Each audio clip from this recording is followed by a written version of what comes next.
The English teacher tapped the board, warning the students that the exam would end in 10 minutes and that they should get ready to hand in their assignments. One of the students began to lament that it was all over. The form with his answers to the exam questions was completely blank. His deskmate grabbed his head in worry and whispered, asking who had notes with the answers to the questions. The nervous guy shrugged and replied that it was Lin Tian who had to bring the answers so they could cheat on the exam. They both looked at Lin Tian, who was currently sitting on the desk in front with his face buried in the table. The main character, Lin Tian, was not worried about passing the exam. He slept peacefully and snored, a peaceful smile shining on his face. The hero of this story is named Lin Tian. He was a student at WW University. Even to class, he came in a simple white t-shirt and shorts, not bothering about his appearance. The guy considered himself an absolutely happy person, because every day he had the opportunity to indulge himself with his favorite rice and water. Lin Tian was constantly asking for more in the dining room, and the cook wondered why he couldn't eat some real tasty food instead of his 5th bowl of plain white rice. The protagonist responded by proudly stating that he had no money, so he could only afford water and plain white rice. The students were discussing him because the poor guy couldn't even afford to buy normal food, and he used a plastic bag as a school bag. Lin Tian shouted, asking the students what they were staring at and whether they had never seen such a chic fashionista like him. Previously, the main character was poor, but one day this changed, and now he showed up to retake the exam in his usual white t-shirt. The teacher woke him up, asking Lin why he was sleeping again and whether he really wanted to be expelled since he hadn't answered a single question on the exam. After waking up, Lin Tian lazily rested his cheek on his hand and told the teacher that he still had 10 minutes to finish.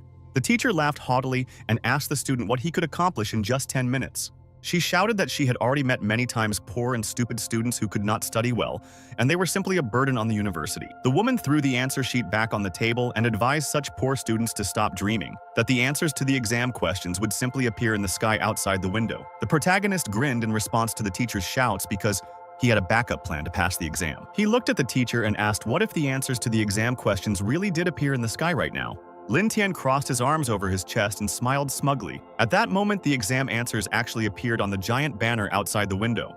He was assisted by a red helicopter, which buzzed loudly at the level of the required window so that the students could read the answers on the banner. The English teacher turned pale and was speechless when she saw this because she definitely didn't expect Lin Tian to be right. All the students fell silent when they turned around and saw the letters with the correct answers to the English exam questions in the window.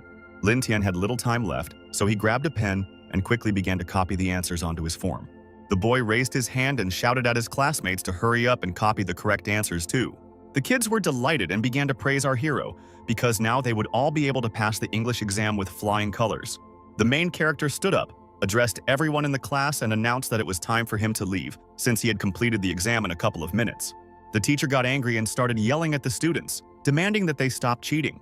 The woman warned that our hero would receive 0 points for a retake if he cheated on the exam. The helicopter pilot shouted at Lin Tian, asking where the money was, as his request had been carried out according to instructions. The protagonist walked up to the window and opened it. Remembering that he hadn't paid for this show, he prepared his plastic bag. Afterwards, Lin Tian waved his hand, which held a large red bag, to hand it over to the helicopter pilots. The guy shouted for them to catch the money, the bag flew out the window, and bills started spilling out of it. The pilot opened the helicopter door and reached out to grab the package, and Lin Tian warned him that there was even more money in there. The students who were standing on the street at that time were also delighted, because large bills began to fall on them from the sky. Our hero, pleased with himself, smiled and turned to leave the office after successfully passing the exam, in which his money helped him. And his classmates crowded around the window to get some of the bills for themselves that were still falling from the sky. The English teacher froze with her mouth open and couldn't say anything, because this was the first time she had seen something like this at an exam. Lin Tian said his final goodbyes to her and said that he still had to catch the school bus, otherwise there might not be any free seats. When the protagonist went outside, the helicopter was about to take off. Lin Tian admitted that the task was not easy, but he succeeded. The system sent a new message, the newbie's task was completed. The guy managed to use 150,000 in cash during the exam. Lin Tian scratched his chin. He was pleased with himself after completing the task of the Qianjin system that had appeared in his life just a week ago. A week earlier, our hero was standing in line at the bank, yawning from boredom and complaining that he had been standing there for so long and the line wasn't moving. He looked at his transparent bag containing several bills and said how difficult it was for him to save money. The protagonist could not hold back his tears because the meager amount he held in his hands was his monthly salary. He was not afraid to carry money in a simple transparent bag, believing that even robbers would not covet such a small amount. Just a second later, a loud shot rang out, and robbers with pistols burst into the bank and ordered everyone to lie down on the floor. Lin Tian turned pale with horror. He didn't want anyone to be robbed because these were just his thoughts out loud. The masked robber pointed a gun at our hero and shouted at the hostages to sit there and keep their heads down. The bank's visitors burst into tears and covered their heads with their hands. They cowered before the robbers and did not resist them. The main character also did not resist. He ducked at the robber's command, but continued to look around carefully. Lin Tian found the right moment to cleverly hide his money, but the big robber seemed to notice. The masked robber pointed a gun at our hero's head and asked what he was doing. Lin Tian's eyes widened and he froze in fear. The protagonist looked warily at the bandit, who was still demanding an answer from the guy, continuing to hold the gun to his head. Lin Tian screamed, explaining to the robber that his back was itchy and he just wanted to scratch it. The boy thought that no matter how small the mosquito was, it was still meat, so he couldn't let those bandits steal his 200 yuan. The robber and the bank's patrons were distracted and simultaneously looked in the direction from which the loud scream had just come. A sly smile appeared on Lin Tian's face. He had a great chance to escape because the robber was distracted from him. The masked bandit continued to look away, mesmerized, at which point our hero slowly turned around to escape. One of the robbers roughly grabbed the woman in glasses by the arm, and it was her scream that attracted the attention of the masked bandit and all the hostages. The girl, gritting her teeth, began to resist and scream at the robber so that he should not even dare think about touching her. The puzzled masked robber asked his partner Mouse if he was really harassing the girl again even during the robbery. The red-haired guy Mouse justified himself to his boss by saying that this girl just looks great. The indignant girl, barely holding back her tears, screamed that she would rather die than be with such a scoundrel as Mouse. At this time, Lin Tian took advantage of the opportunity to press the emergency door release button and was about to escape, but stopped. The red-haired bandit Mouse again extended his hand to grab the defenseless girl and she screamed loudly in fear. The main character decided to stand up for the hostage. He demanded that the bandit release the girl. She turned out to be his class teacher Chen. The guy smiled stupidly and added that the robber should rob his teacher instead, if he was going to do it to him. The boss of the robber group pointed a gun at our hero and shouted, asking the bastard when he managed to open the door. The protagonist took a few steps towards the bandit and suggested that they just talk instead of arguing. Lin Tian froze and opened his eyes wide in fear. A bright reflection of the pistol bullet flying towards him appeared in his pupil. The bullet instantly struck our hero. He arched his back from the force that hit him straight in the chest. Our hero was surrounded by a bright snow-white light. He froze, his eyes wide open, and wondered if he was really going to die that easily. He saw 2 bills flying down in front of him and firmly decided that he could not die. He was going to grab his money. The guy thought that first of all, they should at least let him spend his honestly earned 200 yuan before he died. Suddenly, Lin Tian saw a task from the system to use 1 million in 3 minutes to avoid death. The guy woke up and saw a robber in front of him. The gun barrel was still pointed at his head. Our hero was in shock because just a couple of seconds ago he considered himself dead. The guy looked at his watch and saw that it was 3 minutes to 4 o'clock, which meant that he had somehow miraculously gone back in time. The protagonist realized that in 3 minutes he would die again, which meant he had to complete the mysterious system's task at any cost. The masked robber noticed that Lin Tian was acting strangely and called him suspicious. He put the gun to his head again and threatened to shoot if Lin Tian dared to look at the bandit again. The protagonist remained calm, but inside he was angry because this robber had already shot at him once. The frightened boy with a gun pointed at his head began to justify himself to the robber but hesitated. The masked bandit became even more angry at our hero and started shouting, demanding that he stop mumbling and speak clearly. Lin Tian pointed his finger at Mouse and said that this guy had dropped some money and he just wanted to politely inform him about it. A puzzled Mouse looked at the boss and our hero, not understanding what kind of money they were talking about. The boss of the robbery gang shouted, ordering our hero to show him where the money his partner had dropped was. As he passed by, the protagonist glanced at his frightened homeroom teacher and winked at Miss Chen. Covering her head with her hands, Miss Chen finally recognized the boy as a student from her class and wondered what he was doing here. The main character approached the red-haired bandit, pointed his finger down and said that Mouse had dropped the money he had tied to his leg. Lin Tian didn't lie. It turned out that Mouse really did have money tied to his legs. Some of the bills fell to the floor. The boss got angry at his partner, who decided to hide the stolen money from his leader under his pants. Our hero scratched his head and said that this Mouse guy is so pathetic that he uses his pants to carry money, even though they have bags for that. The red-haired robber Mouse began to justify himself to his boss, shouting that this money had nothing to do with him. Lin Tian asked if he should go and find a bag for Mouse, since the robber could only hide a few thousand yuan under his pants at most. Mouse started shouting that it was all a lie and that it was probably some kind of trick, and the other robbers looked at him suspiciously. The protagonist approached his class teacher again, smiled, and told the robbers that he was just a good guy. Lin Tian extended his hand to the teacher to help Miss Chen stand up and said that Mouse was not stupid, even asking the second person to hide the money for him. Our young hero loudly announced that it was this beauty who helped Mouse hide the money, which shocked the teacher. The protagonist quietly signaled to the teacher and asked her to stay calm and go along with the situation. Lin Tian shook his hand without the robbers noticing, trying to pull off a trick to survive this mess this time. A moment later, a thick wad of money, given to him by a mysterious system, miraculously appeared in the young man's hand. He pointed his finger at the masked man and shouted that Miss Chen had no choice but to hide the money from this robber. The gang boss, Mouse, and the other thieves looked at our hero in bewilderment as he found the evidence so quickly. The guy in the blue t-shirt started sweating and shaking with fear. He tried to explain himself to the boss, but couldn't find the words. The group leader shouted, accusing his unscrupulous partners of deciding to grab more money for themselves in this big deal. Mouse stood up for himself and replied that they had never done anything bad to the boss, but he still didn't trust them. The boss pointed a gun at his partners and asked if the money had really appeared out of thin air, since they claimed they hadn't done it. The main character crossed his arms over his chest and smirked, thinking that the boss is the boss. It was clear even from his appearance. Lin Tian decided to stand up for the main robber's partners, pointed his finger at the boss and said that he was doing the wrong thing. Our hero asked the main robber if he himself hadn't put some money on the floor, and pointed to a pile of wads of bills nearby. Mouse saw this and immediately began to accuse the boss named Lu Haoping of not being innocent either. The robber in the balaclava lost his temper because Mouse called him by his real name in front of everyone, and now he was ready to kill his partner for it. A shootout broke out in the bank. The thieves started shooting at each other, and the hostages trembled with fear, covering their heads with their hands. As a result of several shots, one of the robbers was hit by a bullet, after which he began to fall on his back. The loud gunshots continued, bullets whistled over their heads, and a frightened Lin Tian crouched down, shielding the teacher, Miss Chen, with his body. After some time, the smoke finally cleared, and it became clear that many of the robbers were already dead. The protagonist realized that everything was over, but the system's task was not yet completed. He still needed to spend 100,000 yuan. There were only seconds left until 4 o'clock, and one of the surviving robbers again put a gun to our hero's head. It was the gang boss, Lu Haoping, who declared that Lin Tian was to blame for everything and therefore deserved to die. The protagonist looked at the main robber in fear, his pupils narrowed in horror. Lin Tianya's homeroom teacher was afraid for her student and shouted at him to take care of himself. Teacher Miss Chen couldn't let her student die at the hands of a robber, so she bravely shielded the boy with her body. The robber fired a shot. The bullet was already reflected in Miss Chen's glasses, and she thought that she was a good teacher and could die for her student. The hostages' mouths dropped open in fear when they saw the robber shoot innocent people.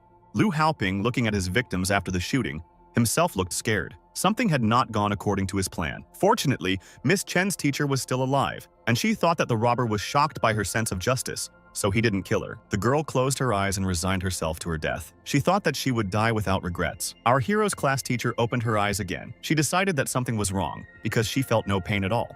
The shot did not prove fatal for her. The girl in glasses looked down to check if she was wounded. The woman saw that her torso was protected by a bulletproof vest made of thick wads of money, which stopped the bullet. Miss Chen's mouth dropped open in shock as a bullet was fired into the bulletproof vest that magically appeared in front of her. The robber was also stunned. He wondered what was going on here and whether this was really the work of that guy again. Lu screamed that this couldn't be happening and prepared to shoot the hostages again to finish the job. The robber boss certainly didn't expect that after the next shot, his pistol would literally explode in two. The gun fragments wounded its owner. Lu Haoping covered his eyes with his hands and screamed, complaining of pain. Lin Tian pretended to be surprised too, and that he had nothing to do with it, and began to talk to the robber about karma. The guy grinned slyly as he became convinced that he could make money appear in the gun to detonate the weapon. The teacher looked down with embarrassment and blushed, then asked Lin Tian to take his hand away from her. Lin Tian laughed awkwardly and pretended to be a fool, saying that he was so shocked that he didn't even notice. He apologized to the teacher. The protagonist glanced at the situation with quiet satisfaction, smiled briefly, and admitted that he had gone a bit too far while teasing his teacher.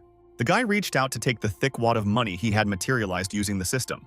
Lin Tian didn't even have time to touch them. Before the money disappeared, he was convinced that the system hadn't deceived him, and he wouldn't be able to take this money back for himself. The bank doors opened loudly and a female police officer appeared on the threshold, followed by several armed police officers. When law enforcement officers entered the bank, they saw the robbers lying on the floor in front of them. They also saw the protagonist and Miss Chen standing in front of them, staring at the police officers. The perplexed policewoman did not expect to see so many dead here. She asked the survivors what happened here. The protagonist sighed heavily, put his hand on the policewoman's shoulder and told his aunt to sort everything out herself, since he had to go to work. The guy turned around and left, and the girl silently looked after him. Several bills were sticking out of Lin Tian's back pocket. The policewoman noticed that there was money sticking out of the guy's pocket and began to suspect our hero of theft. A stern policewoman shouted at the suspected thief to stop. She again indignantly demanded that Lin Tian stand still. She was angry that our hero called her aunt because she had only recently graduated from the academy. Life returned to normal after the bank robbery, and Miss Chen's teacher was teaching a class at the university. The main character, just like during the exam, decided to sleep in class. He snored peacefully, lying on his desk, and smiled. His homeroom teacher came to his desk and tried to wake him up, but our hero was still snoring and dreaming. His classmate twirled a pen in his hand and mocked Lin Tian for being a beggar who was sleeping during class again. The protagonist finally woke up, raised his head, and, barely opening his eyes, looked at Miss Chen with a puzzled expression. The class teacher was forced to shout because the student could not join in the lesson. An indignant Miss Chen screamed, demanding that the protagonist concentrate on the lesson and not sleep. Lin Tian scratched the back of his head, smiled, and made the excuse that he was too tired from work yesterday, which is why he fell asleep. His classmate watched as our hero contradicted the teacher, and he was already impatient to see how Lin Tian would be punished for this.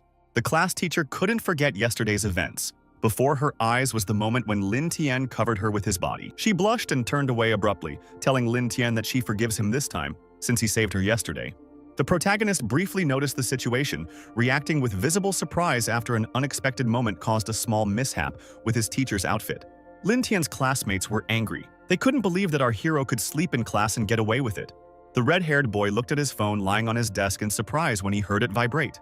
On the screen, he saw the news that a mysterious university student had outsmarted robbers during yesterday's bank robbery. When the bell rang, Lin Tian's classmates surrounded him. One of them said that she heard about the boy's feat yesterday. The girl sat on the protagonist's desk, crossed her legs, and asked Lin Tian if the news about yesterday's incident was true. The main character frantically confirmed that all this was true. He couldn't take his eyes off the beautiful figures of his classmates, drooling. The girls turned around and looked at the guy who approached them and suggested celebrating the big news. It was a red-haired guy in a yellow t-shirt who declared that now that Lin Tian had become a big star, he had to treat them all to dinner. His second classmate supported him, saying that otherwise they would not be able to secure Lin Tian's status as a big star. The girl liked this idea and also asked the main character to treat all his classmates to dinner. They were perplexed when, a moment later, the chair where Lin Tian had been sitting was empty. The main character, bending down, tried to escape from the office because he did not want to spend money on his classmates. The young man stopped abruptly, looked away in fear and caution when he heard the bell ring. The red-haired guy laughed loudly, asking if the others still considered Lin Tian a star when this beggar with no ambitions just up and ran away. The protagonist's classmate fell silent when someone came up behind him and grabbed him by the shoulder. The puzzled young man frowned and looked back to see which of his classmates had dared to touch him. It turned out to be the main character, who put a wide smile on his face and announced that he was ready to pay for dinner for them in the cafeteria. Afterwards, Lin Tian shouted loudly, announcing to his classmates that he was inviting them to have dinner together at the university cafeteria. Our hero was happy because the task from the system came at the perfect moment, and now he was not averse to treating his classmates. The young man raised his hand, showing everyone the bag he uses as a school bag, and invited everyone back into the cafeteria. His rich, red-haired classmate was perplexed because the prospect of a festive dinner in the cafeteria did not appeal to him. The guys burst out laughing, clutching their stomachs, and began to mock our hero, who could only afford to eat in the cafeteria. The protagonist grinned and proudly declared that he was ready to treat them, and invited absolutely everyone present to dinner. Lin Tian waved his hand and shouted, urging everyone to go to the dining room right now and also invite all their brothers and sisters there. The happy girls surrounded him again, saying that dinner in the cafeteria also sounded good, and that it was a good option to eat to his fill, even though the food there wasn't very tasty. The red-haired guy looked askance at our hero and asked if he really thought he would eat in the university cafeteria. Surrounded by happy girls, Lin Tian left, finally advising his classmate to simply admit honestly that he was afraid of embarrassing himself. The office immediately emptied. Everyone followed our hero into the dining room. Only the red-haired guy and a few of his loyal friends remained inside. One of them told Boss Jiang that he could go to the canteen instead of him if he was really afraid to join Lin Tian's dinner. Boss Jiang got angry and kicked his friend because he thought he was talking nonsense. The boy ordered his friend to tell everyone to gather near the dining room. The young man assumed that Boss Jiang wanted to deal with poor Tian. Jiang grinned and confirmed his friend's suspicions, declaring that he intended to trample the protagonist in front of everyone. The next action took place near the student cafeteria, where a large crowd of people had gathered outside the door. One of the students asked his friend if this beggar Lin Tian was really going to treat all his classmates. He replied that our hero was going to treat not only the entire group, but also all the other university students to a free dinner. The blonde decided that this was too much and asked his friend if this recent news about Lin Tian had really made him believe in himself. Suddenly, a large man in a snow-white uniform approached the boys from behind and shouted at them to get out of the way. The students glanced back and noticed the badge on the chef's chest, which stated that he worked at Jiang Hao's restaurant. Jiang Hao walked out in front of the students, surrounded by a team of chefs, and shouted that he would treat them all to dinner today. A special van equipped with a kitchen where restaurant chefs will prepare the food arrived at the student cafeteria. Jiang's friends began to invite all the students, saying that the chef of the five-star restaurant, Jiang Hao, had come there. The students watched in awe as the chefs at the five-star restaurant prepared the food, finding it better than the cafeteria. Jiang's friend, proud of his boss, told the students that the red-haired guy was very generous and would treat everyone with all his heart. Boss Jiang's second friend turned around and publicly called our hero a beggar who was only pretending to be generous. The protagonist looked sadly at his red-haired classmate, who gave him a thumbs down. The girls already looked disappointed due to hunger. One of them asked Lin Tian if they could go somewhere to eat. The blonde complained that she was starving, so she wouldn't mind going out to eat and then coming back to support Lin Tian. The protagonist sighed heavily, smiled, and told his classmates that it wasn't worth spending so much money these days. The guy answered the phone and apologized to Mr. Lin for the longer time it took to prepare the food. While Lin Tian was talking on the phone with his chef, his classmate Jiang Hao looked at him with an evil grin. The smile disappeared from the red-haired student's face when he noticed something strange and stared at it with a puzzled look. Jiang Hao and his two trusted friends gaped in shock as large red containers began to descend from the sky onto the ground on parachutes. The other students were also stunned. They had no idea what it was. Large containers hung over their heads. A girl with long blonde hair appeared in the sky wearing a sword belt and holding two cooks by the collar. The stranger landed on the ground and unhooked her harness, and one of the cooks adjusted the long, snow-white cap on his head. The huge red container landed on the ground with a thud, and the blonde and her two chefs proudly stood before the audience. The door of the metal container began to open slowly, its contents still remaining a mystery to the students. When the door opened, it turned out that the container was filled with shelves of fresh food and drinks, and there was also a refrigerator inside. The students were stunned, and they assumed that Boss Jiang had decided to play it safe and order even more food for the hungry kids.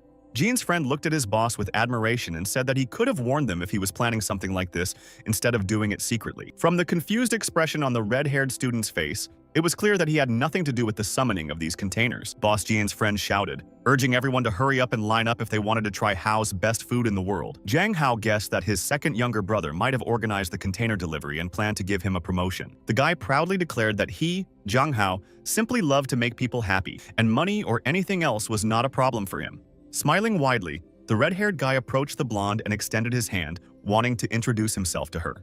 The stern, fair-haired woman responded by slapping the guy across the face and, without even looking at him, indifferently walked past. Lin Tian criticized the blonde and the cooks for being too slow and promised to double the pay for speed. The girl bowed her head before him, apologized for the wait, and introduced herself as the manager of Sicily. Lin Tian scratched his head, smiled stupidly, introduced himself as Xiao Li, and asked the cooking team to start cooking. Manager Sicily felt awkward when the guy introduced himself to her as Xiao Li, because that's what only the younger ones are called. She froze in bewilderment when Lin Tian handed her a bottle, asked her to fill it with plain water for him, and also prepare 2 bowls of white rice for him. Smiling, Lin Tian scratched his head, turned around and left, and Sicily remained standing, not knowing what to answer Xiao Li. The students realized that it wasn't Jiang Hao who had called for the container delivery, and they wondered if Lin Tian had been a rich man from the start and was just carefully hiding it. The boys started to talk about Jiang Hao losing face, and were about to go to the dining hall to try Lin Tian's food. Jiang Hao gritted his teeth and trembled in anger at Lin Tian, who actually dared to go against him. The angry red-haired guy shouted that delivering containers from an airplane is nothing, and that the most important thing in cooking is the cook. Boss Jiang proudly declared that the chefs from his 5-star restaurant are famous all over the world. The guy asked if Lin Tian's chefs could compare to his, since among them there was even one who cooked in the best restaurant in the country. Suddenly, one of Jiang Hao's chefs, ignoring his boss, ran forward and shouted, addressing someone as a master. The cook fell to his knees and burst into tears, begging the master to teach him the last tricks, since he, the apprentice, had already made progress.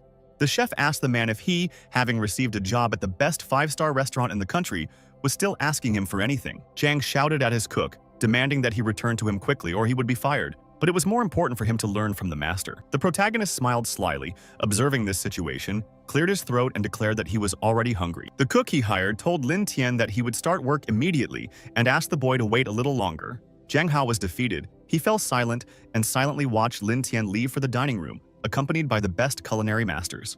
Boss Jiang decided to take out his anger on his friend, grabbed him by the shoulders and shouted that he was a two-faced deceiver who had been given something by Lin Tian. He kicked his puzzled friend in the back and shouted that he could see right through him, so he shouldn't mess with him anymore. Gritting his teeth, He looked through the window at his main enemy, eager to see what the culinary savages hired by Lin Tian could cook. Manager Cicely, accompanied by a team of cooks, approached our hero and announced that his first salad was ready. Frustrated, Lin Tian asked the girl why she didn't just serve him a bowl of rice because he didn't want the salad. Cicely felt awkward again and hesitated, not knowing what to answer to Mr. Lin, who preferred the simplest food to delicacies. She still presented the prepared dish to Mr. Lin and asked him to try it. The plate shone with a golden light. On the plate was a small leaf of lettuce in yellow dressing, garnished with a few drops of pink sauce. Jiang Hao couldn't help but laugh maliciously when he saw this dish, because he thought it wasn't a salad, but just a torn cabbage leaf. Lin Tian's classmate pressed herself against our hero and began to praise this salad, saying that it was magnificent. The protagonist did not argue that the cabbage was delicious, but asked the girl not to exaggerate so much. Cicely, smiling proudly, asked Lin Tian and the other guests to take a close look at the so-called cabbage. She explained that the cabbage leaf is actually made from different types of black and white truffles, as well as snow clam paste, and that the salad costs 30,000. The protagonist tried the salad and admitted that it was really tasty, even a little better than what they cook in the student cafeteria. Cicely, Jiang Hao, and the others looked at our hero with bewilderment because he compared this exquisite dish to a canteen. The students were delighted with the expensive dishes served, and one of them asked if Lin Tian was so accustomed to delicacies that he preferred the cafeteria. In addition to the salad, the chef served the students a seemingly familiar dish, free cabbage soup, but made with the most expensive ingredients. The chefs also prepared endangered pork with rare white asparagus, seasoned with saffron. The students were also served their usual scrambled eggs from the cafeteria, but this time it included special honey-glazed tomatoes and spherical fish meat. The disciples admired this food and praised Lin Tian, believing that Jiang Hao's title as boss was just an illusion and that our hero was actually a true dark horse. Jiang Hao still couldn't believe what was happening. He wondered if Lin Tian was really a millionaire and he would lose like this. Manager Cicely smiled kindly and asked Mr. Lin if he was satisfied with the dishes served. The protagonist burped and replied that he was satisfied with the food, but the water served to him was too cold. Cicely replied that it was the spring water of the snowy mountain. That was why it was so cold, but then asked the master to forget about her words. The girl handed our hero an envelope, saying that she had to return the remaining money to him because he had paid them too much. Our hero got angry when he heard this. He stood up abruptly and loudly slammed his hand on the table, shouting at Cicely. Lin Tian refused to accept the change. He ordered Cicely to buy herself bags, cosmetics, and everything else that was most expensive with the money. The students were amazed by Lin Tian's courageous act, and his classmate felt that our hero was becoming more and more beautiful in his eyes. The protagonist cried with relief when the system's task was finally completed. He dreamed that his stomach was bigger and could hold more food. The guy started to get upset when the system awarded him a lottery with a random organ upgrade, and he prayed that it wasn't a useless appendix upgrade. Lin Tian's eyes widened and he froze as the arrow on the wheel of fortune finally stopped. He couldn't yet figure out what kind of improvement he had received, but Cicely, who stood in front of him, was now in her underwear. The boy broke into a smile when he realized that he had received X-ray vision. Now he could see people through clothes. Cicely tried to reach Mr. Lin, who had lost the thread of the conversation and was fascinated by his new X-ray vision. The fair-haired girl began to noticeably worry about our hero. She asked the guy what had happened to him. Lin Tian didn't stop smiling, but his nose started bleeding from the overabundance of emotions. But now the guy didn't regret his life. After the incident in the cafeteria and at the exam, our hero became the main star at the university. Even a police officer came to find him. The girl decided to meet Lin Tian in person because, even though the bank robbery case was closed, she felt that something was wrong. The policewoman noticed a group of students returning from the university, chatting cheerfully about something. She shouted, asking the guys to wait because she wanted to ask them a question regarding our hero. The student was scared when he saw the policewoman and asked the officer if something had happened. The girl screamed and began to complain because she didn't look like an old woman and introduced herself to them as Zhou Weiwei. The students laughed artificially, feeling awkward because one of them called Zhou Weiwei auntie. Zhou Weiwei noticed the bags in their hands because she had seen similar ones before and asked if they were common in their university. The boys explained to their sister that everything is very simple. Wearing such bags instead of a school bag is now fashionable thanks to Master Lin. The policewoman thought about it and decided that it was just some rich kid who decided to play a prank on the other students. Zhou Weiwei again demanded that they stop and began to shout indignantly when she realized that she had just been called sister. The policewoman froze when the young man she had come to the university to look for appeared on the horizon. Weiwei was surprised that she met our hero so quickly. She didn't even have to enter the school grounds. Lin Tian was busy with the system. It suddenly informed him that the training was completed, and now he was transferred to the task selection screen. He didn't pay attention to the girls surrounding him. The guy was unhappy that the system was going to punish him for failing to complete the task. One of the girls clung to him and, blushing, said that she would be alone in the room tonight, but Lin Tian didn't even look at her. Zhou Weiwei grimaced in confusion when she heard the girls call Lin Tian Master Lin. The police girl couldn't believe it because, according to the investigation, Lin Tian is a poor man, not a rich kid. Looking at his poor appearance and the childish watch on his hands, she also remembered that this guy studied and went to work at the same time. Zhou Weiwei, passing by our hero, who didn't even look at her, began to guess what was wrong here. The police concluded that after robbing the bank, Lin Tian, who had previously been poor, suddenly became rich, which meant he was involved in the crime. The policewoman turned around and shouted, ordering Lin Tian, who was involved in the robbery, to stay put. Lin Tian didn't pay attention to her. He needed to choose a task from the system. For starters, he decided to choose an easy one. Then, Zhou Weiwei ran up to our hero, grabbed him by the shoulder and shouted that she needed to talk to him. Because Zhou Weiwei distracted Lin Tian, he accidentally chose a difficult task from the system instead of an easy one, and said that it was all over now. The protagonist did not manage to remove his finger at the last moment, and confirmed that he was choosing a difficult task. The policewoman agreed that it was over for him and asked him to take his hand off her. Lin Tian looked up and finally noticed that Zhou Weiwei had been standing in front of him all this time. He looked at her with a puzzled expression. Our hero decided to go on the run, loudly apologizing to the policewoman and explaining that time waits for no one. Zhou Weiwei, flushed with embarrassment and indignant, began to shout, demanding that he stay put. Lin Tian was given the task of buying a car worth at least 2 million and participating in a race. The punishment was severe, the loss of language skills. He looked at his childhood watch with a pig and saw that it was now 2 o'clock in the afternoon, which meant that the task had to be completed before 8 in the evening. Lin Tian smiled and rushed forward, shouting that this time was more than enough and no one could stop him from spending the money. The protagonist was stunned and did not understand what was happening when he felt the absence of solid ground under his feet. It turned out that the policewoman grabbed the robbery suspect by the arm so that he would not even try to escape from her. Zhou Weiwei was wearing boots with unstable heels, so she slipped on the slippery tiles after grabbing Lin Tian. The girl fell to the ground with a crash, along with the stunned protagonist, whom she pinned to the asphalt. The main character, Lin Tian, grimaced and cried out in pain as he fell onto the concrete slab and hit himself due to the policewoman's fault. Zhou Weiwei deftly handcuffed him and accused our hero of hooliganism and assaulting a police officer. Lin Tian looked at the policewoman with pity and shed a tear when he was arrested for disturbing the peace. When our hero was taken to the police station, there was a brief silence, and Lin and Zhou Weiwei looked into each other's eyes for a long time. The policewoman couldn't stand it any longer, slammed the table and screamed, asking why Lin Tian didn't just tell the truth. The protagonist scratched his head and told Miss Zhou that it was just a misunderstanding, and he had already told her about it before. Zhou Weiwei shone a bright lamp directly on his face and said that she could spend the whole day like that with him to see how long he could last. The officer's phone vibrated in his pocket. She took it out and answered the call. Someone told her to just take the guy and free him. Cicely showed up at the station and told the police officer that she was Lin Tian's lawyer, so Zhou should ask her all her questions. Lin Tian was released on bail, so he immediately decided to escape from the station, suggesting that the girls now sort things out themselves. Soon our hero was lamenting. Clutching his head, he stood in front of the closed door of the car dealership, because the clock was already 6 o'clock in the evening. Walking along the pedestrian crossing, he didn't look around but thought about where he could now find a car for 2 million. The guy didn't notice the bus rushing straight towards him. Fortunately, it passed by Lin Tian without hitting him. The bus driver got angry because he almost ran over our hero, he shouted, asking if the guy was really tired of living. The main character was not scared or angry at the driver, but gave him a thumbs up, smiled, and thanked him because he gave him an idea.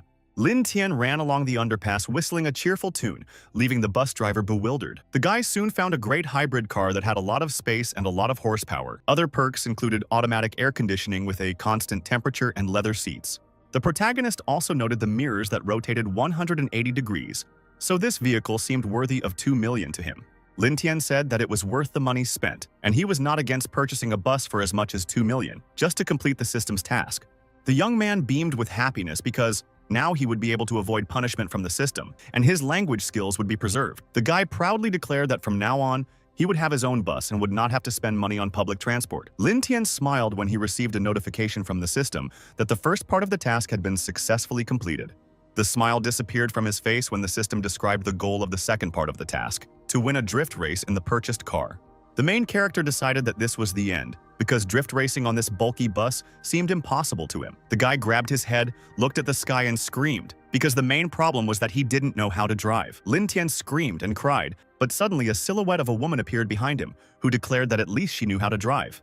Hope appeared in our hero's eyes. He smiled and turned to look at his savior. The guy fell to his knees and cried with relief, hugging Cicely. He shouted that he was glad to see her, and promised to give her a promotion. He stood up and started to get on the bus, became serious, and told Cicely to stop chatting because time was running out. At night, one of the drivers was confident of his victory because the day before he had re-equipped his car, now it had nitrogen acceleration. Zhang Hao, who was also participating in the race, laughed and told him that his clunker didn't even deserve the exhaust fumes from his car. The driver recognized the boy as Zhang Hao and made it clear that he knew about the boy's recent disgrace when no one agreed to eat his dinner. The red-haired guy got angry at the racer, clenched his teeth in anger and grabbed him by the collar. Suddenly, a girl covering her face with a black mask approached the race participants and told everyone to shut up. The racer recognized the girl as the legendary racing goddess Luo Jiashan, who drives a snow-white car called Snowstorm. Luo Jiashan began to get into her car, which was as white as her suit, and she told her rivals to stop talking nonsense. The legendary racer really did own an expensive sports car that was sparkling clean. The girl was determined to win, and once behind the wheel, she suggested to her rivals that they start the race. Zhang Hao was also motivated to win today because, according to legend, the winner of the race will be able to remove Luo Jiashan's mask. Approaching his car, the guy shouted, asking if all the participants were there, and suggested starting the race. The red-haired boy screamed and covered his eyes with his hands when he was suddenly blinded by a bright yellow flash of light. It was the main character who arrived here on his new bus. He greeted the participants and announced that he would also take part in the race. There was silence on the track. Everyone had arrived here in their racing cars. Only Lin Tian decided to compete on the bus. Cicely blushed and thought that for the first time in her life she felt such great shame because she was going to take part in a bus race. Zhang Hao turned red with rage and screamed when he saw our hero, because today he decided to ruin his day again. The protagonist's bus stopped at the same level as the other cars. Lin Tian looked out of the window and smiled. The guy leaned against the glass and looked at his rival, who was sitting in the other car, the smile never leaving his face. Luo Jishan turned her attention to our hero. She didn't look as friendly as he did, but rather wary. The protagonist noticed that his rival was wearing a mask, so he decided to see her true face using X-ray vision. Lin Tian's eyes widened in surprise when he saw the unmasked racer, a girl he recognized. It turned out that behind the pseudonym and mysterious image of the legendary racer Luo Jiashan was hiding an excellent student from his class named Su Xueqing. Our hero knew this girl very well. He knew that Su Xueqing was recognized as a goddess among all the guys at his university. Not only was she an excellent student, Su Xueqing was also distinguished by her angelic appearance, good figure, and family reputation. Students looked at her with admiration when she played tennis, because Su was also a master in the sport. But the most charming thing about Su Xueqing was how sweet and gentle she smiled, making all the guys at the university fall in love with her. The main character found it hard to believe that this cute girl from his university was taking part in dangerous races. Lin Tian couldn't take his eyes off his rival, shocked after he exposed her with his X-ray eyes. Racer Luo Jishan was displeased when she noticed the guy staring at her. She asked the idiot what he was staring at. The main character got scared when she addressed him so rudely, stopped staring at her so brazenly, and trembled with fear. Afterwards, Lin Tian laughed because he never expected that the goddess from his university would be so arrogant. The race organizer began waving a large flag. The participants were given the command to get ready, and the countdown began. The countdown reached 1. All the drivers had already turned on their headlights and were ready to press the gas pedal on command. The team members were given the command to start, and the expensive sports cars suddenly took off. Among them was our hero's bus, which was also racing along the night highway, trying to overtake those driving in front. Zhang Hao looked at his opponent Ting Lian with annoyance, thinking that this guy was crazy to decide to participate in a bus race. The main character looked relaxed because he didn't even have to steer. He crossed his legs and folded his hands behind his head. The red-haired guy stuck his hand out of the window, gave our hero a thumbs down and shouted that this time he would trample him. Lin Tian's yellow bus began to drive level with Snowstorm, driven by his classmate Luo Jiashan. The protagonist stopped near her car when he noticed that she had slowed down and asked the beauty why she was standing there. Luo Jiashan replied that she had an agreement with the judge. She had to give her opponents a 5-minute head start, otherwise she would be accused of bullying the other participants. Lin Tian smiled and told the girl that he was ready to wait for her. His bus also stopped near his classmate's car. The perplexed racer asked if Lin Tian was really so willing to give up the 500,000 entry fee for the race. The protagonist smiled arrogantly and replied that it was only $500,000. The main thing was to remain calm and patient. In fact, Lin Tian wanted to cry because the system gave him this amount, and he still couldn't spend the money elsewhere. The young man added that he was unlikely to have spent those 500,000 in vain, so they would still see who would lose and who would win. Luo Jiashan asked her opponent if he really planned to win the bus race without any modifications. The protagonist replied that he, a great man, had a plan, and he, Lin Tian, was not going to lose so easily. The girl frowned, looked closely at her opponent again and wondered if this was really the guy everyone at the university had been talking about lately. As she was about to set off, the racer shouted that she wanted to see Lin Tian lose and stepped on the gas pedal. The protagonist ordered Cicely, who was driving, to get down to business and follow the plan they had previously outlined. Lin Tian decided to take the first and most important step. He took out his phone from the plastic bag. The landline phone started ringing loudly, and a man picked up the receiver to answer the protagonist's persistent call. When the protagonist contacted this man, his expression became even more confident. Everything was going according to his plan. The boy screamed into the phone to a police officer complaining about a crowd of racers gathered on Mount Luojiaxin. The race on the mountain track continued. Zhang Hao's black and red sports car made a sharp turn, its wheels flashing. Zhang Hao was in a good mood. He looked at the side mirror and realized that this Lin Tian was somewhere behind. Turning pale and clenching his teeth in anger, the red-haired guy was already dreaming of beating up our hero after he won this race. When Zhang Hao's car suddenly began to brake, the boy grabbed the steering wheel and grimaced in surprise. Zhang Hao's car hit spikes on the road. The tires were punctured, and he screamed, asking who dared to set him up. It turned out that the spikes on the road were placed by police officers who were standing nearby with flashlights in their hands. Zhou Weiwei was also there, shouting that she was arresting Zhang Hao for endangering public order and illegally modifying a car. A strict policewoman tied the racer's hands with a rope so that he could not run away. Zhang Hao froze and fell silent from shock. The girl admitted that she did not know who the citizen was who called the police, but she wanted to be sure to thank him. The main character's bus also slowly approached the scene, puffing with exhaust pipes. Cicely, who was driving, asked Mr. Tian if there was any other way since the police were waiting for them ahead. Lin Tian replied that he had called the police to block the shortcut so that the rest would take the long road. The frightened girl asked if Mr. Tian was hinting that they would have to storm the police post using the blocked shortcut. The protagonist yawned tiredly and told the fair-haired girl that she would understand everything herself when the time came. Zhuo Weiwei managed to arrest not only Zhang Hao, but also the other young male racers who were taking the shortcut. Our hero's huge yellow bus also almost reached the police post, passing the metal spikes on the road. The police officer was startled and closed her eyes when Lin Tian's bus slightly grazed her back as it passed by. Zhou Weiwei covered her skirt with her hands and blushed because it was torn. She turned around and screamed, asking who did this. The protagonist looked out of the passenger window and asked if he could really see Aunt Zhou Weiwei in front of him. The policewoman shouted, asking our hero if he was also here to take part in illegal races. Lin Tian asked Aunt Zhou if she was overtired, because no one in their right mind would participate in a bus race. The boy showed her the sign and explained that he was just taking the last bus home and asked Aunt Zhou to clear the way for him. The police officer thought about it. She thought that Lin Tian was not lying because it was impossible to participate in a bus race. Therefore, she decided not to detain our hero. Lin Tian's bus safely passed the police checkpoint and drove on. When she realized something was wrong, Zhou Weiwei shouted at the boy to stop. As there were no buses on Luojiaxin Mountain, covering her skirt with her hand, she shouted after Lin Tian that he would also have to pay for her ruined uniform. Cicely's mood improved and she reported to Mr. Tian that they were still in the lead and half the route had already been completed. Lin Tian's bus was driving alongside the other race participants who were not stopped by the police, and Luojiaxin's car was also there. Luojiaxin was surprised when she saw our hero's bus, because she didn't expect such a vehicle to be able to catch up with her. The girl in the black mask immediately guessed that it was Lin Tian who could call the police to get rid of his rivals. She stepped on the gas pedal and pulled ahead. Luojiaxin acknowledged our hero's resourcefulness, but said that she couldn't be beaten on a city highway. Cicely's mood immediately worsened. They were left behind again. The other cars had overtaken them. She wanted to tell the gentleman about this. But Lin Tian wasn't that upset. The guy called someone on the phone and ordered that person to do what they discussed earlier. The protagonist put on sunglasses and said into the phone that, "Money is not a problem, you need to act now."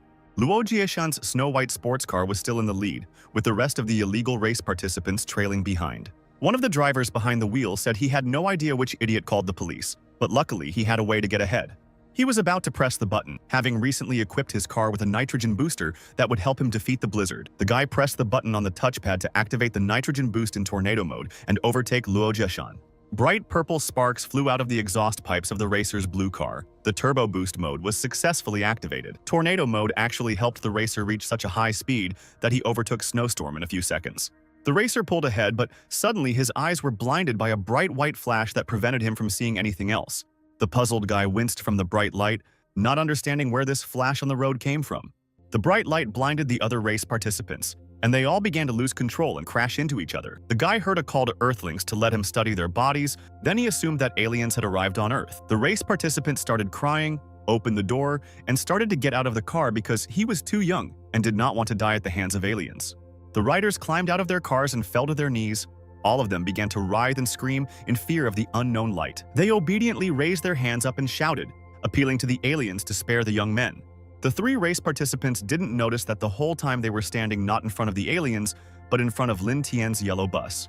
The protagonist, his eyes protected by glasses, looked out the passenger window and told the boys that he was not an alien. Afterwards, Lin Tian stuck his hand out of the window, pointed his finger at the sky where the bright flash was shining, and was ready to say something else to the racers. The young man claimed he was just a rich guy, and his rivals looked up at the sky and realized they were being blinded by spotlights, not aliens.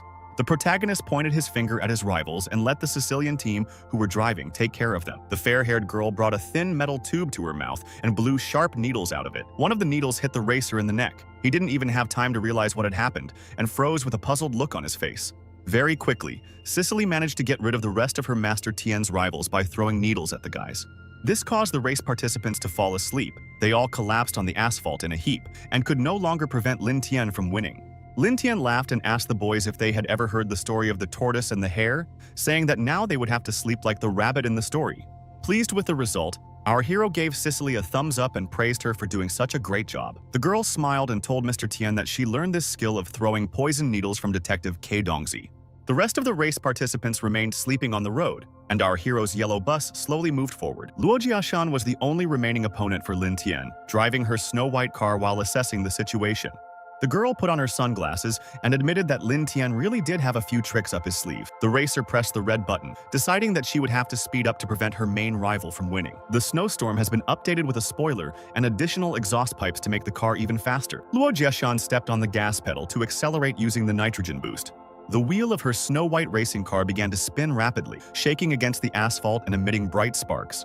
The snowstorm rushed forward, leaving behind bright streaks of purple light. The girl screamed that she would not let Lin Tian win. An indignant Lin Tian asked Zhili how much longer they had to travel, since the signal here was poor, and he risked missing the broadcast. He sighed heavily and complained about how hard it was to be the best, and he wondered if there was a worthy opponent for him. The protagonist's eyes widened in surprise, and he looked out the window when he heard a strange, loud noise. Lin Tian looked up at the sky and was stunned to see Snowstorm Luo Jiashan flying right above the bus, overtaking it. Afterwards, Snowstorm landed back on the track, cutting off the rival's yellow bus to overtake it. Luo Jiashan, her eyes protected by dark glasses, looked intently at our hero, who looked back at her warily. The racer ran her hand over her neck, letting the protagonist know that she would not let him win this race. The protagonist admitted that Luo Jiashan was truly a goddess because she was able to catch up with him even under such circumstances. The nitrogen boost allowed Luo Jiashan to overtake the yellow bus, leaving Lin Tian and Sicily behind. Sicily tensed up noticeably and asked Mr. Tian what they should do now that they were in second place.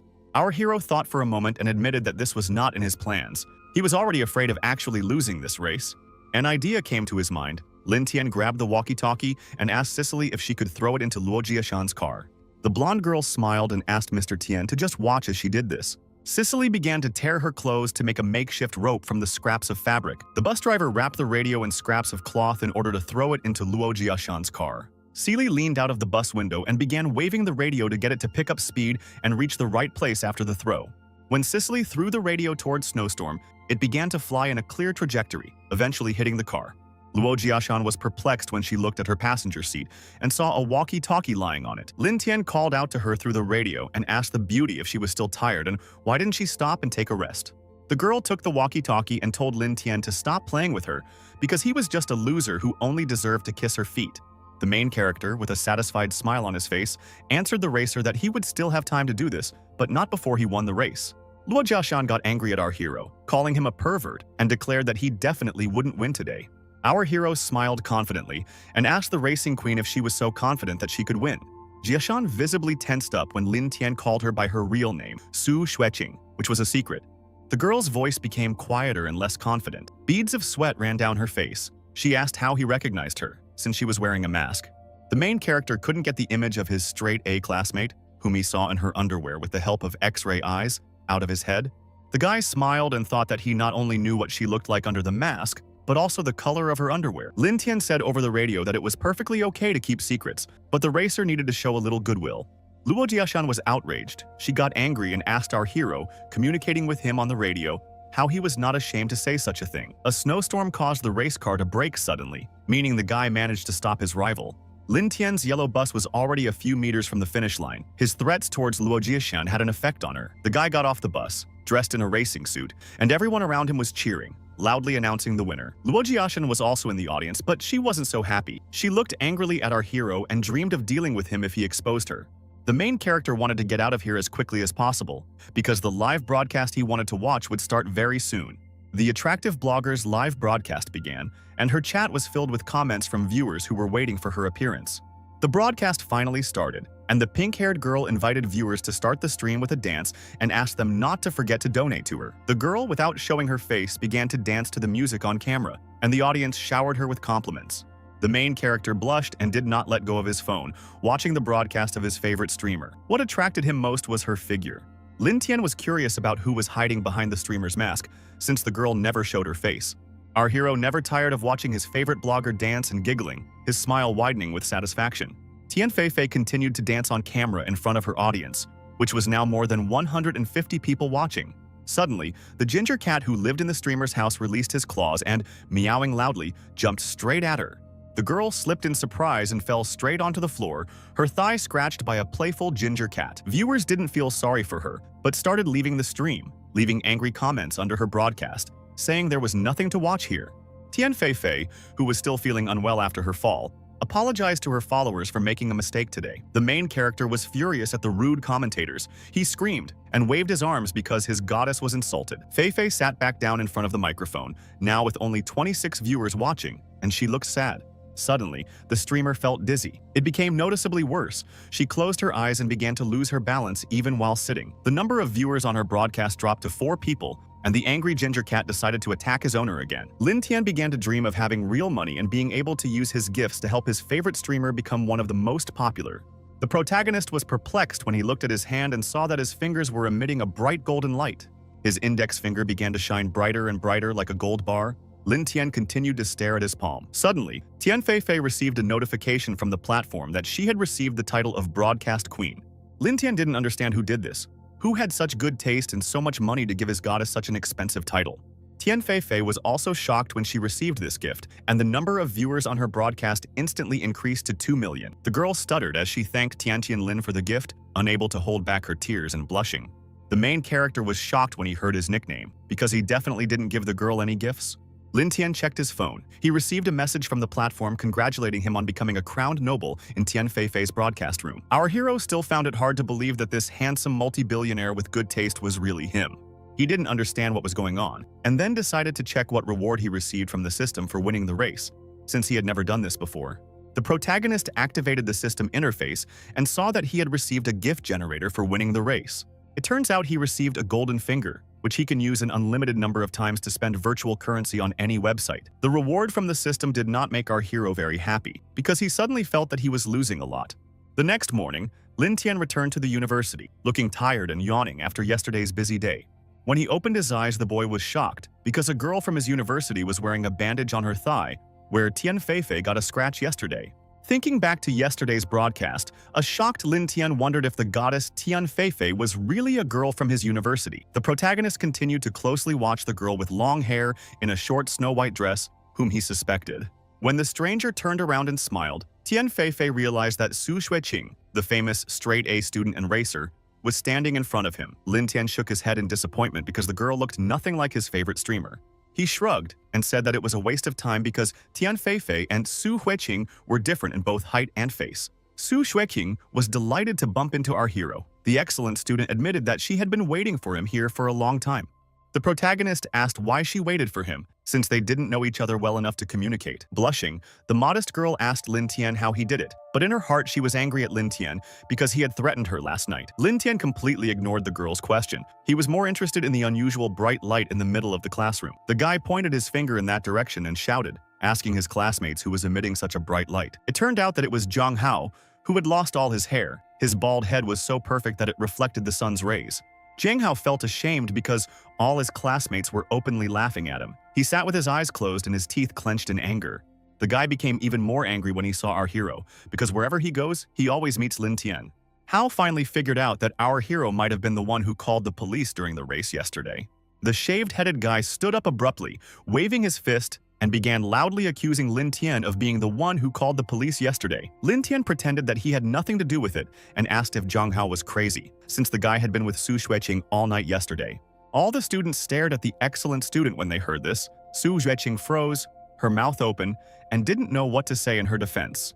The girl blushed and fell silent, hiding her shameful eyes because she could not honestly tell the truth to her classmates. She was forced to nod to confirm Lin Tian's version, since she couldn't admit to participating in the race.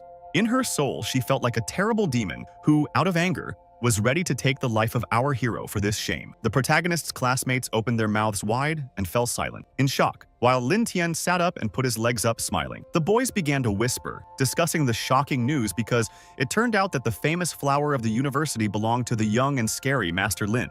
Su Xueqing clenched her teeth in anger. All her thoughts were now about our hero and how much she wanted to take revenge on him for the shame she had suffered. The teacher entered the room and told the students to take their seats because the lesson was about to begin. Before starting the lesson, our hero's class teacher stood on her toes, as she was short. She took the chalk and started writing something on the board, announcing the topic of today's lesson to the students, while in her other hand she held a textbook. Looking at his beloved teacher, a thought entered Lin Tian's mind, and then his face twisted. The protagonist noticed that a lot of red cat hair had stuck to the class teacher's snow-white shirt. Afterwards, Lin Tian looked at the teacher's ankles. They also had bruises, just like the streamer Tian Feifei had after her fall yesterday. Our hero formed a frame with his fingers to compare Miss Chen with Tian Feifei and confirm whether they were really the same person. Miss Chen turned her head and looked at her student with confusion when she noticed that he was acting strangely. The puzzles in Lin Tian's head finally came together, and then he froze, his mouth and eyes wide open in shock. Our hero's class teacher got angry when she saw that he was behaving strangely. She screamed and asked what was wrong with him. The protagonist began to cry with happiness because he realized that his unattainable goddess Tian Feifei was standing in front of him right now. The boy grinned, but he still found it hard to believe that his homeroom teacher would turn out to be his favorite goddess. The system stunned him with a notification that Lin Tian had now received a Hell Mode difficulty quest, but our hero didn't stop smiling. He had a lot of questions when the system gave him the task of collecting the 3 best streamers on the internet within 1 week, and the reward for this was unknown. The protagonist decided not to be distracted by his beloved goddess any longer. Now, completing the system's task was his priority. The boy intended to check with X-ray eyes whether his teacher was really that same Tian Feifei. Lin Tian clarified to himself that he was not doing this for his own pleasure, but simply to check whether Miss Chen had the same mole on her leg as Feifei. Our young hero's eyes widened in bewilderment when he checked Miss Chen with X-ray vision, and the results surprised him. It turned out that Miss Chen was wearing leggings under her tights, so the guy was unable to check whether she had a mole on her leg. He wanted to cry from the injustice because his X-ray eyes were only able to see through 1 layer of clothing. The class teacher covered her legs with a textbook when she noticed Lin Tian staring at her and asked why he was doing that. The protagonist was forced to play dumb. He shrugged his shoulders and looked at his teacher in bewilderment. Miss Chen did not interrogate the student any further because she was distracted by the phone ringing. She picked up the phone and looked at the screen. The bell clearly upset her, and the girl quickly told the students to first study on their own, and she would ask them questions after the lesson.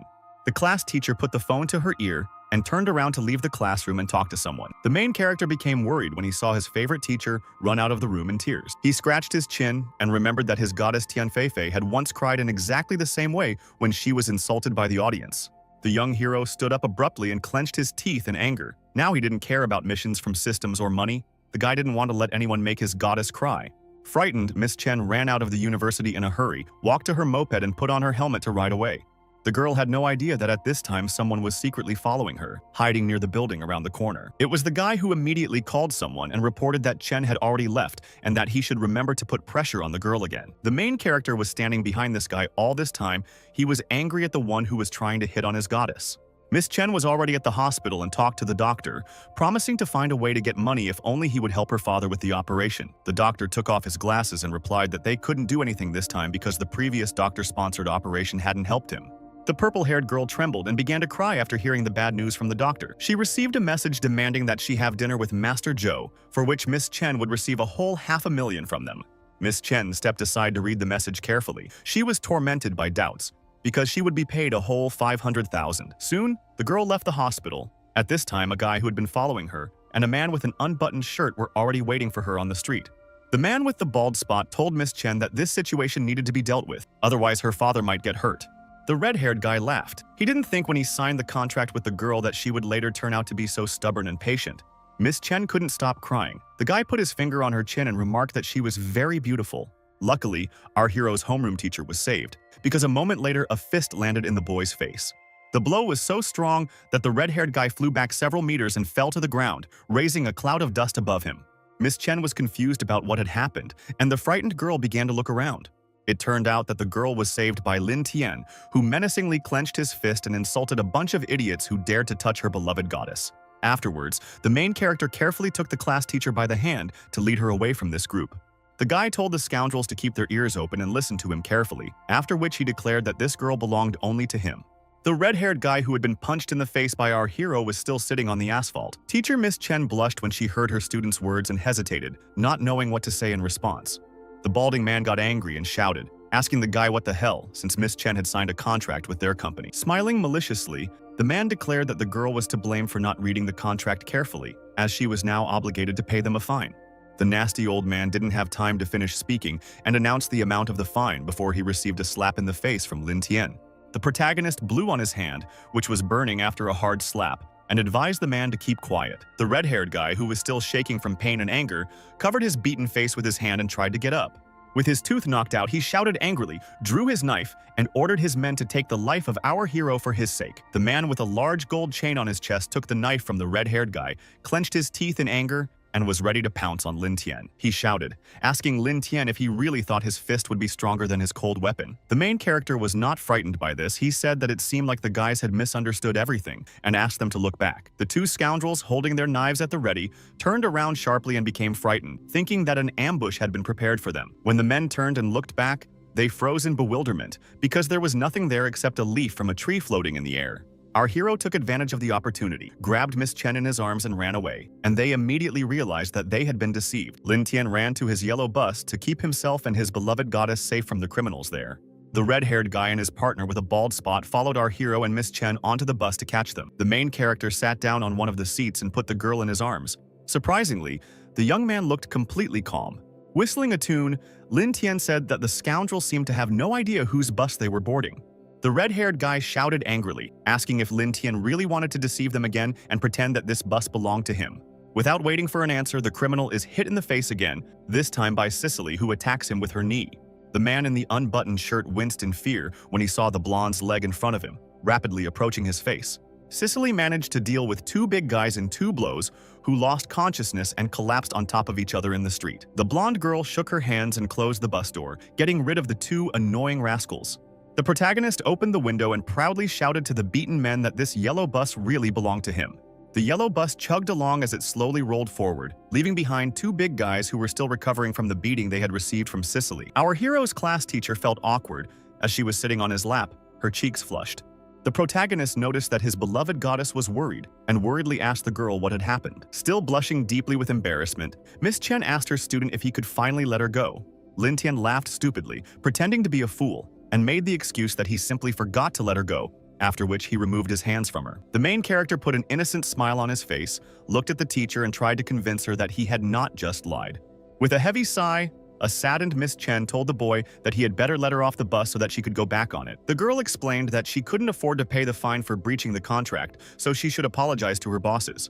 The class teacher was stunned when our hero asked her not to worry, because from now on she would work only for him. He grinned when the system notified him that he had already managed to collect one of the 3 streamers, which meant he could complete this task separately. The teacher got angry, pulled him by the ear and asked him not to talk nonsense, asking when she managed to become his person. She blushed even more and reminded the guy that she was his teacher when he went to hug her. The protagonist awkwardly scratched the back of his head and smiled, after which he informed the teacher that they had already arrived at her stop. Miss Chen was shocked when Lin Tian simply escorted her off the bus, leaving her at the bus stop and saying goodbye to her. For a while, Chen stood at the bus stop and watched the bus leave, trying to come to terms with the idea that she actually liked her student. She couldn't stop blushing because she was embarrassed by the fact that she was Lin Tian's homeroom teacher. Soon, our hero's yellow bus stopped far from residential areas on a dirt road surrounded by metal barrels. Cicely was driving. The girl looked tense, and Lin Tian asked her if they had arrived at the destination yet. A worried Cicely confirmed that they were already there and asked Mr. Tian if he should call more people here. The protagonist grinned slyly and asked his subordinate if everything was ready. He didn't want to call in reinforcements here. Cicely tapped her hand on the large black suitcase and told her boss that she had prepared everything she needed. Lin Tian got off the bus holding a long, large case in his hand and asked the girl if she was still afraid of them, even with this gun. Our hero, holding a suitcase, confidently approached the entrance, which was guarded by a whole crowd of strong, tall men. The men reacted unfriendly to his appearance and asked the boy if he was lost or just looking for trouble. The protagonist responded to their questions with indifference and simply ignored the security guards as he walked into the building. Lin Tian saw a spacious warehouse in front of him, which was completely empty, with an empty chair standing in the distance. The guy boldly demanded that the man not pretend to be someone important because he needed to quickly resolve all the matters here and not be late for the live broadcast. The chair turned around and a man in a white suit was sitting on it, smoking a cigarette. He asked if it was Lin Tian who had kidnapped his actress Tian Feifei. The old man with a scar on his face looked unfriendly. He thought that he would make it difficult for Lin Tian to talk because kidnapping is a crime. The main character boldly admitted that it was he who kidnapped the actress of this company, but he was not afraid of any punishment. The head of the company could not stand it and started shouting, demanding that the boy stop making excuses to him. Lin Tian silently walked closer, and only then did the man realize that the guy wasn't making excuses and that the conversation wasn't going according to his script. Our young hero grinned and began to take something out of his pocket, ignoring the man's attempts to instill fear in him. The big guys immediately surrounded their boss and started shouting, intending to protect the man, because they thought that Lin Tian was taking out a gun. The big guys were proven wrong, because Lin Tian took out a key in a pig-shaped case from his pocket, solemnly showing it to everyone. All the men gathered were perplexed by the guy's strange behavior. They silently stared at our hero. Grinning, Lin Tian began to use the key to open the long weapon case he had brought into the warehouse with him. The lid of the case opened slightly, and everyone could see a red handle inside, which resembled a weapon. The boss and his guards panicked and shouted that things were bad, because this time Lin Tian really wanted to get his gun. At that moment, Cicely entered the game. The girl rushed past the crowd of big guys, swinging her fists and legs so that they were all defeated with one blow. When the boss was left defenseless, the protagonist screamed, demanding that he stop bothering his woman, since that was all he was capable of. The man was startled and cowered as our hero aimed his gun at him and shouted for him to take his shot. The main character held a red pistol in his hand, his finger already pressing the trigger to shoot the boss. Lin Tian placed one foot on the table and continued to scream, terrifying the frightened old man. The guards, beaten by Cicely, tried to get up and reach their trembling boss to protect him. The old man in dark glasses began to sob from fear of dying today and did not understand why this boy turned out to be even more reckless than himself. The company owner could only close his eyes and cover his face with his hand when he heard the click of the trigger. The man was perplexed when a second later he opened his eyes again and discovered that the shot had not killed or even wounded him. When the boss opened his eyes, he saw money bills flying everywhere and beamed with happiness, thinking he had gone to heaven. But then he saw in front of him the serious face of our hero, who was throwing this money at the boss with the help of a special pistol. The guy spread his arms out to the sides and urged the man to stop dreaming, because his god was Lin Tian, and every bullet here was payment for Tian Feifei's contract. Our hero showed the man a photo of his teacher and shouted that from now on, she no longer belonged to his company. The shocked elderly man wearing dark glasses wanted to say something back to Lin Tian, but he couldn't find the right words. Lin Tian threw the pistol back and shouted with furrowed brows, telling the boss not to argue, as he was serious about freeing his beloved goddess from slavery. The guy decided that the money fired from the pistol was simply not enough, so he reached into the long case again. He shouted that if one clip wasn't enough for the boss, let him get 2 more, and was ready to start shooting money at him again from several pistols. The protagonist began to inject a huge stream of money into the company owner, which caused the man to scream in surprise. Lin Tian threw the used pistols behind his back and asked the old man if this money was not enough for him. Then, our hero decided to use 3 pistols at once, a triple snowstorm against the company director, and he had to hold one of the guns in his mouth. The big guys were delighted with the money storm that engulfed them. They praised the generous and merciless Master Lin, bathing in bills. After covering the boss and his subordinates with a wave of money, Lin Tian finally obtained Tian Feifei's contract, which was now torn up. The guy took the contract, turned around and left, and finally told the boss to remember once and for all that Tian Feifei was his girlfriend. Already on the bus, Cicely, realizing that it was none of her business, still asked Mr. Tian whether it was worth spending so much money on her teacher. When Tian Feifei terminated her contract with her previous company, Lin Tian replied without hesitation that it was certainly worth it. Smiling maliciously, the boy asked why he would give money to the one who bullied his teacher Chen. At this time, the company boss who remained in the warehouse grimaced and screamed in shock upon discovering something. It turned out that all the money our hero fired from the pistol was counterfeit, and the men only discovered this now. One of the boss's subordinates managed to find real money among a mountain of counterfeits and showed the man 3 bills. The man proudly presented his boss with 250 yuan to calm him down, and someone else found the same amount. The boss got angry, hit his subordinate so hard that he flew into the wall and shouted, asking how dare he give him this garbage. The elderly man froze when he felt the barrel of a gun at the back of his head and was told not to move, warned that this time it was a real gun. The old man froze and looked back cautiously to find out who dared to break into his warehouse and threaten him with a gun again. When the boss saw Lady Caozong in front of him, the man fell to his knees and began to apologize to the girl. The elderly man began to cry and wanted to start making excuses to the girl, but she covered his mouth with the sole of her shoe. The girl with long pink hair smiled and wished the boss to just die if he wanted to apologize to her. The following events took place in the teacher's office. Miss Chen was surprised to receive the package, as she had not ordered anything recently. Our hero's class teacher opened the box and saw pieces of torn paper inside with something written on them. The woman was shocked when she realized what kind of papers they were. She opened her mouth and eyes wide and was speechless. She realized that this was her contract with the company where she worked as a streamer, which meant that it was now invalid, since it was terminated. Among the torn paper, the girl noticed a whole letter. She took it out to read the message from our hero. It turned out that it was a contract from Tiantian Lin's talent agency, and the teacher looked at it. When she saw Tiantian Lin's name, she immediately remembered how the person with that nickname had given her the status of broadcast queen a couple of days ago. Miss Chen had no idea that at that moment someone was watching her through binoculars, hiding not far from the university. It was Cicely, who had nimbly climbed a tall tree at our hero's request to spy on Miss Chen.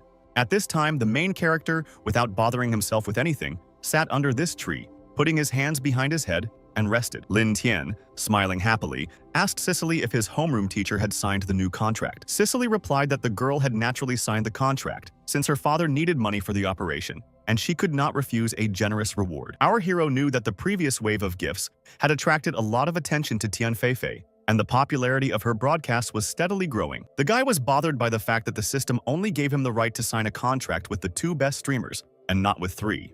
The guy took out his phone and went to his favorite website, where he checked the list of the best streamers. A certain Cow was in first place. The protagonist grinned and decided that he should first get the platform's best streamer into his agency. He opened the broadcast to Cao Biluo, who was hosting it at that very moment. The girl was watched live by a full 14 million viewers.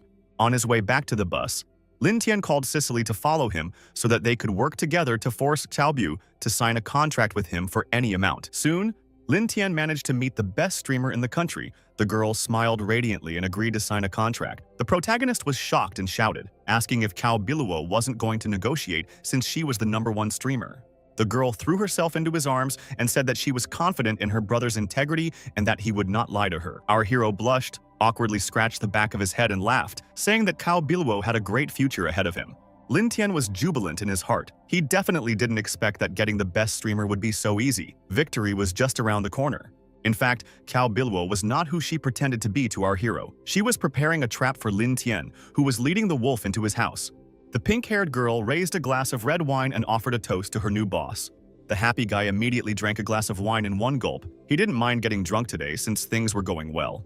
At this moment, Cao Biluo glanced at her assistant and nodded to the old man to take action. At this time, Cicely was waiting for her boss outside. She noticed a thin, tall old man in a black suit entering their bus. When the assistant of the best streamer in the country entered our hero's bus, he looked around and began to take something out of his pocket. The old man failed to carry out his insidious plan because a second later the needle with the sleeping pill hit him right in the neck. Cicely came and screamed that she saw right through him, and first the man would have to go through her if he wanted to set up the young master. Surprisingly, the needle didn't work against the older man. He simply grabbed the back of his head to remove it. A shocked Cicely screamed, asking if her poisoned needle had had no effect on the old man. The bearded old man turned around and said he was immune to anesthetics, and the girl had no idea who she was dealing with. The old man tore off his jacket and shirt in one motion, then tensed his muscles and loudly introduced himself to her as Maori. Showing off his muscular arms, the grandfather grinned and announced that he would now show Cicely his unique Chinese martial arts. Cicely wasn't afraid of the old man. She clenched her fist tightly and swung her arm to attack Maori first. The Maori proved to be a skilled martial artist, as he easily dodged the blonde girl's blow. This made Cicely tense. She screamed, asking what the move was, and noted the flexibility of her opponent's body. When Cicely wanted to punch the old man again, she didn't have time to do it because Mari grabbed the girl by the arm. The man threw the girl's hand aside, swung his right fist and explained that he was demonstrating his square dance skills to her. It was enough for Mari to push the girl away once for her to grab her head and wince, feeling dizzy. Cicely was not going to give up. She clenched her trembling fist tightly and shouted that she would use all her strength to defeat him. With a warlike expression on her face, she pounced on the old man and began swinging her fists, trying to hit him.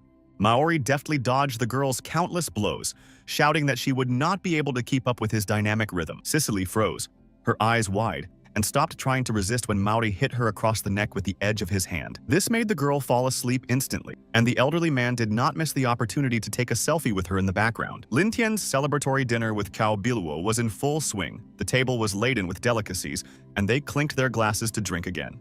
The main character was already completely flushed from intoxication. He smiled happily and fell asleep right at the table, but continued to drink wine.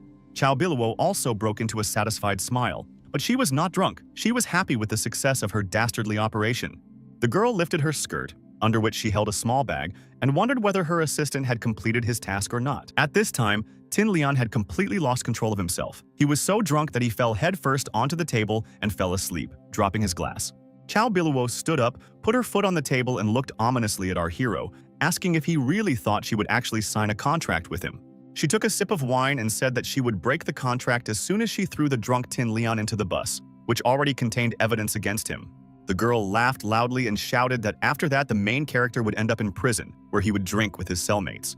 The streamer instantly fell silent and looked at Tin Lian with fear when he suddenly woke up and admitted that he didn't like to drink. Cao Biluo saw that Tin Lian was sitting at the table in a completely sober state. All this time, it seemed like he had been deliberately pretending to be drunk. The pink-haired girl was extremely shocked, stammering. She wanted to ask Tin Lian how he managed to do this. Tin Lian felt embarrassed to admit to Cao Biluo that he had checked her with his X-ray eyes from the very beginning. Without admitting it, the protagonist stated that from the very beginning he noticed how the girl hid the sleeping pills under her skirt. The main character couldn't stop blushing and smiling because he still couldn't get used to his X-ray vision. Cao Biluo screamed, declaring that sooner or later Tin Lian would end up in her hands anyway, and today's exposure would not hinder her. Our hero stood up from the table and advised the girl to take better care of herself. Smiling arrogantly, Tin Lian asked the country's top streamer if she was curious to know who actually took the sleeping pill. The bewildered girl with pink hair abruptly sat back in her chair and looked at our hero with incomprehension. An angry Cao Biluo started yelling at the guy, repeating how disgusting he was, when she realized that she was the one who took the sleeping pill. After a few seconds, the medicine took effect on her, and she only had time to quietly say what a bad person Tin Lian was, and began to fall asleep. A sly smile spread across the protagonist's face, because now he could do everything he had planned, while Cao Biluo had fallen asleep. The girl with long pink hair was still conscious, but she found it difficult to stay awake. She covered herself with her hand and asked Tin Lian what he was going to do. Our young hero didn't respond to the streamer, he just chuckled evilly, licking his lips. Trying to stay conscious, Cao Biluo tried to stop our hero, claiming that he was acting illegally. The protagonist looked at the girl in bewilderment, not understanding why she was accusing him of a crime, because he did not consider it illegal. Cao Biluo froze in shock when she saw Tin Lian take out a plastic bag and start collecting all the food on the table into it. An indignant Tin Lian, throwing the lobsters into the bag, declared that this was a completely traditional Chinese virtue. While tying the bag, Tin Lian complained that the girl had no idea how to invite someone to dinner, as he was still hungry. Cao Biluo was also indignant and asked why Tin Lian was thinking about the leftovers when there was such a perfect beauty in front of him. The puzzled guy scratched the back of his head and asked the girl what was wrong and whether she could really be more important than food. Our hero's behavior made the girl go berserk. She started screaming and kicking her legs while sitting in the chair. The girl knocked a plate containing several meatballs off the table, causing the dish to shatter into pieces. Cao Biluo's actions and the way she treated food with disdain made the protagonist turn pale and tremble with anger. Lin Tian silently grabbed the pink-haired girl's hand and pulled her towards him. Cao Biu was scared and didn't understand why he was doing this. The main character, with a stern expression on his face, put the girl on his lap to punish her for her actions. Cao Biluo burst into tears and began screaming in pain, insulting Lin Tian as he began to hit her with his hand for her attitude towards food. Lin Tian began to yell at the girl for being careless about food and daring to break dishes. Streamer number 1 gritted her teeth and burst into tears, screaming back that even her father couldn't afford to beat her. After punishing Cao Biluo, Lin Tian walked out of the restaurant with a satisfied smile on his face, carrying bags of lobsters and bottles of wine. Cao Biluo remained inside, her whole body trembling and unable to stop crying after being beaten by Tin Lian. Before he could leave the restaurant, the main character saw a gray-haired man in front of him who was just entering. Cao Biluo's assistant decided to pass by silently. He glanced angrily at our hero, who walked through the door. The pink-haired girl immediately rushed into the arms of her assistant to complain. The old man was perplexed. Cao Biluo pulled herself together and replied that she was fine, and asked if Maori had managed to complete her task. The old man nodded and replied that everything was ready, so Lin Tian would soon meet an unfortunate fate. On the bus, our hero noticed Cicely and thought that he hadn't noticed before how beautiful she was too. Suddenly, Lin Tian's bus stopped because it was surrounded on all sides by 3 police cars. A police officer got out of the car and shouted at Lin Tian that, based on a report from a concerned citizen, he was accused of stealing a large sum of money. The main character looked out of the bus and looked at the policeman in bewilderment, not understanding what stolen money he was talking about. Cicely pulled the guy by the sleeve and discreetly handed him the weapon. Lin Tian looked at the blonde in surprise. Our hero was even more stunned when he raised his right hand and saw that the girl had handed him a firearm. The police officer became even more angry at our hero and shouted at the top of his lungs that the suspect had a gun. The frightened boy said that he had never held a real gun in his life, and all the police officers aimed to shoot at him.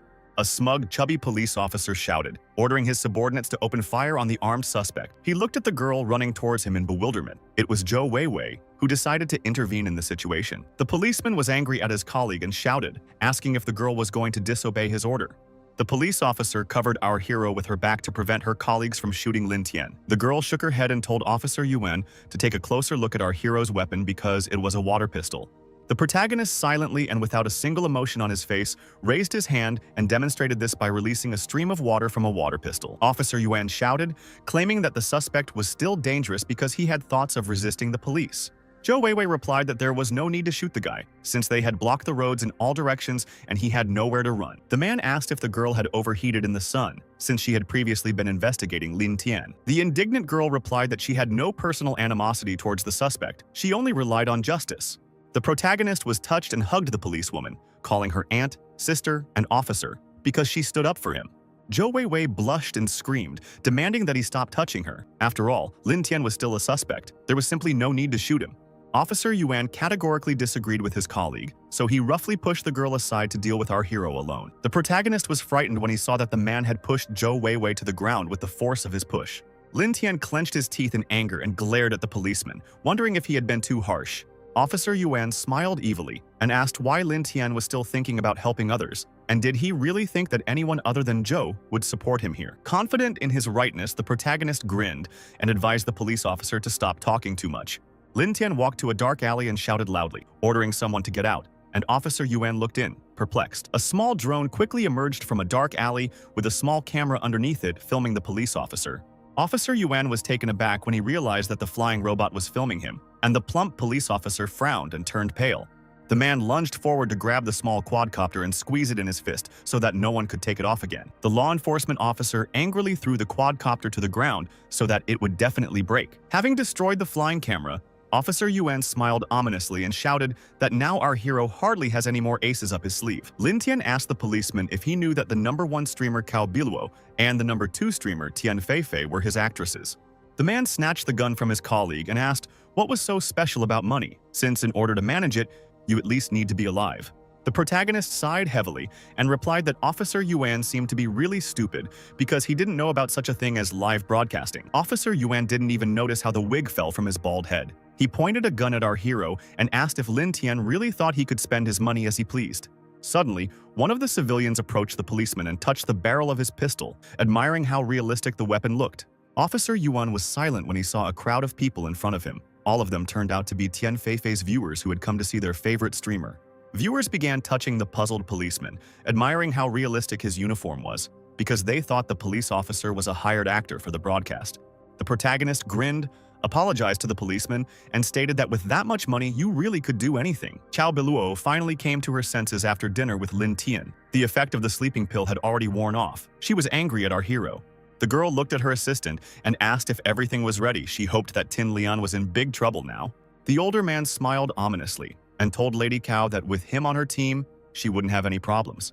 Cao Biluo announced that she was going to call our hero and let him know what consequences he would face if he contacted her.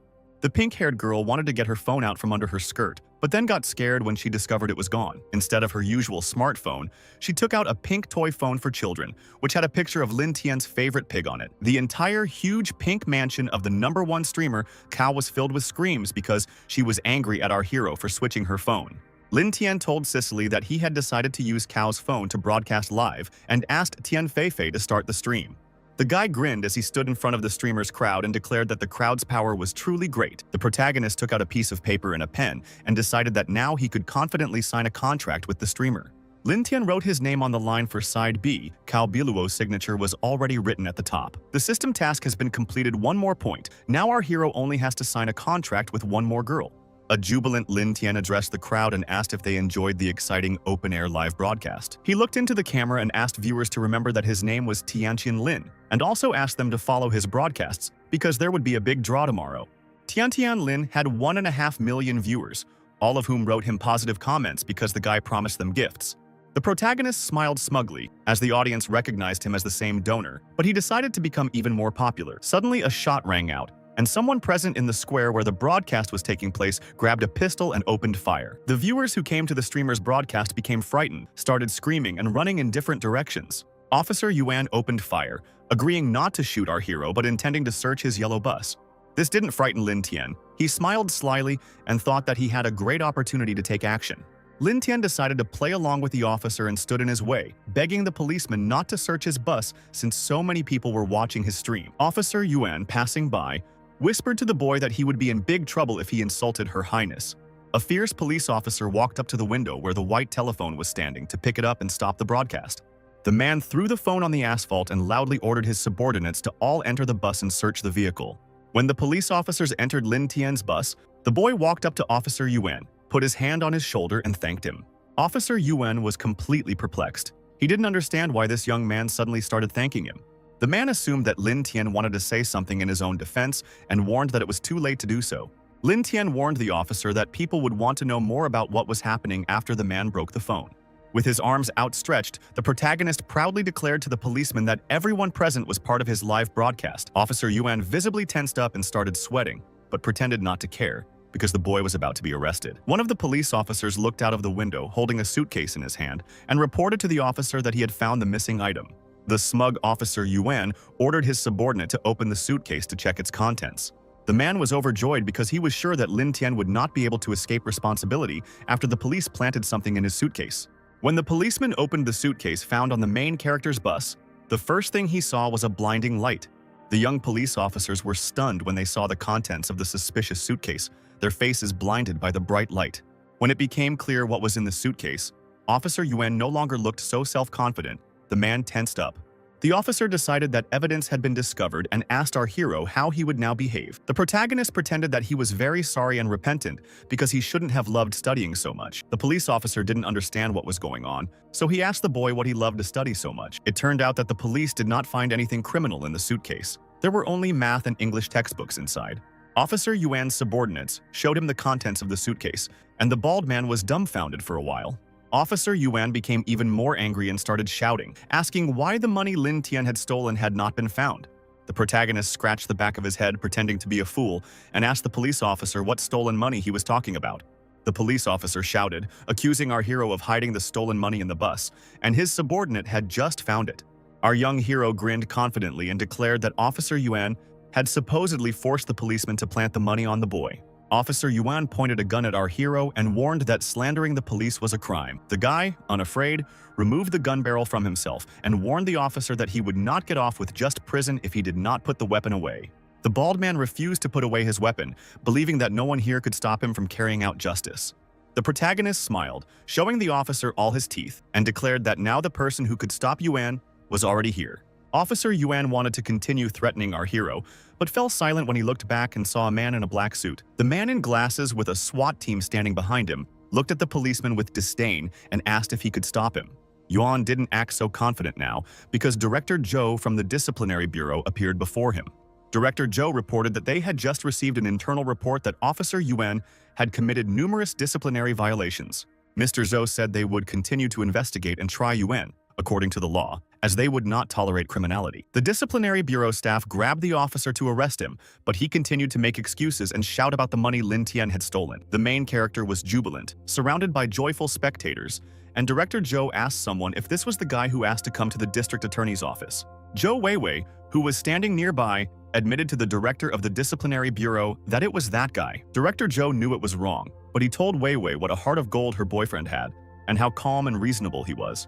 Zhou Weiwei blushed and started shouting that Lin Tian was not her boyfriend at all, but a suspect in the crime. The man didn't argue with her and said that he would return to the office to organize an investigation and that the girl should stop talking nonsense on the street. Wei Wei was still blushing with embarrassment and indignantly replied to her father that she knew this without him, and the man silently left. The protagonist was pleased to see that the system could make money appear and disappear, and now he had an extra budget to increase his and Tian Feifei's popularity. The guy beamed with pride when he saw the list of the best streamers, which included Tian Feifei, himself, and Cao Biluo, meaning the system's task had been completed. What Lin Tian was most interested in was what reward he would receive for completing the task. He wanted improved X-ray vision. Our hero was noticeably disappointed when the system instead rewarded him with unlocking the main questline and a personal storage unit. The following events took place in the tallest building in the city center, which towered over the others. On one of the high floors, a man in a dark suit stood by the window. He admitted that he suddenly had a feeling of danger. At work, Lin Tian received the main task from the system: create a company, expand the staff, confirm the office location, and complete the first transaction. Our hero already had a company with 2 employees. All that was left was to open an office and conduct the first transaction. The task didn't seem difficult to him, so Lin Tian laughed loudly and happily and shouted that he felt like he was about to become the richest man in the world. The main character had to be distracted from his great dream when he heard a loud knock. Someone threw a bottle on the table. In front of him stood a customer who was almost in tears, begging Lin Tian to finally sell him this product. Lin Tian looked at his customer in shock because he had completely forgotten that he was currently sitting at the checkout and needed to work. The boy smiled awkwardly, scratched his head, and apologized to the client several times for being distracted from his work. Our hero was upset. He didn't understand why, after completing so many tasks for the system, he still had to work part-time to earn a living. Suddenly, the guy heard someone scream. It was his partner, who accidentally dropped several bottles of milk on the floor and slipped and fell. The store manager heard this and came running to the scene. The first thing he did was start yelling at Qian Dodo. The ferocious man shouted, asking the red-haired girl why she was always messing up and whether she really needed this part-time job.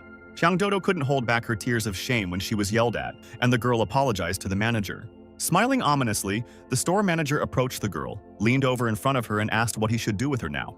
Dodo began to loudly apologize to the manager and promised that she would pay for the damaged goods, so she should not be fired. A man warned a part-time employee that her already small salary would be cut in half this month. As he was leaving, the manager told the girl to wait for him in his office because there was something else he needed to talk to her about. The main character had been closely watching the conversation between the girl and the manager all this time, and he clearly didn't like him. The manager decided to scold Lin Tian as well. He shouted, asking what the guy was staring at, and threatened to cut his salary in half as well. The store manager went into his office, slamming the door behind him, and Lin Tian decided not to answer him. Our hero approached his tearful colleague, and the girl apologized to him for the fact that because of her, he too had been reprimanded by the manager. Lin Tian smiled and comforted her by patting her head, because they were 2 poor students who should help each other. Qiang Dodo was delighted and suggested going out to dinner together that evening, as she had a coupon for half-price food. The main character wanted to cry because of how cute this red-haired girl was, like an angel. At this time, the manager stood at the door to his office and smiled ominously, waiting to meet Qiang Dodo. The red-haired girl came to his office, sat down on a chair, and asked the man what he wanted to talk to her about personally, and also promised to work hard so that he would not fire her. The man reached out his hand to grab her and shouted that her dismissal would depend on how well she behaved. The protagonist, who noticed that the manager wanted to grab his colleague, snapped his fingers to help her. The manager only had time to glance back when he noticed that the cash register, which had magically appeared there, was flying at him. The heavy cash register hit the man on the head and caused him to fall to the floor, so Lin Tian managed to teach the receptionist a lesson. The man immediately guessed that this was the work of our hero. He looked at him fiercely and asked if he was really trying to get fired. The administrator's threats didn't frighten our hero at all. He grinned confidently and allowed the man to fire him.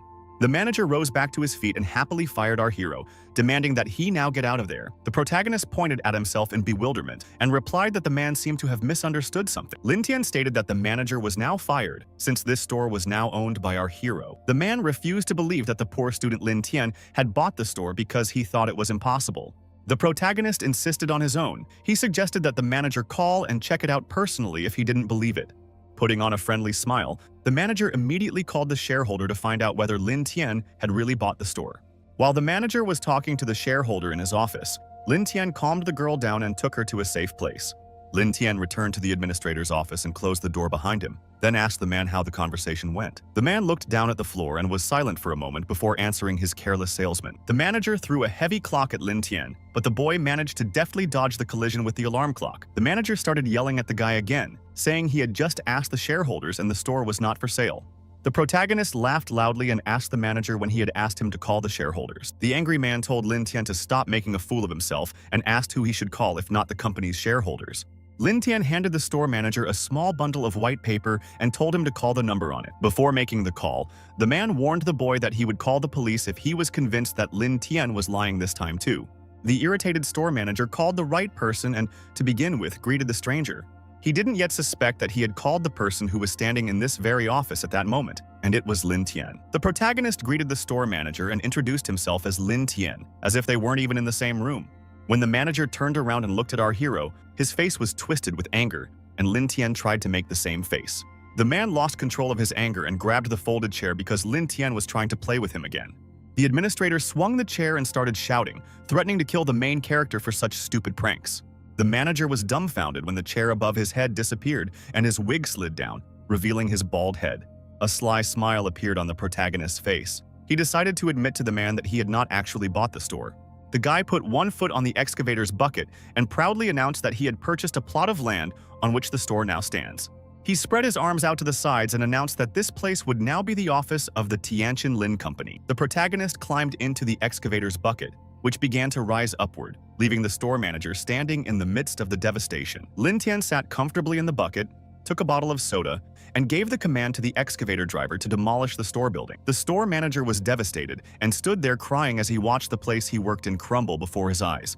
The red-haired girl looked at our hero in surprise when he asked Dodo if she really was an architect. The surprised girl nodded her head, looking with wide eyes at our hero, who was sitting in the excavator bucket. The protagonist extended his hand to the girl and suggested that Dodo join his company as an architect. After the events unfolded at the university, our hero met with his teacher. Miss Chen told the guy that she understood everything. She showed him her phone screen and began to tell him that she had guessed who had given her an expensive gift during the broadcast, and who owned the company with which she had recently signed a contract. Lin Tian replied that he didn't even try to hide any information from her, so it was normal for her to find out about it. He proudly introduced himself to her as the owner of the company, but the girl asked him to admit that his father owned the company.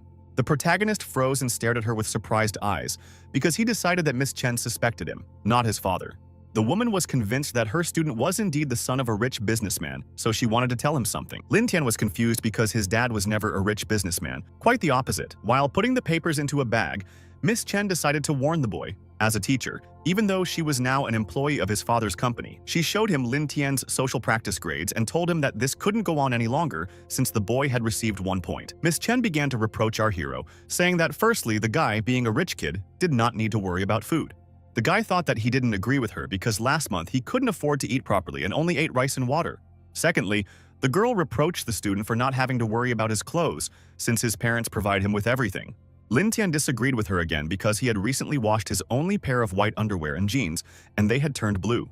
Thirdly, the class teacher reminded the protagonist that because of his rich family, he didn't even need to work. The guy could agree with this statement since he had just fired his boss yesterday, but before that he had been forced to work. Therefore, Miss Chen insisted that the boy devote more time to social practice in order to complete the internship and earn points. Lin Tian grabbed the respected Miss Chen's hands and said that he had recently found a construction site for a company building and would be hauling bricks there later. Blushing, the class teacher did not lecture him any further, but advised the boy to take care of himself. The protagonist waved goodbye to his teacher and announced that he was going to work. Lin Tian left, and Miss Chen shouted after him to remember to devote time to the internship, otherwise he would not receive his diploma. Our hero ran out of the office but didn't even suspect that Zhang Hao had been eavesdropping on his conversation with his homeroom teacher the whole time. Among other things, Zhang Hao was able to overhear that his main enemy from the group would not be able to graduate due to poor grades. The shaved-headed guy laughed ominously. His goal now was to make sure that Lin Tian would definitely not get the points he needed. Zhang Hao immediately called his dad on the phone and complained that he had not had enough money lately. Chairman Zhang Dejing was at work at the time, and the tired, bespectacled man hung up after talking to his son. The guy who was with him in the office at the time advised the father to give money to his son if he wanted to spend it. Zhang Dejing, with beads of sweat running down his face from embarrassment, told the boy that giving money to his son was a trifle for him. A young man in a red tie asked the chairman where he was going to get money, since all his funds had recently been frozen. Mr. Zhang was outraged when he heard this. He asked the guy where he got such information. The man began to tremble all over when the guy stood up and made it clear that he also knew about the chairman's secret divorce from his wife. Chairman Zhang Dajing suddenly stood up from his chair and shouted, asking the guy if he was secretly researching information about him. The mysterious guy asked the man to think carefully and accept his offer, and he handed him a business card. Throwing the business card on the floor, he turned and walked towards the exit, warning that it would not be his fault if anything happened to the chairman's restaurant if the offer was rejected. Chairman Zhang Dajing leaned towards the floor and extended a trembling hand to take the business card of the guy who was threatening him. The man took the business card with trembling hands and looked at it to read the name. The guy's name was Da Fan Pai. After the action unfolded at a construction site, as promised, our hero arrived to help the builders carry bricks. The boy wiped the sweat from his forehead. Although the work was hard, he was happy because carrying bricks helped him relax. Suddenly, the architect Qian Dodo came and shouted to the builders, announcing lunchtime, bringing food with her in containers. The satisfied builders lined up for food. Among them was Lin Tian. He hoped that today he would get a big chicken leg. When it was the protagonist's turn, Qian Dodo timidly handed him the food box, looking at the boss with fear. The protagonist extended his hands to take the box and asked the girl to stop being so polite because they were like one family here. Lin Tian didn't have time to pick up his well-deserved lunch before a man snatched the box right from under his nose. It was a tall, muscular construction worker in a hard hat who yelled at the guy, asking what he was looking at. The big man advised Lin Tian to be a good boy if he didn't want trouble when our hero asked the man why he wasn't standing in line. Qian Dodo wanted to stand up for her boss, explaining to the scoundrel that he was currently talking to his superior, but she was interrupted. The big guy told the girl that he had never seen her and asked if she wanted to spend time together later. A heightened sense of justice made our hero tremble all over and clench his teeth tightly. He began to flex his fist. Lin Tian was about to deal with the impudent big guy, but someone approached him and put a hand on his shoulder to calm him down. It was one of the builders who advised our hero to wait because they couldn't afford to deal with this big guy. The protagonist looked at the guy in bewilderment because he didn't understand why they couldn't afford to put the big guy in his place. The purple-haired guy explained to Lin Tian that this muscular construction worker's past was connected to a gang. The thug approached the boys and shouted, asking what they were whispering about, after which he threatened to beat them up. The big man in the yellow hard hat was distracted from Lin Tian and the other construction worker when he looked at his phone screen and tensed up. The man left, warning the boys that he would definitely deal with them when he returned, after which his face turned pale with fear. The guy advised Lin Tian not to leave because they would get into trouble if they were caught, and they might even lose their wages. The protagonist put his hand on the guy's shoulder and calmed him down, saying that the big guy would be in trouble, since Lin Tian was the boss here. Lin Tian left the purple-haired guy standing there in confusion, as he didn't expect our hero to be the boss. Meanwhile, the brute went into a dark corner where he met Brother Shan and asked him what he could do for him today. Brother Shan said that he had already sent his men to this construction site, so the man would only have one task. The main character was hiding around the corner at this time and carefully eavesdropping on their conversation. He suspected that they were going to do something. Lin Tian ran in panic because Cicely was still undergoing anti-hypnotic therapy and he had no backup. The purple-haired guy was already standing in the middle of the area in a hunched position, surrounded by several strong guys. The beaten builder began to ask our hero to come back. Because he was in danger, the villains did not want to leave him alone. The bandits continued to beat the boy and mock him, calling him stupid and weak. They did not believe that Lin Tian would help him. One of the builders took a shovel and swung it over his head, wondering if the boy would be hurt by such a blow. The purple-haired boy looked at the villain from under his brows, and Qian Dodo's mouth opened wide in fear. Luckily, everyone was distracted in time and looked back when they heard a loud sound. They saw someone tearing down the fence. It was the main character who decided to intervene, arriving at the site in his yellow bus, tearing down the fence along the way. He looked out the window and asked the shovel-wielding scoundrel if it would hurt him if he ran over him with a bus. Lin Tian moved forward a little further, causing the man with the shovel to fall to the ground. The big man was afraid that he would actually be crushed. The guy got off the bus, put his hands in his pockets and looked down at the builder, asking if he was the one causing the problems. The man in the white shirt, sweating with fear, tried to intimidate Lin Tian by asking if the boy knew who their boss was. Our young hero told the man that he didn't care who their boss was, then bent down and picked up a shovel. Lin Tian smirked as someone else suddenly chimed in, asking when his brother Shan Ya had lost face. A red-haired guy, whom our hero had already taught a lesson once, came out onto the construction site, accompanied by a big guy. Lin Tian and brother Shan Ya immediately recognized each other, so there was a moment of silence as they stared at each other with dumbfounded eyes. The protagonist smiled, throwing the shovel over his shoulders. He felt more cheerful when he realized that it was brother Shan Ya who wanted to intimidate him. Shanya started shaking all over with anger when he saw our hero. He asked why Lin Tian was the boss of this place.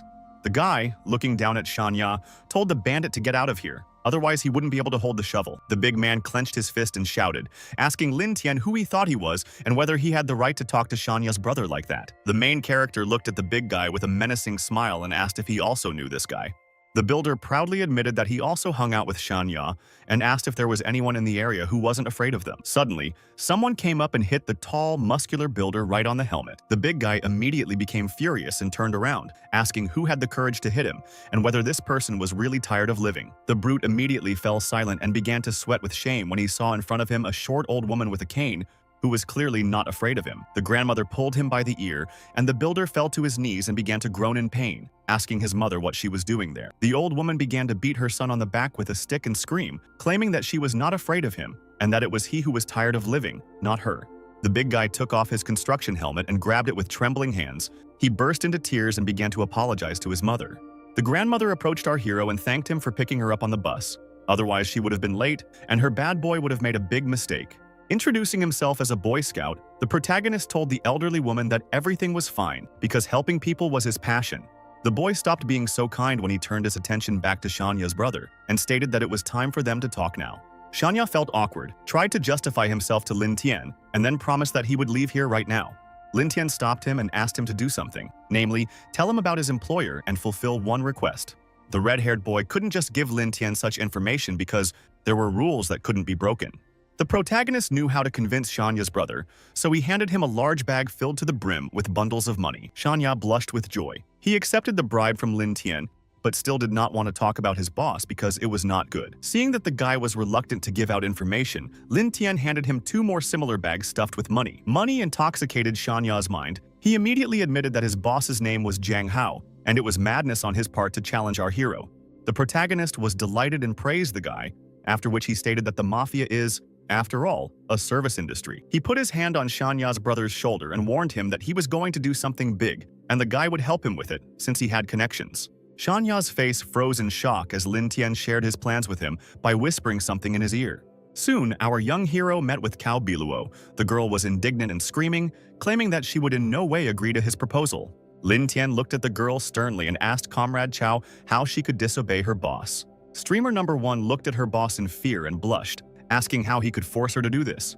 The protagonist smiled and replied to his subordinate that the guests simply wanted to play with her, and she simply had to accept them.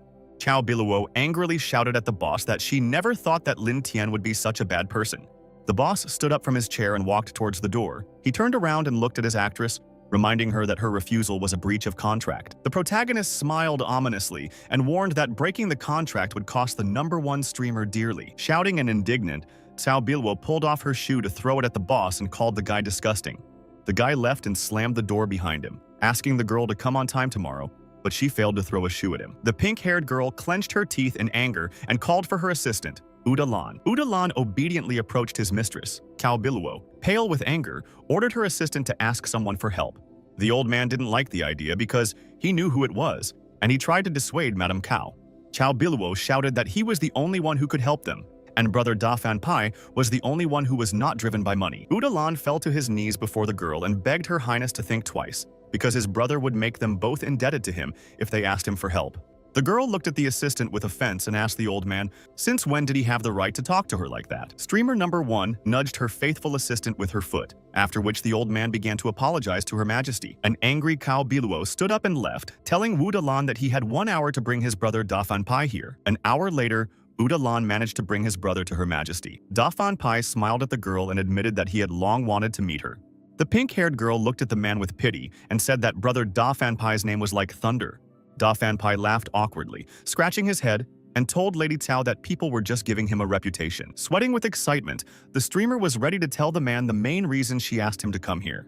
The man put a white-gloved finger to his lips and asked her to stop talking because he wanted to see for himself first. Da Fan Pai activated his magical vision. His eyes began to emit a red light. He wanted to look at the deepest secret in the girl's heart. Cao Biluo froze and looked at the man with fear as brother Da Fan Pai hypnotized her with his eyes.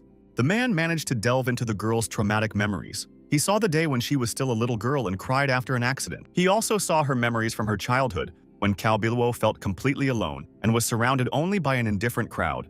Da Fan Pai also learned that the girl had been traumatized by tough bullies who had attacked her with a bat as a child. The man saw how Chao Biluo stood up for herself that day, grabbing a brick and dealing with her attackers. Then the pink-haired girl, having managed to stand up for herself, was able to find comrades who stood up for her. Da Fan Pai made it clear to Cao Biluo that he now knew how she lost both her parents, lived on the streets, and ruled over the local hooligans. Cao Biluo was shocked because she had kept her past a closely guarded secret. She asked the man how he knew this.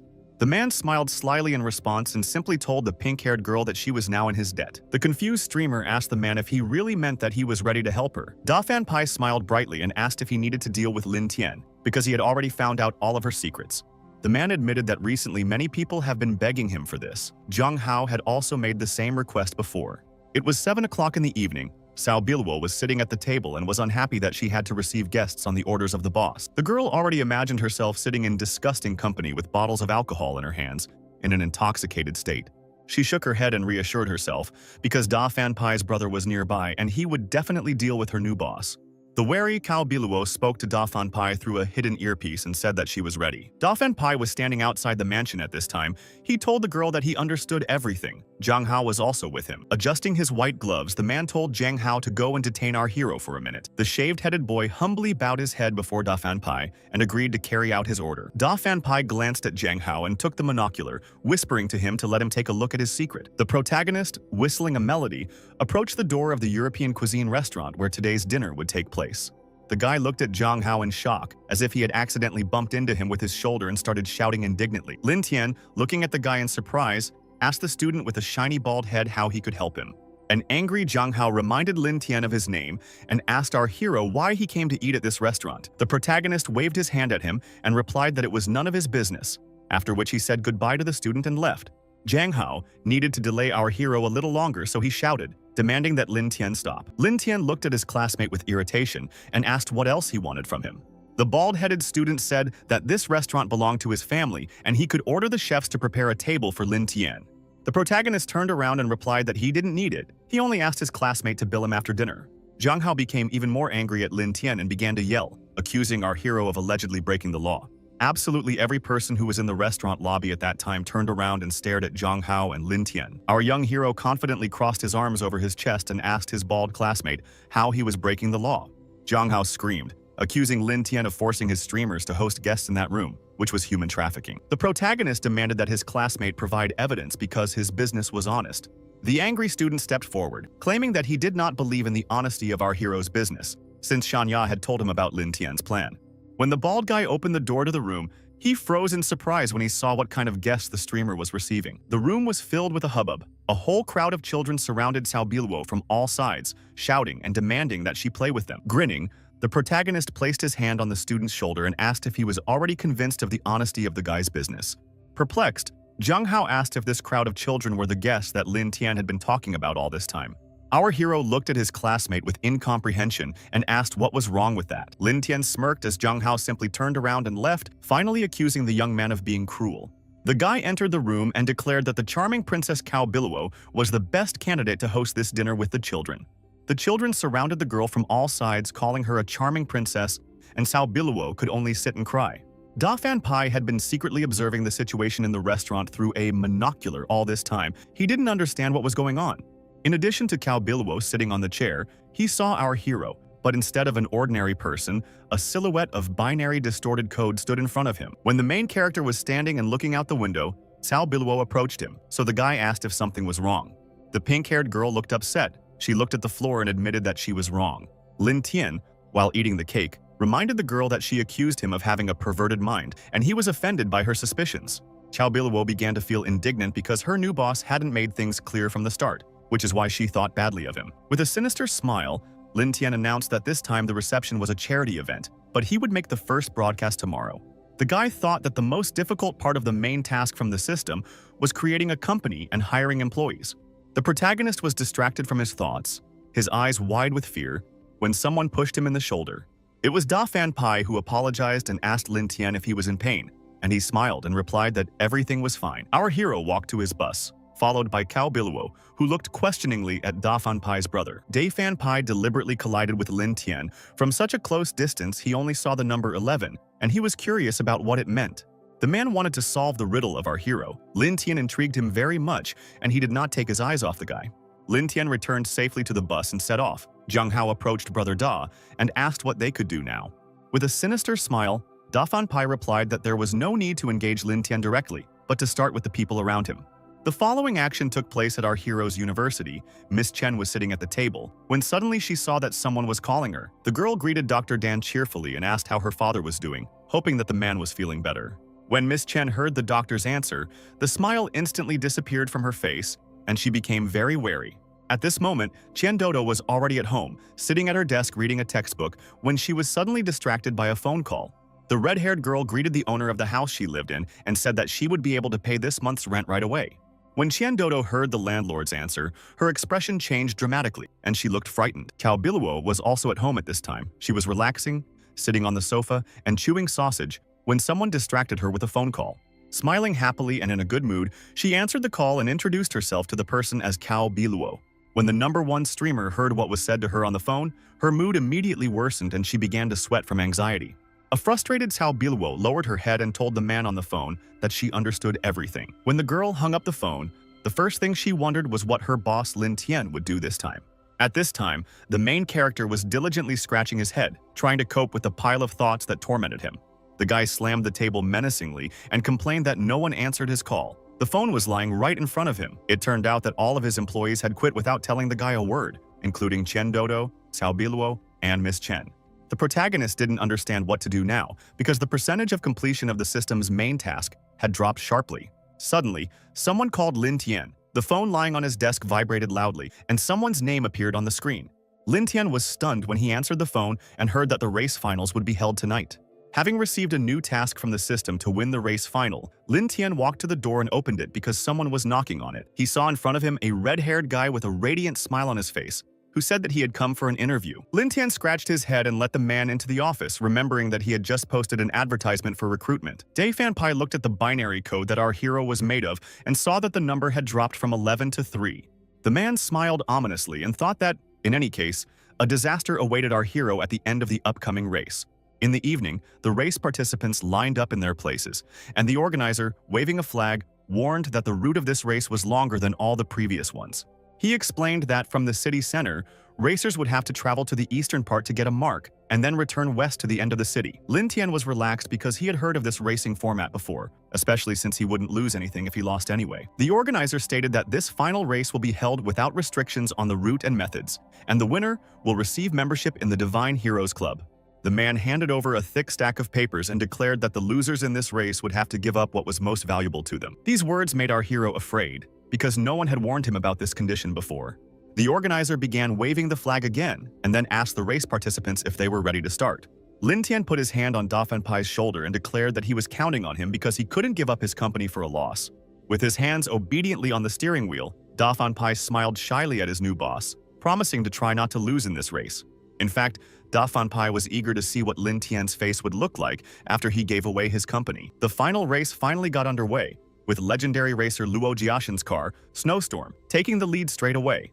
The race was broadcast live, the host commentated on it, and the Queen of the Night, Luo Jiashan, was on the screen. Filmed from a helicopter, the presenter told viewers that this year, many people are vying against the Queen of the Night to break her winning streak. The host admitted to the audience that last time, Luo Jiashan lost to a mysterious dark horse. The red-haired girl was perplexed when she saw the ghost bus that had overtaken Luo Jiashan in the previous race. The host scratched her head and suggested that this was the tortoise and the hare strategy because Lin Tian's bus was driving very slowly. Lin Tian felt relaxed and confident, and Da Fanpai dared to tell the boss that their car was too slow to win. The protagonist took out his phone, winked at the driver, and asked the guy not to worry because he had everything planned. The guy's first action was to call law enforcement and say that he wanted to call the police. Just like last time, Da Fanpai knew that he had actually planned this whole thing, and he had jammed the network in the entire city in advance so that his boss couldn't call anyone. Our hero scratched his chin and came to the conclusion that he would have to use a backup plan called super acceleration. The guy pointed to the right place and told the driver to go there to carry out his additional plan. Da Fanpai was confused because his new boss showed him a road that leads to the south of the city, which is not on the route. The protagonist agreed with the driver, but explained that only by taking a detour would they be able to speed up.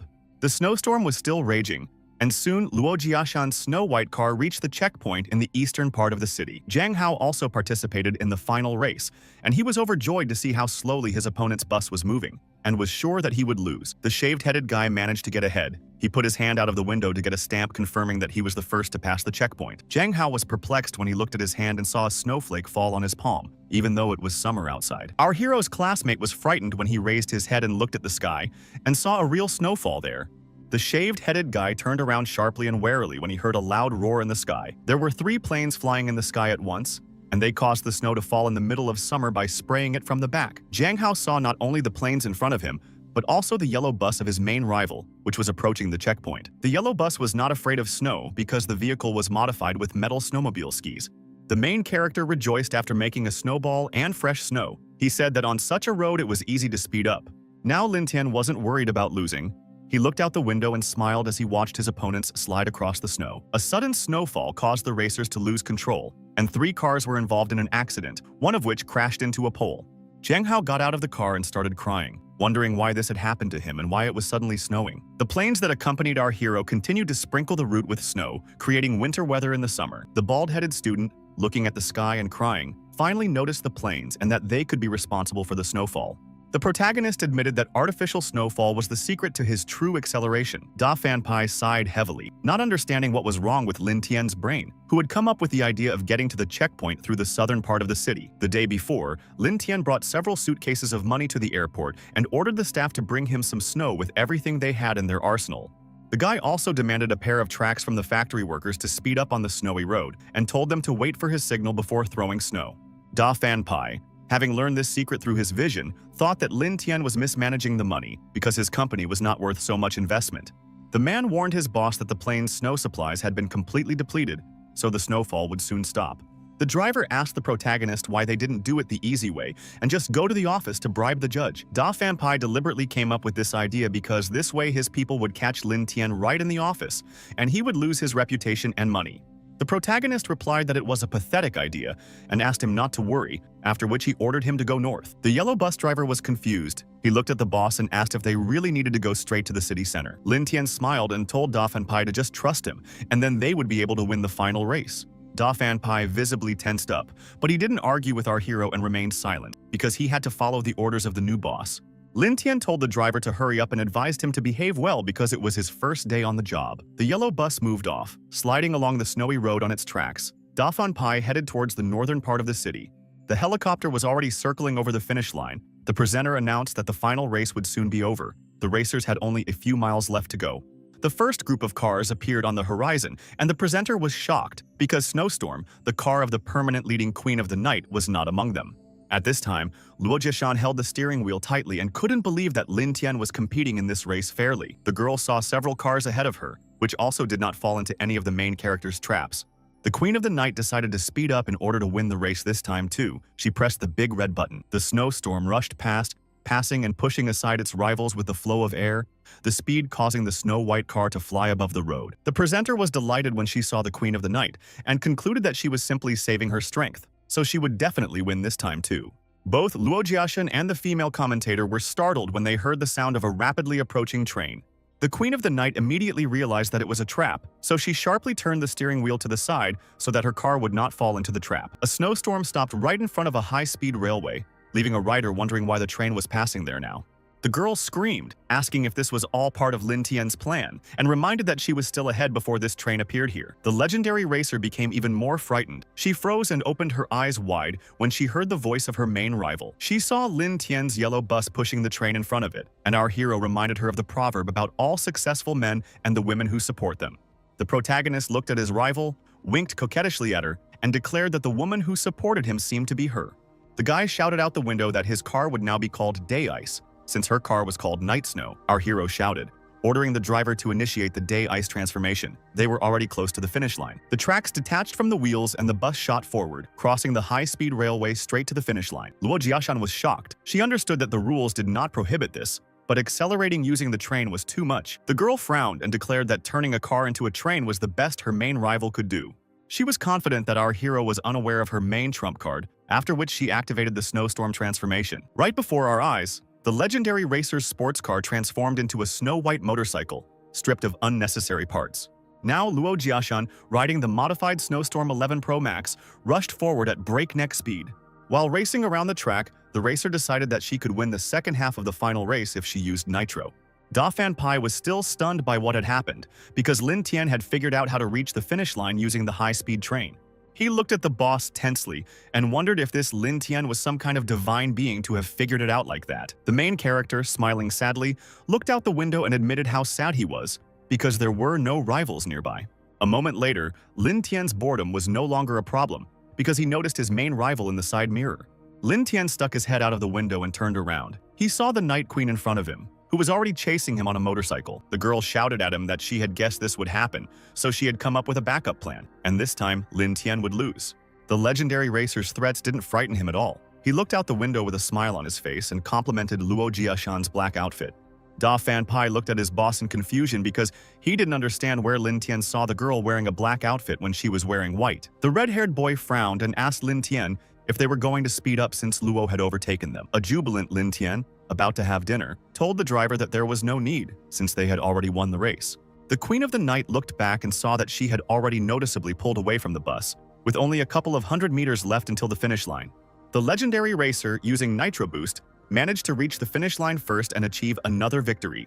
The presenter was genuinely happy when her favorite racer won again, and she announced it into the microphone. The female commentator announced that the winner of the final race was once again the Queen of the Night, and her car had evolved. Second place, according to the presenter, was also at stake. A ghost bus approached the finish line at a snail's pace.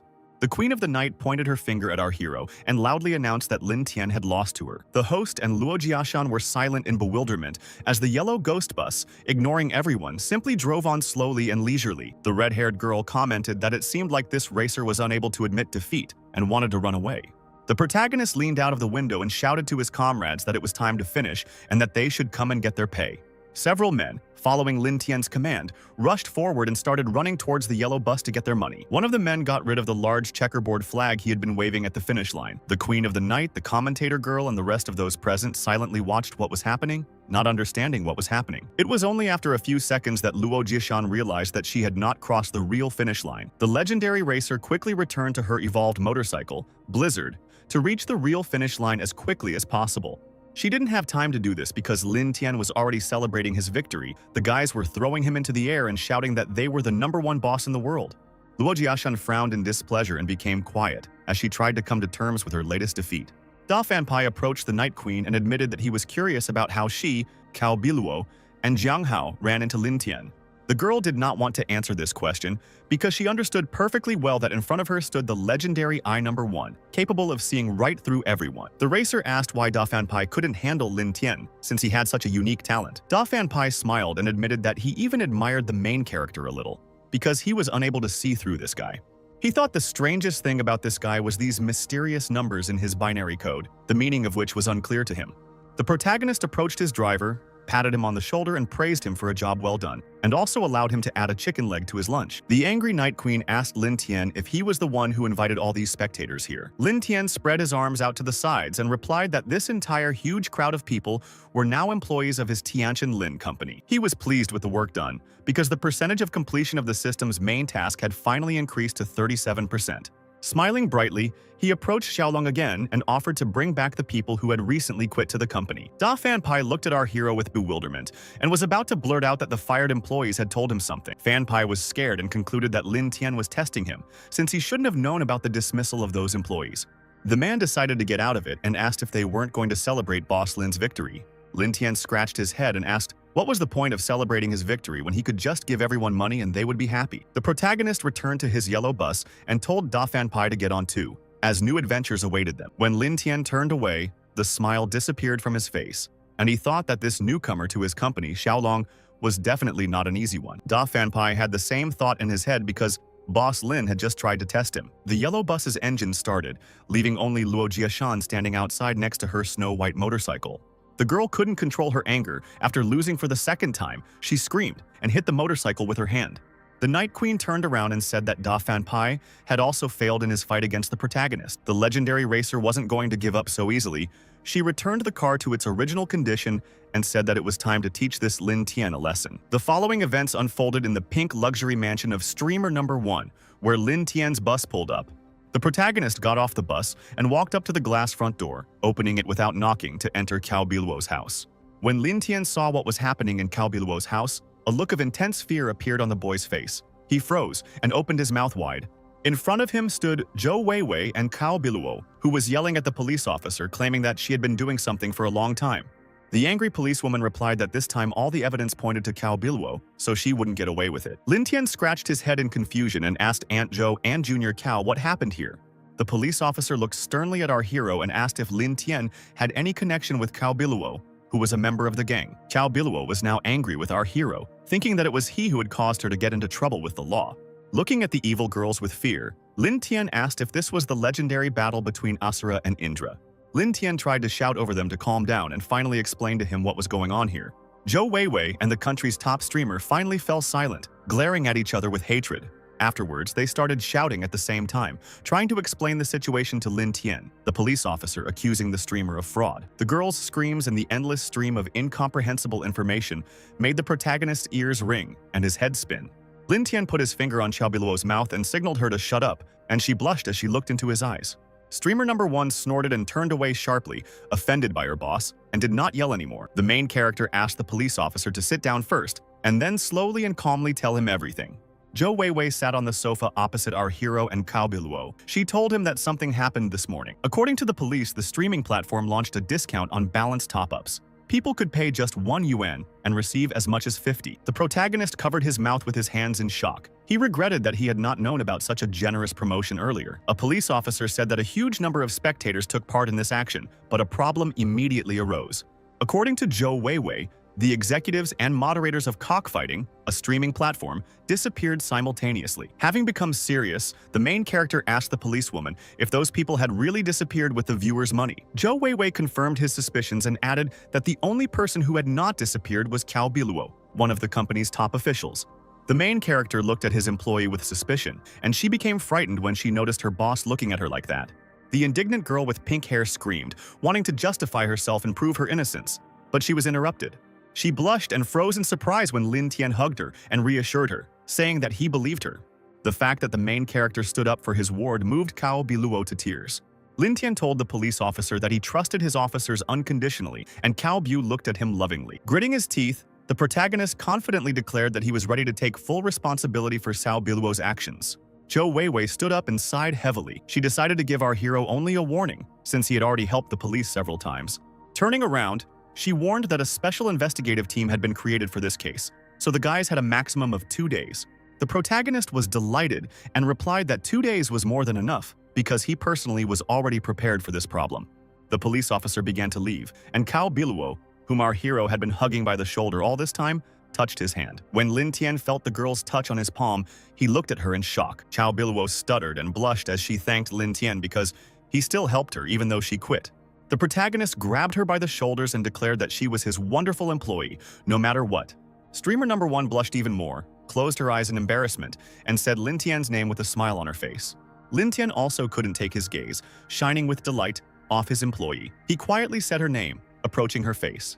The pink-haired girl looked straight into our hero's eyes, smiling, and Lin Tian's cheeks also turned red. Their sweet moment was interrupted when someone burst into the house and cleared their throat to get their attention.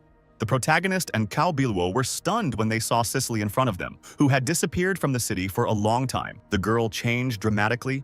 She cut her hair short and got into shape. Cicely told the boss that his prediction had come true, and now they could begin. Lin Tian sat back on the sofa. He was glad to see Cicely again and said that it seemed like something happened, as he expected. Cao Biluo felt ashamed, so she apologized to Cicely for using the hypnosis technique on her in the past. Cicely waved her hand and replied that the hypnosis had long since worn off, and at the moment she worked exclusively as Lin Tian's personal assistant. The protagonist stood up, patted Cicely on the shoulder and suggested that they go and first take care of the fugitives. Outside, Cao Biluo asked if Lin Tian had predicted that something would happen during the cockfight broadcast. Lin Tian replied that he simply had a vague feeling that trouble was approaching, so he sent people to the train stations, airports, and highways. Cicely said that they had just learned about the movements of several secretive individuals, but a problem arose after tracking them. According to her, investor Li Sanxiong, one of the shareholders of the cockfighting platform, is a rich kid and a man who ran away with the money. The protagonist looked closely at the photo of the criminal and asked his personal assistant whether an investigation had already been conducted. Cicely nodded her head and replied that Lee Sanxiong would be participating in an online gaming tournament tonight. When Silly mentioned online games, a happy and confident smile appeared on Lin Tian's face. As he was getting ready to get back on the bus, the guy started shouting, asking if donations weren't the deciding factor in online games because he was a pro at it. When Da Fan Pai wanted to follow his boss back onto the bus, he was unable to do so because Lin Tian blocked his way with his hand. Our hero said that he was going home to play games now, so his driver didn't need to follow him. Confused, the red-haired guy pointed to his face and replied that he could give his boss a ride home. The protagonist replied that his personal assistant, Cicely, who had already gotten behind the wheel, had returned, so Da Fan Pai could go home and rest. With an ingratiating smile, Da Fan Pai declared that he also wanted to help the boss and promised to carry out all his orders. Da Fan Pai's smile was not sincere because he was only going to pretend to help the protagonist. Lin Tian chuckled and leaned over to take a closer look at his employee's tense, smiling face. The boy slammed the bus door behind him and drove away, telling Da Fan Pai to prepare a footbath for him to wash his feet after he returned. The yellow ghost bus chugged away, leaving Da Fan Pai standing outside, his hands hanging in despair. The pink-haired girl looked at Da Fan Pai suspiciously as she sat down on her seat on the bus. Chow Biluo decided to warn our hero that this new employee of his, known as Da Fan Pai or Dragon, was not an easy person at all. The protagonist asked the girl if she really meant to say that the closure of the streaming platform had something to do with him. The girl approached Lin Tian and replied that it was quite possible. She clearly did not trust our hero's new employee. Lin Tian smiled sincerely and told the streamer that he already knew perfectly well what Da Fan Pai was involved in. A puzzled Chow Biluo wanted to ask the boss why he hadn't done anything yet, but the girl was interrupted. The guy crossed his legs, folded his arms, and confidently replied that with Da Fan Pai next to him, his tricks wouldn't work. The action then took place in a luxuriously furnished apartment in which the investor and shareholder of Cockfights lived. A boy named Lee Sanxiong, the son of wealthy parents, played his favorite online games and was overjoyed because he felt invincible. Having defeated someone once again, the guy thought that no one would dare challenge him in this game again. He was surprised to see another weakling logged into the game when the corresponding notification appeared on the screen. The battle began, and Lee Sanxiong's opponent was Tiantian Lin, who was completely unarmed. Lee Sanxiong looked warily at his opponent, who wasn't even wearing a beginner's kit, meaning he was a complete zero in the game. The guy clicked the mouse, and his character raised his pumped-up expensive sword to the sky to pounce on the enemy. Sanxiong laughed and rejoiced at his superiority. Fighting a player like our hero seemed too easy a task to him. When the overly confident guy looked at his laptop screen, his expression changed dramatically. It turned out that he had been defeated for the first time in many matches. Lin Tian victoriously put his foot on his beaten opponent. The protagonist was happy that he was able to single-handedly defeat the newcomer who wore such expensive equipment. Lee Sanxiong couldn't control his emotions when he realized he had lost. He grabbed his face and screamed in horror. The guy started banging his fists on the keyboard, the keys flew in all directions, and he continued screaming, not understanding how he could lose. Lee Sanxiong couldn't believe that he couldn't defeat this guy without equipment, even though he had the best Golden God equipment. Grabbing the microphone, the enraged player began accusing our hero of cheating, since he defeated him without equipment. Lin Tian asked where he saw that he was without equipment, and whether Lee Sanxiong could afford to buy such equipment. Lee Sanxiong realized that his opponent had been using disguise all this time, meaning he had not been fighting him with his bare hands. It turned out that all this time Lin Tian had been wearing the legendary paid transparent armor, the drop rate of which is practically zero. Lee Sanxiong, sweating with terror, assumed that he was playing against a donation maniac compared to whom he was nothing. He had already reached for his bank card, wondering whether he should spend his last money to top up his balance in the game. The protagonist shrugged and advised him not to do it, since there was no point in playing against Lin Tian anymore. He would still remain a legend. Lee Sanxiong still grabbed his bank card with a trembling hand and replied that he could not afford to be a loser. The red-haired, bespectacled boy clenched his teeth and declared that he could not lose. The desire to defeat Lin Tian was above all else. Sanxiong entered a game store where he was offered to spend nearly 65,000 yuan on an equipment lottery. He entered the password to confirm the payment and bought 100 tries in the lottery to test his luck and get good equipment. Lee Sanxiong said that if he went the normal route, gold-colored equipment would be enough for him. The guy started frantically pressing the key over and over again, trying to win the right equipment in the lottery. The chance of getting good equipment was too low, so Lee Sanxiong continued to try the lottery. The fire in his eyes gradually faded, his mood worsened, but the guy continued to rely on his luck in the lottery. His face became completely exhausted. The lottery did not give him the opportunity to get good equipment, but he did not stop. Then, completely tired, Lee Sanxiong complained that he couldn't do it anymore because he had already made countless attempts. The guy couldn't take it anymore and started crying. He screamed and asked why this was happening to him because he couldn't come to terms with losing the game. Lee Sangxiong calmed down a little when he heard the sound of an incoming private message, and he became curious about who was writing to him. It was his opponent, Tiantian Lin, who offered to sell the boy his legendary transparent armor if he wanted it so much. Sangxiong got angry and started accusing our hero of wanting to make a big profit off him, since he was trying to sell him transparent equipment. He proudly introduced himself as Lee Sanxiong and declared that he wouldn't want his superior transparent armor even if it meant dying like a vegetable. In response, the protagonist sent him a voice message so that he would not misunderstand him and explained everything to him. Lin Tian managed to convince the red-haired guy. Now he was smiling and found our hero's offer tempting. Lee Sangxiong felt like a confident player again, standing in transparent armor and shouting that he was now #1 again. The protagonist put his hands behind his head and finally relaxed, telling Cao Biluo and Sicily that he got the thing he needed. Cao Biluo was not so happy because for her sake, Lin Tian lost a very expensive and rare transparent equipment. Lin Tian scratched his head when she mentioned rare equipment and replied that he had a dozen of the same sets of armor. The guy smiled slyly and showed the girls that, after selling the equipment, he still had a whole bunch of the same gear. Cao Biluo was stunned. She froze and opened her mouth wide when she saw this, because the equipment was very rare and expensive. The main character showed the girl a piece of paper and confessed that he bought this gaming company, which is where he got all this equipment. This statement shocked the pink-haired girl even more. She stared at the guy with dumbfounded eyes. Even the experienced Sicily was shocked when she learned that Lin Tian had acquired a company worth many millions. Cao Biluo started shouting, asking if the guy had really bought the company, as she found it hard to believe. The protagonist calmly replied to his ward that he had not acquired the gaming company, but had exchanged it for something else. The streamer couldn't hold back her tears, and with a trembling voice, she asked if Lin Tian had really lost Tianqian Lin's company for her. It seemed the girl's guess was wrong, because Lin Tian looked at the streamer with bewilderment. Our hero Cao Biluo took the silence as consent, calmed down and smiled sweetly, looking at the guy with love. Blushing and cowering in embarrassment, the streamer wanted to politely tell Lin Tian that she couldn't enter into a relationship with him yet, if he liked her so much. The protagonist laughed and asked the girl not to be silly, asking how he could exchange his company to Tiantian Lin. Sicily felt ashamed of the guy and jokingly called him a legendary straightforward man, tempered by steel. The stunned Cao Biluo stared at Lin Tian with eyes wild with shock and cautiously asked what happened then. Lin Tian asked the girl to remember the rules of the race, where the loser had to give up his most valuable possession. He threw a tall stack of papers on the table and explained that he had traded several small companies for 60% of the gaming company's shares. According to our hero, he then asked the programmer working on this game to add numbers to his character's characteristics. Cao Biluo began to guess that transparent armor didn't actually exist, and Lin Tian won thanks to his characteristics.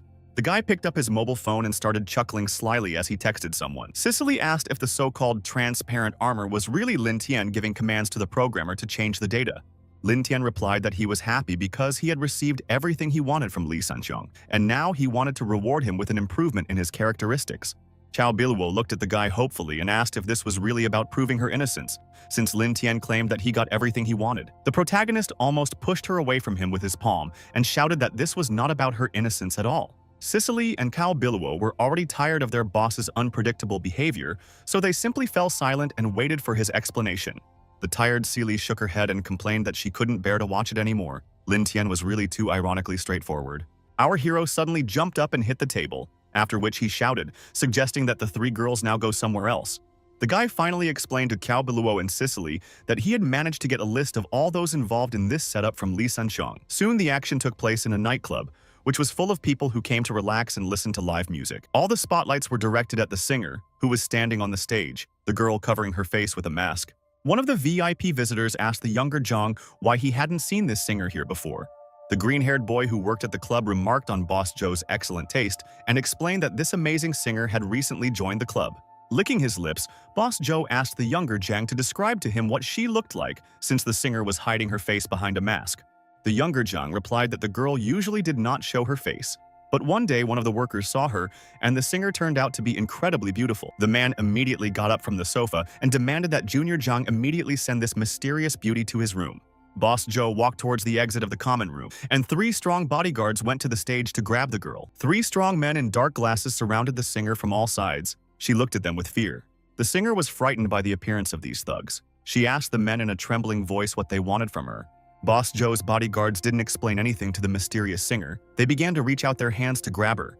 Soon the singer was already standing in Boss Joe's room. The man began to reach out his hands to her, smiling and blushing with anticipation. The girl, whose face was hidden under a mask, smiled slyly. The man's attempts to touch her did not frighten her in the least. Boss Joe, having changed into a robe, continued to extend his hands to the mysterious beauty and offer to have fun together. The man hugged the girl. The masked singer did not resist. She pressed herself against Boss Joe, grinning slyly. Suddenly the smile vanished from the man's face. His skin turned pale, and a bead of sweat ran down his cheek. It turned out that all this time, behind the mask of a beauty, there was not a girl, but a guy who began to make fun of Boss Joe.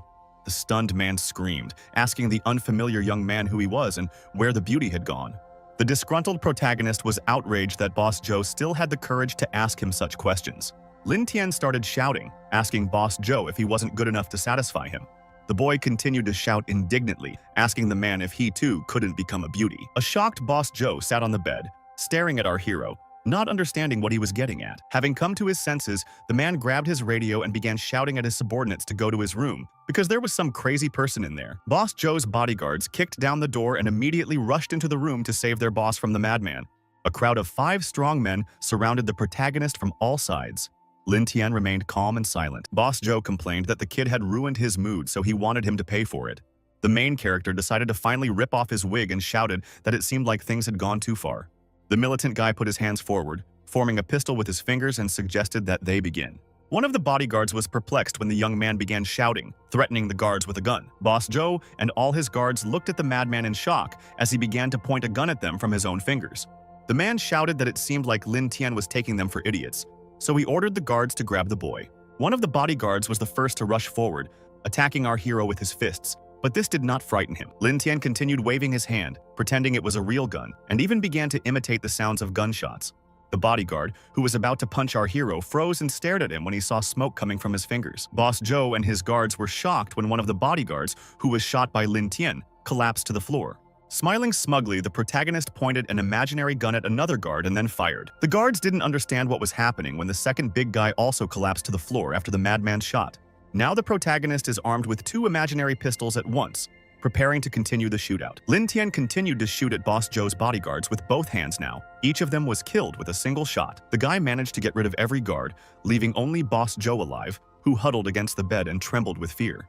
The protagonist put 2 fingers to the man's forehead and told him to now listen carefully to what he was about to tell him. Pale with horror, Boss Joe called the guy a monster, but promised to do whatever he said because he didn't want to die. The man burst into tears from fear of dying, and our hero looked out the window, smiled at someone, and gave a thumbs up.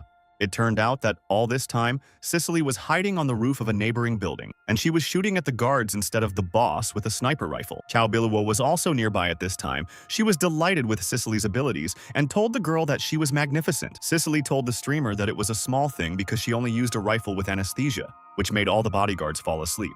At that moment, the girls didn't even suspect that someone was watching them through binoculars, hiding on the roof of a neighboring building. It was the legendary racer Luo Jiashan, who was keeping an eye on our hero more than his girlfriends, and wondering what his next move would be. Soon, Lin Tian managed to gather all the people he needed in one room. Among them were Boss Joe and Li Sanxiang. The lucky guy invited Zhou Weiwei there to introduce her to all the defendants in the money theft case. Zhou Weiwei praised our hero, saying that the guy did a good job this time. Cicely and Cao Biluo also returned to the room. Cao Biluo was angry with the police officer because she had previously told her that she had nothing to do with the crime. The policewoman agreed with the girl that it had nothing to do with her, but, in her opinion, it was still not that simple. The streamer couldn't stand it any longer and started shouting indignantly, asking if Zhou Weiwei really wasn't satisfied with all these captured criminals. Zhou Weiwei shook her head and replied that there was definitely someone behind these people, and that person was very powerful. Lin Tian, considering the above, suggested that the same person was behind the collection of black funds by many other companies. Our hero was surprised when Mr. Zhou suddenly entered the room and praised Lin Tian for his intelligence. Mr. Zhou said that all police departments are currently attaching great importance to this issue, but they do not yet have evidence. The man's eyes were restless. Zhou Weiwei noticed her father's mood and looked at him with fear. Both Mr. Zhou from the disciplinary department and his police daughter stared at the protagonist at the same time, leaving him dumbfounded. Smiling stupidly, Lin Tian pointed at his face and asked why they were all suddenly looking at him. Zhou Weiwei blushed when she had to tell Lin Tian that Director Zhou wanted to let the boy do the investigation as a freelancer. The main character was stunned when he realized that they wanted to make him a secret police agent. Weiwei, blushing deeply, began to pound her father's chest with her fists because she didn't want to ask Lin Tian to do such dangerous things. Director Zhou told his daughter that he knew how much the girl loved her boyfriend, but everything depended only on him. Lin Tian adjusted his jacket, put on a serious expression, and told Director Zhou that he thought this mission was indeed very dangerous. Mr. Zhou was clearly disappointed. He sighed heavily, but did not try to persuade our hero, and replied that everything was fine. A crazy smile appeared on Lin Tian's face, and he said that if he had to add some money, he would be happy to do the job. Cicely, Cao Bilwo, Mr. Zhou, and the policewoman looked at our hero in shock, not expecting such a reaction from him. Director Zhou was glad that Lin Tian agreed, laughed, and said that the young people were very ambitious. He handed our hero a folder and said that it described all the connections between the suspects, and Lin Tian should prepare well before starting. The protagonist took the folder in his hands. Mr. Zhou patted him on the shoulder and said that the mission was expensive, but the glory it would bring was priceless. Lin Tian put on his hood, turned around and declared that he had never failed a mission before. The guy left, and a joyful Mr. Zhou told his daughter that he wanted to continue collaborating with Lin Tian if the mission went well, because this guy was very interesting. Zhou Weiwei blushed again because of her father's words. She began to insist that there was nothing between her and Lin Tian, so Dad should stop talking nonsense. Cao Bilwo's case was decided, and now our hero was ready to begin the next battle, which would begin on the campus of his university. Previously, the guy studied Director Zhou's file and found out that one of the suspects was a professor at his university. It turned out that the suspect was the drawing teacher Su Wumei, a tall blonde man with long hair who was adored by all the girls. Our hero had only one impression of this teacher, because he was constantly staring at his favorite class teacher. Even now, he dared to hit on his teacher Chen in front of everyone. Su Wumei walked up to the girl and put his arm around her shoulders. Pulling his sunglasses onto his face, the protagonist decided that he had to explore everything here. Soon, Miss Chen was sitting in her office and looking out the window. The girl was clearly in a bad mood today. The class teacher looked worried because she was worried about her father. She didn't let go of the phone. The girl remembered a recent conversation with the doctor, who told her that her father was recovering, but something had happened. The frightened doctor then shocked her with the news over the phone that her father had disappeared from the hospital. Miss Chen was shocked and screamed, asking how this happened, since her dad couldn't even move during his recovery period. The doctor admitted that the girl's father could not have left the hospital on his own. Most likely, he was taken away from there by someone. Our hero's shocked class teacher screamed that she would come to the hospital immediately. At the hospital, she entered her father's room and met a police officer there. The bed was in disarray, and she asked the officer if there was any evidence. The police officer replied that it could have been a group of people in black clothes who broke into the room at night and kidnapped her father. When asked if she had had any conflicts with anyone, the girl admitted that she had, but that was no reason to kidnap her sick father. Ms. Chen was shocked when she checked her phone and found a message from the kidnapper telling her not to go to the police.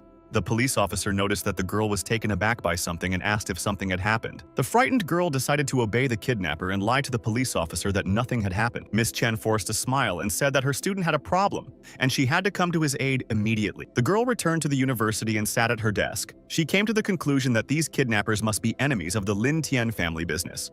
Miss Chen opened our hero's gradebook and looked at his photo, wondering whether she should warn the guy. The teacher began to be tormented by doubts because her father was still in the hands of the kidnappers, and he was planning to suffer if she spoke up. The girl became frightened and jumped up from her chair when she saw a man's hand persistently reaching out to her. She looked at the man in shock, and only then realized that the person standing in front of her was the drawing teacher Su Wumei. The smiling blonde asked the teacher if she had thought it over carefully and if she would agree to go on a date with him. Miss Chen wasn't eager to go on a date with him, so she told him to forget about it, lying that she had a boyfriend. Su Wumei couldn't take the refusal calmly. He became angry and shouted, asking how she dared to refuse him after thinking about it for so long. The woman sighed heavily, looked down sadly, and apologized to teacher Su. The long-haired blonde advised the girl not to be so shameless, because he knew that she was broadcasting live. Miss Chen was about to sink into the ground when she was exposed, and she stuttered as she tried to justify herself to the teacher. Smiling ominously, Su Wumei suggested that the girl simply enjoyed being stared at by strange men.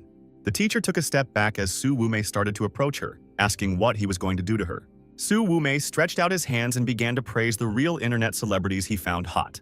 The long-haired blonde laughed loudly and ominously, then shouted that the girl belonged to him. The defenseless Miss Chen closed her eyes and screamed loudly in fear as the cruel Su Wumei was about to grab her. The girl couldn't hold back her tears because she thought Su Wumei had just grabbed her shoulders. The drawing teacher froze and looked at her in bewilderment because he didn't even have time to approach Miss Chen. It turned out that it was Lin Tian who came to her aid and grabbed her shoulders. He ran his finger along her chin and turned to the teacher. The boy asked his class teacher why she said that someone was groping her if he was the one who came to save her. The protagonist smiled radiantly and explained to the frightened girl that he was simply showing concern on the part of his boss. Miss Chen was stunned when she opened her eyes and saw the student in front of her. She wanted to ask the guy how he got here. Su Wumei was also curious about this and shouted, asking how Lin Tian got in through the window since they were on the 7th floor. At this time, the main character had already climbed back into the aerial platform through the window and taken the class teacher with him. Smiling, Lin Tian hugged the teacher again and asked if it was impossible to go up to the 7th floor by simply buying a crane. Su Wumei was furious when his beloved tried to escape from him. He waved his hand, cutting through the air with a bright blue laser. Our young hero was scared, but managed to dodge in time when a beam of blue light almost hit him. Lin Tian was at a loss and couldn't comprehend what was happening when he noticed that Su Wumei's beam had managed to injure his ear. Su Wumei, gritting his teeth in anger, materialized flames in his hand and shouted, ordering Lin Tian to get out of here, because Chen Zilin was his beloved woman. The protagonist was ready to fight for his beloved teacher, so he brazenly replied that Chen Zilin was his woman. Lin Tian accused the painting teacher that the red magical light on his hand was the same as Da Fan Pai's. The hero stared at the man with a frown, and Wu Mei smirked, asking the boy if he was really trying to find out the secrets of his Su family. The long-haired blonde man blushed with anger and warned teacher Chen that he was giving her one last chance to change her mind. Teacher Su warned the girl that he could not guarantee her father's safety if she decided to stay with our hero. Our hero's homeroom teacher was horrified when she realized that Su Wumei was one of her father's kidnappers. The protagonist gently took the teacher's hand and asked her not to worry so much because she was safe as long as he was near. Miss Chen couldn't stop worrying. She explained that even the police couldn't find the kidnappers and she was worried about her dad. Lin Tian decided to calm the girl down by happily announcing that he had already managed to find Mr. Chen's kidnappers. Su Wumei swung his arm and shouted that this couldn't be because the Su family's influence extended to all the high-ranking authorities in the city. The protagonist shrugged and asked if Su really thought they were strong because of their influence, when even ordinary people were better than them. Su Wumei threw a piece of chalk charged with magical energy at the boy and shouted that our hero could not know anything about this.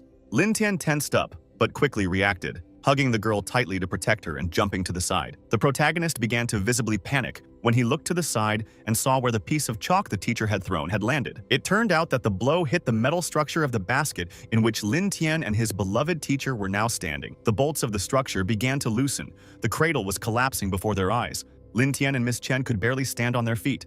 The teacher felt like she was falling, so she panicked, closed her eyes, and started screaming non-stop in fear. She was stunned when she opened her eyes and saw that she and Lin Tian were already standing on the ground, safe and sound. Su Wumei tensed up, because he clearly didn't expect that Miss Chen and our hero would be able to escape from his death trap so deftly. Lin Tian asked Su if he had seen how a movie was made, since the trick using a rope was cheaper than buying a car lift. Grinning broadly, our hero, holding the girl in his arms, safely returned to the 7th floor on a rope and arranged to meet Su Wumei on the roof. Su Wumei immediately went to the roof of the university to finally deal with Lin Tian and Miss Chen. At this time, Miss Chen was finally reunited with her kidnapped father. She hugged him tightly and began to cry. The main character was also glad that his favorite teacher got her dad back, and he helped her find her father-in-law.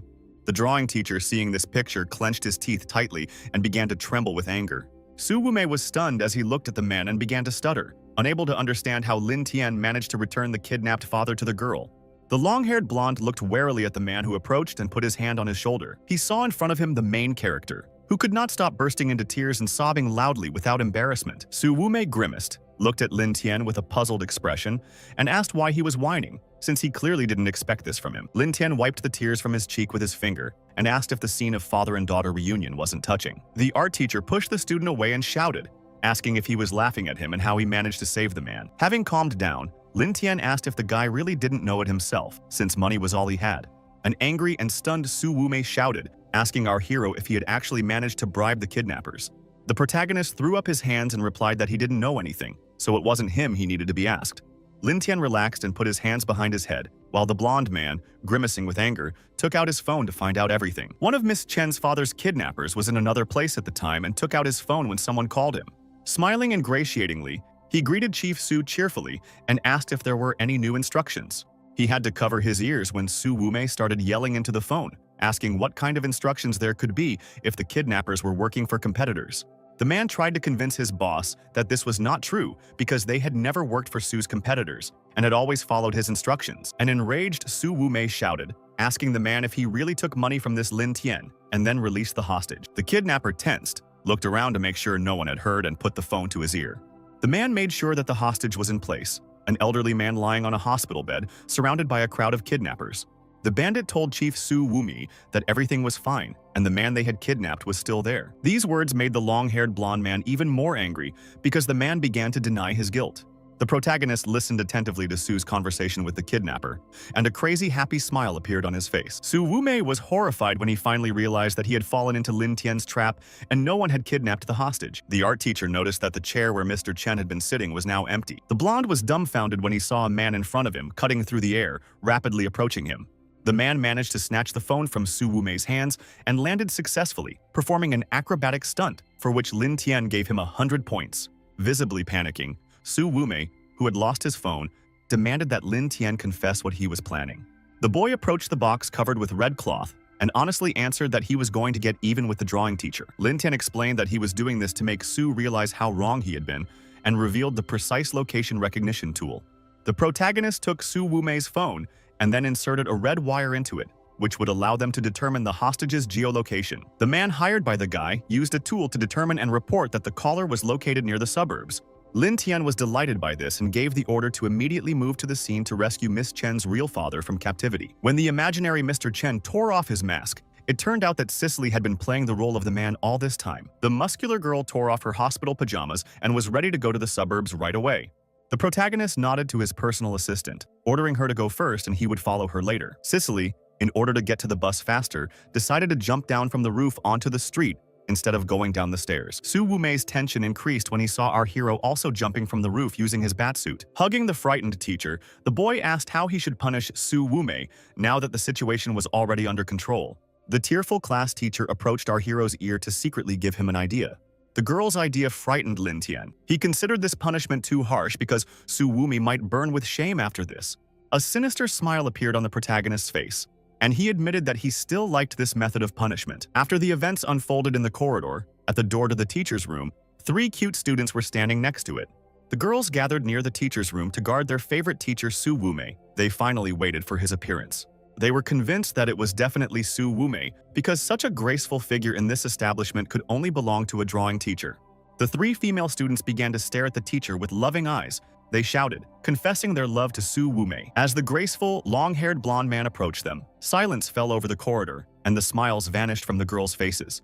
Su Wumei smiled sweetly at them and replied that he needed to focus on work, even though he understood how much they liked him. The 3 girls stared at the blonde man with disgust and asked who he was, because they did not recognize their favorite teacher in him. The puzzled teacher answered them that it was he, Su Wumei, and clearly did not understand where their eternally loving eyes had disappeared to. Panicking, the man started screaming, trying to prove that it was really him, but he completely forgot to hide his bald head.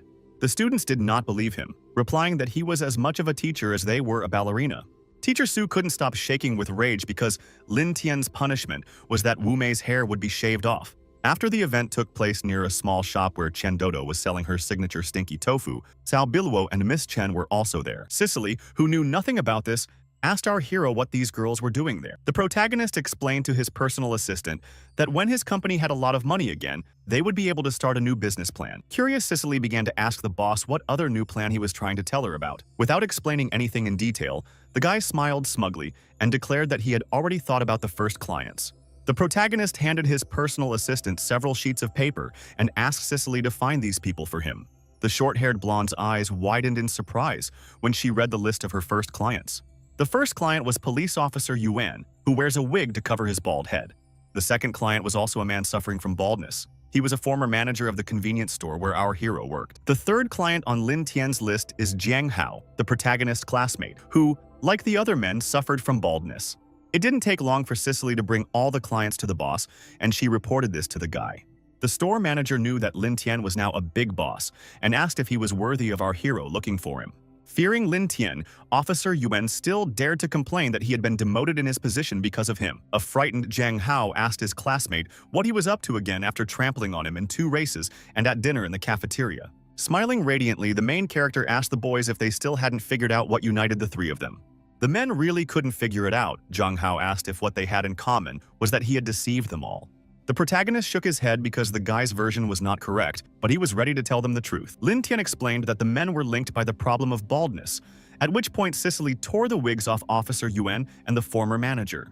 Our hero's first clients felt very awkward about their problem and stared at the guy in silence and bewilderment. The protagonist proudly pulled out a suitcase and announced that his new business plan was to sell artificial hair. Zhao Han, the store manager, and Officer Yuan started shouting and complaining because these artificial hair products were sold everywhere. Lin Tian asked if they would have the same opinion if he said that these wigs were special. They could influence people to fall in love with men. Zhang Hao didn't believe our hero's stories and declared that Lin Tian's advertisement was complete nonsense. The protagonist replied that living proof of the work of these special wigs was now standing right behind the men. The balding manager and police officer Yuan reluctantly turned to look at this living example of the wig's effectiveness. Lin Tian's bald-headed classmate also became curious to see the man wearing a wig. They saw Cicely in front of them, and our hero explained that the changes in the girl's body were caused by his special wig. Zhang Hao still didn't believe that wearing a wig would make people fall in love with him and accused Lin Tian of lying. The protagonist suggested that the boy think carefully because Cicely was not as attractive before as it is now. The shaved-headed guy carefully examined Cicely standing behind him, who now looked radically different than in the past. Zhang Hao remembered how she looked before and noted that she was more charming and gentle in the past. Our hero agreed with the guy and took a wig out of his suitcase to show the clients the secret of Teacher Su's attractiveness and popularity. The student was perplexed because he had previously thought that Teacher Su Wumei was so popular among girls because of his talent and beauty. Lin Tian showed the screen of his phone to the customers and claimed that he discovered these secret photos after investigating Su Wumei. According to the main character, Su Wumei used to suffer because no one loved him. The guy was completely bald. The boy said that Su Wumei later bought a wig from him, after which everyone immediately fell in love with the teacher. But today, the main character punished Su Wumei by taking away his favorite wig, and now the girls are not interested in him again. Zhang Hao found it hard to believe what he saw on the screen because teacher Su Wumei looked completely different from what he was used to seeing. Lin Tian confirmed that it was their teacher Su in the photos, because without his wig, it was almost impossible to recognize the man. The bald-headed student stroked his bald head and asked our hero if the lack of hair was the reason for his unpopularity. Our hero smiled ominously and stated once again that Su Wumei only became popular after he bought a special wig. Zhang Hao shook his head and accused Lin Tian of lying because he didn't believe that teacher Su had purchased the wig from him. Lin Tian wanted to laugh because Zhang Hao believed that teacher Su was wearing a wig and was willing to provide his classmate with new evidence. He decided to show the student a video where Lin Tian came to collect money from Su for the wig, and Su wanted to take an IOU from him so that our hero would not sell these wigs to anyone else.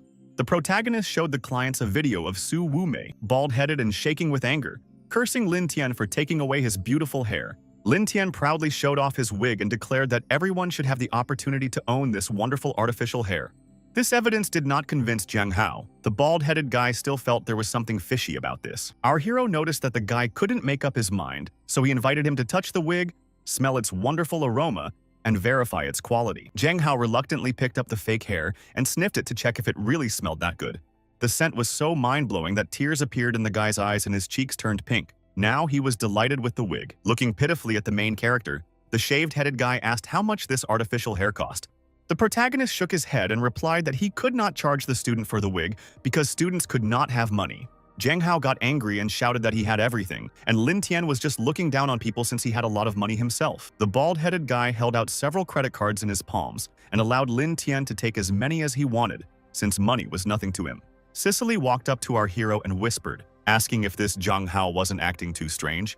The protagonist told his personal assistant that the wig was infused with a special potion using Chinese medicine, and only a small amount was needed. Cicely asked the boss if it was enough to bully Zhang Hao, since the boy had already been cheated out of a large sum of money. She was dumbfounded when Lin Tian started shouting, asking if the girl really wanted to get the car, and asked if she was talking about that big sports car.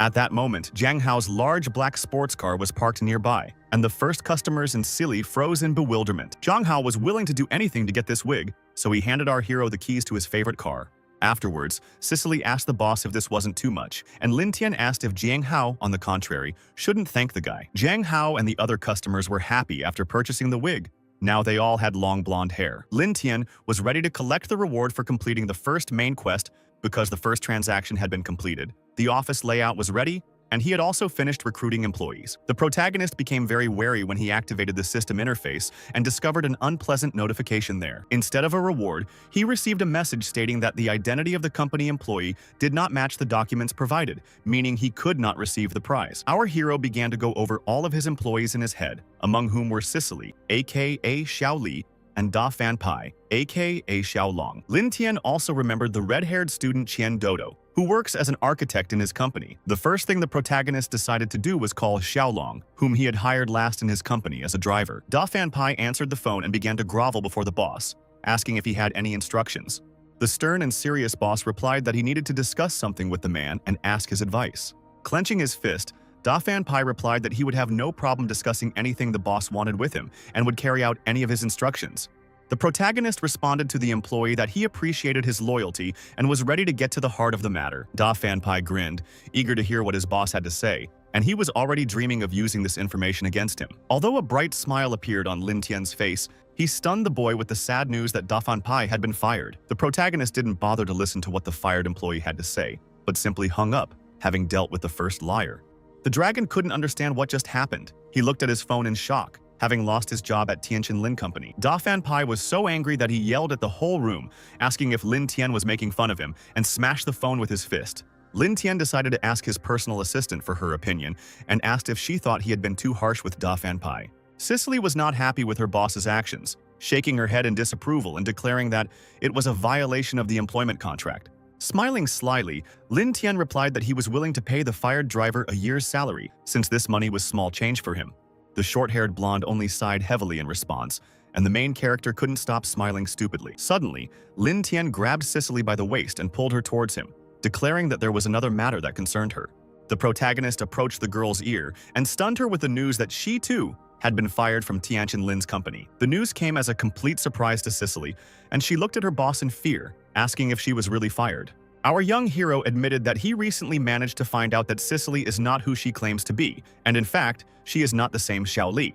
Lin Tian stated that recently, although Cicely had been following his orders, she had constantly expressed doubts about his methods, while the real Cicely did not do so.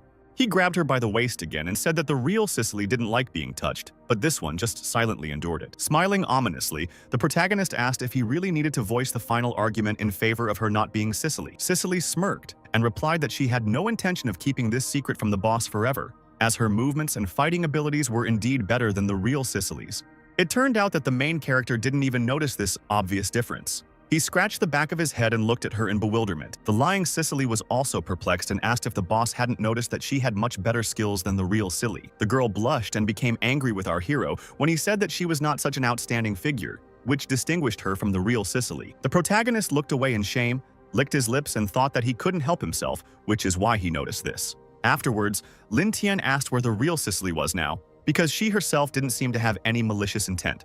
Cicely began to dissipate before his eyes. She wished Lin Tian to enjoy the life of a stupid rich man, and he did not need to know the whereabouts of her sister. The protagonist wanted to stop the girl. He extended his hand and shouted for her to wait, but she had already dissolved into pixels. Lin Tian couldn't hold back his tears because even though he was the one who fired Xiao Li, he cried because so much good cheap labor was gone. The guy fired 2 of the 3 suspicious employees. Now he hoped that he would be able to receive a reward for completing the main task. He was shocked when he still couldn't get the reward due to the error, which meant that Qian Dodo was also not who he claimed to be. At university, the guy began to closely follow his coworker and classmate, but Qian Dodo never had any problems in his studies. Afterwards, he hid in the bushes while the girl was playing tennis, and there he was convinced that Qian Dodo had no problems with sports either. Lin Tian did not leave Dodo's side in the dining room when she was having lunch, and he made sure that the girl was also eating well. When the girl returned home, the guy hid in a trash can to follow her, and he didn't notice any problems there either. He scratched his head and wondered if there really was a bug in the system, because Dodo had no problem identifying himself. The boy threw away the fish bones that were stuck to his head and decided to go to Tianjin Lin Company to invite all the employees to contribute their ideas. The events then took place at the headquarters of the Tianjin Lin Company, a tall, majestic building in the form of a skyscraper castle.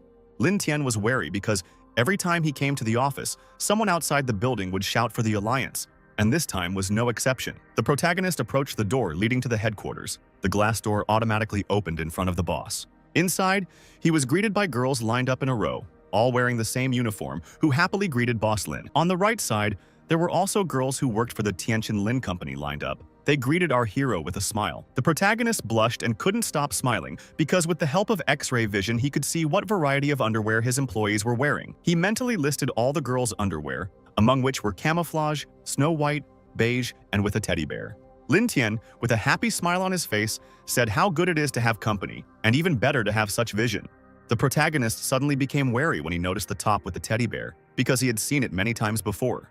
He saw that the underwear belonged to Chen Dodo and shouted, asking how the girl got here. One of the girls started praising Chen Dodo to the boss, saying that she was the most responsible and active of all who worked there, since she came in early in the morning.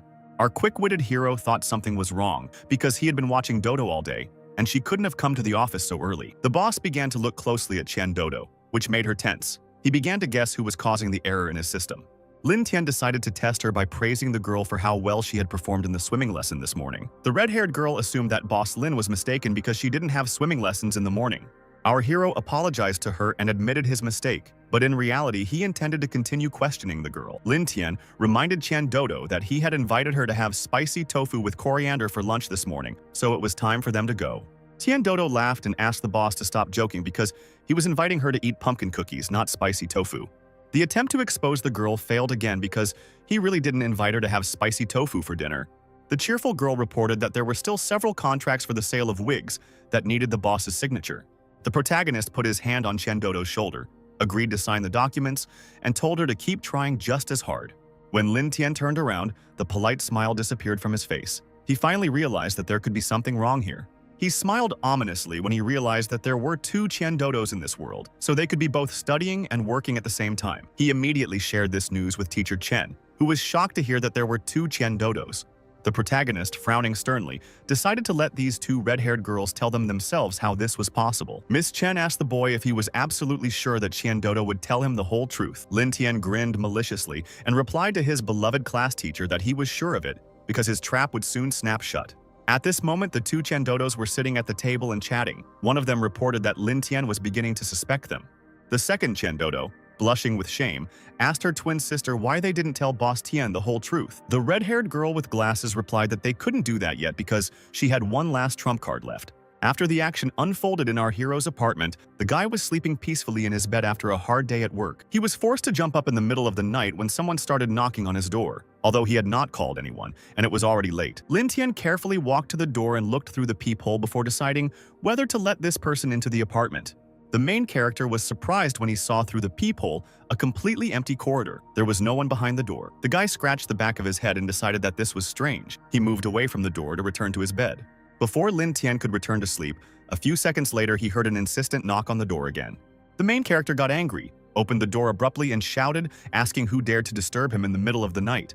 The young man stood dumbfounded on the threshold of the apartment when, this time too, there was no one in the corridor. The huge entrance was completely empty. When Lin Tian walked out into the corridor to check, he froze in fear when he noticed a dark, strange silhouette nearby. He saw a ghost in front of him, whose strange face was covered by long hair. The ghost warned our hero that he had made a mistake. Lin Tian, sweating from fear, looked at the ghost in bewilderment, not understanding what he wanted from him or what mistake he was talking about. After the ghost crept up on our hero from behind, a man with a wrinkled face and glowing eyes once again told the guy that he was mistaken. The protagonist was dumbfounded, sensing the close presence of the ghost. He could only close his eyes and clench his teeth in fear. When Lin Tian opened his eyes again at the threshold of his apartment, the scary night ghost had disappeared somewhere. The young man couldn't believe what was happening, so he assumed it was just a hallucination and not a real ghost. This night, adventure did not allow Lin Tian to get a good night's sleep, and the next day, while sitting at the university, he was constantly yawning. Suddenly, one of his classmates placed a hand on the boy's shoulder before turning to the tired Lin Tian. It was Chen Dodo, who was worried about the boss, who asked if something had happened because he looked sleep-deprived. The visibly exhausted young man frankly admitted that something strange had happened the previous night and told a story about a ghost. The red-haired girl, after listening to the boss's story, concluded that Lin Tian had dealt with a ghost last night. People who see ghosts also have a misconception of time and tend to not recognize people, she said.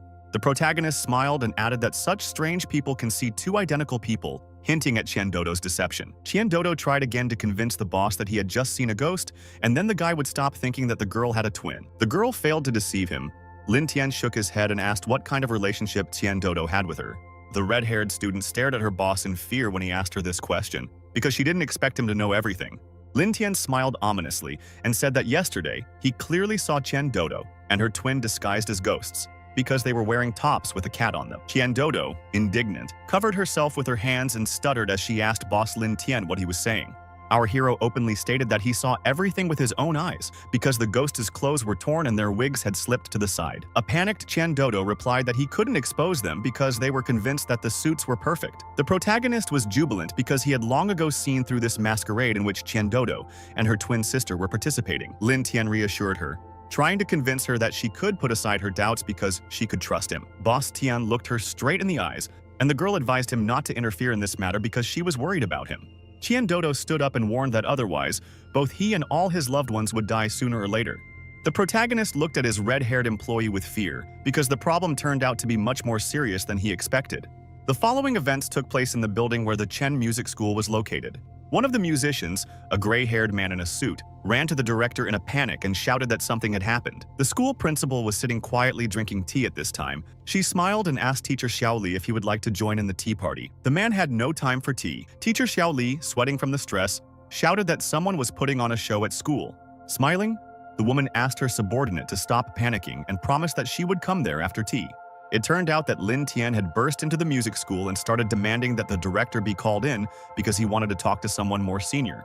Teacher Xiaoli shouted back that if the boy wanted to see the principal, he would first need to talk to the man. He showed off his musical instrument and proudly introduced himself as the best clarinetist in the world, so he was ready to compete against Lin Tian. Seeing the wind instrument, the main character was not afraid. He waved to Ermazi and gave the signal for him to come on stage. The bald-headed, freckled boy smiled broadly and put his hand on his heart. He was happy to speak. Teacher Xiaoli looked at the boy with disdain and asked Lin Tian if he really thought he could compare to the legendary clarinetist. The protagonist asked if one really needed to look good to play a musical instrument, since in that case Lin Tian would be a musical genius. An angry teacher, Xiaoli, replied that he didn't care and they had nothing to talk about, so he would just start playing his clarinet. The man in the dark suit looked like the epitome of elegance as he began to gracefully play the clarinet, producing a perfect melody. People who attended the performance burst into tears because the music of this true master was so beautiful. Even the protagonist praised Teacher Xiaoli, saying that he is a master of emotional performance. Xiaoli smiled smugly and replied that the clarinet has a wide range of 4 octaves, so no other wind instrument can compare with it. Lin Tian asked if this was the same as simply playing on emotions, and gave the command to Ermazi to go on stage. People grimaced, and the legendary clarinetist froze in shock when they all heard the ear-shattering melody from Ermazi. Ermazi chose the suona, a Chinese folk instrument considered a hooligan in sacred music, for his performance. Now our hero could not hold back his tears either. He declared that these were not just tears, but mourning in its purest form. The guy approached Ermazi, put his arm around the boy's shoulder and explained to the crowd that in Shenzhou, all funerals take place to the sounds of the suona. The audience began to cry. One of them screamed, remembering his grandmother and her funeral, because it took place to such music. Teacher Xiaoli approached Lin Tian and admitted that he had lost the competition, but our hero could not always win by his cunning alone. The gray-haired man in the black suit turned and walked away, trying to hide both our hero and his tears from the public. Wiping away his tears, Lin Tian loudly declared that he was ready to compete against 10 musicians and asked who would be next. When the girl appeared in the hall, Lin Tian immediately recognized her and asked if she was the eldest granddaughter of the Chen family and the director of this music school. The girl smiled kindly and asked the guy if it was really he who bravely challenged the entire Chen family. The protagonist froze and stared at her because his X-ray vision allowed him to examine her excellent body. Director Chen was no ordinary girl, and when she looked at the guy's eyes, she immediately realized that he had X-ray vision. Lin Tian was so amazed by the girl's beauty that he could only read the poem now. He began to fall to the floor, fountains of blood pouring from his nose, but the guy managed to read the first line of the poem about the death of the departing master before he achieved final victory. The main character fell flat on the floor and spread his legs and arms out to the sides. Director Chen silently stared at the boy. Lin Tian, even though his nose was bleeding, smiled happily as he recited the second line of the poem about heroes and nosebleeds. When the young hero finally came to, he opened his eyes and discovered that he had been lying on the lap of the caring director Chen all this time. The Chen family's youngest granddaughter smiled charmingly and asked solicitously if Lin Tian was feeling better. The protagonist jumped up from the floor, wiping the blood from under his nose with his hand, and shouted that he had no intention of falling for her trick. The guy walked up to Ermazi, handed him the money and said that the only way to deal with Director Chen was to get out his secret weapon. Having received 5 yuan, the boy asked Boss Lin what secret weapon he could get for such a ridiculous amount of money. Putting on his sunglasses, the protagonist explained to Ermazi, syllable by syllable, that he needed to buy fruit yogurt with this money. Ermazi understood everything and left, and Lin Tian turned to the director, saying that he saw what a big heart she had and that she didn't even require the guy to explain his mistake. Director Chen laughed sweetly, covering her mouth with her hand, and asked what the next competition would be. The protagonist declared that the competition with wind instruments was over, so next were strings and percussion. The director of the music school didn't like the idea. The girl looked at the guy pitifully and asked him not to do it. Lin Tian smiled and asked Director Chen if she was willing to admit her defeat in this music competition. Taking a flirtatious pose, the girl explained that she wanted to invite Lin Tian to play something else, just him and her. The main character became indignant and screamed so loudly that pieces of cotton wool flew out of his nose. He asked why the girl thought so badly of him. But immediately after, a happy smile appeared on Lin Tian's face. He approached Director Chen and asked her to explain the rules of the new game. The charming girl laughed again and admitted that she was beginning to like Brother Lin more and more. Director Chen explained that preparation for the competition would take one day, during which each of them would play their own instrument. The girl came close to the guy's face and whispered in his ear that the loser would be obliged to fulfill any request of the winner. Our hero liked the conditions of the competition. He smiled and agreed to take part in the musical battle. The protagonist blushed in surprise when Director Chen cupped his face with her palms and kissed him on the lips. Lin Tian's eyes widened in shock and he stared at the girl who had kissed him completely unexpectedly. Smiling coquettishly, Director Chen explained to the shocked boy that it was the promised kiss. Our hero liked this, so he asked the girl why they didn't kiss for a few more minutes. Director Chen still left, telling Lin Tian that she would look forward to his performance in the competition. The musician hired by Lin Tian warned the guy that this woman was a real witch who could take away human souls with her playing. The second musician agreed with him, believing that their heart-rending erhu and dynamic allegro percussion could not compare to Director Chen. Putting on his glasses, Lin Tian decided that he needed to involve Qian Dodo in this matter to defeat the Chen family. Otherwise, it would not be revenge. The musicians hired by our hero, not understanding why they weren't listening to him, looked at each other in bewilderment. The men warned the boy that Qian Dodo also couldn't play musical instruments. The next day, the action took place in a large round arena, where a large crowd of spectators had gathered. Our hero's bus and a black car were parked in the square. Director Chen stepped out of the black car. The girl was wearing a red dress in the traditional Chinese style today. The main character also got out of his yellow ghost bus, having previously covered his eyes with a black blindfold and stuffed his nose with cotton wool. Lin Tian approached the unknown witch. Sparks began to fly in the air between the two competitors, and the most dangerous moment in our hero's life had arrived. Chao Biluo, who got off the bus, was stunned, not understanding the electric spark between her boss and Director Chen. The protagonist removed the blindfold and admitted that he thought it was a spark that ran between him and the girl. He grimaced when he realized that this electric spark was real. Lightning struck our hero's hand. Director Chen, smiling sweetly, explained to her opponent that her musical instrument was electric, which is why there were sparks flying. Lin Tian admitted that this was unexpected because he thought the girl would choose the organ or conduct. He became curious about what instrument this witch would play today. He went through all the options in his head, from a synthesizer to an electronic guzheng. The confident musician clapped her hands and ordered her assistant boys to carry the instrument into the arena.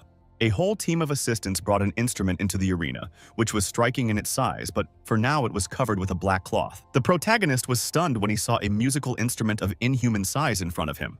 Director Chen stated that today, it looks like our hero will never be able to become more than just a brother to her. The girl walked up to her musical instrument and began to rip off its cover. A bright light immediately blinded everyone. The musicians hired by our hero and the show's spectators were dumbfounded when they saw the size of the instrument Director Chen had brought with her today. It turned out that instead of her usual musical instrument, the girl would be playing a giant Tesla coil today. Director Chen licked her lips and looked confidently at her opponent to see how he would react to her instrument. The protagonist's mouth opened wide in surprise. He could not take his eyes off the majestic and gigantic Tesla coil. Afterwards, the girl approached the cage that stood near her instrument and advised the guy to watch carefully. Standing next to the Tesla coil, Director Chen began to control electrical sparks by waving her hands in the air. The music show finally began, and the Tesla coil began to release powerful streams of electricity. Director Chen stood directly underneath her musical instrument, raising her hand to play it. After the girl entered the metal cage, she lowered her head and spread her arms to the sides. Bright lightning filled the entire arena. The musicians and spectators watched Chen's extravagant performance in silence, no longer hoping for Lin Tian's victory. The men hired by Lin Tian couldn't stand it any longer and started shouting, praising Director Chen's amazing music, as it was unlike anything else. When the girl finished her performance, she approached her opponent and asked if he now thought she was cool.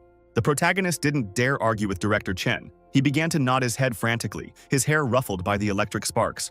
The Chen family's youngest granddaughter laughed, covering her mouth with her hand, and said that she thought the boy would pretend to be indifferent to her performance.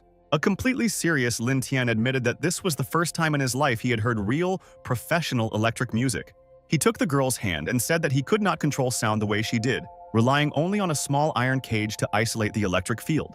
The guy pressed his head against the girl and admitted that she amazed him with how natural her beauty was when surrounded by electric current. The girl patted him on the head and suggested that he immediately give the victory to her, so that Lin Tian should now do everything she says. The protagonist took out his mobile phone and replied that he would not admit defeat because the competition had just begun.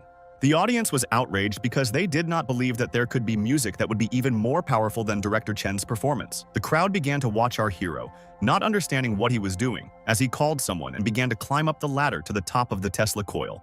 The protagonist climbed to the very top and declared that this performance had just made him even more convinced of the true essence of music. Lin Tian shouted that music was vibration, so he would use the Changdodo method in his performance.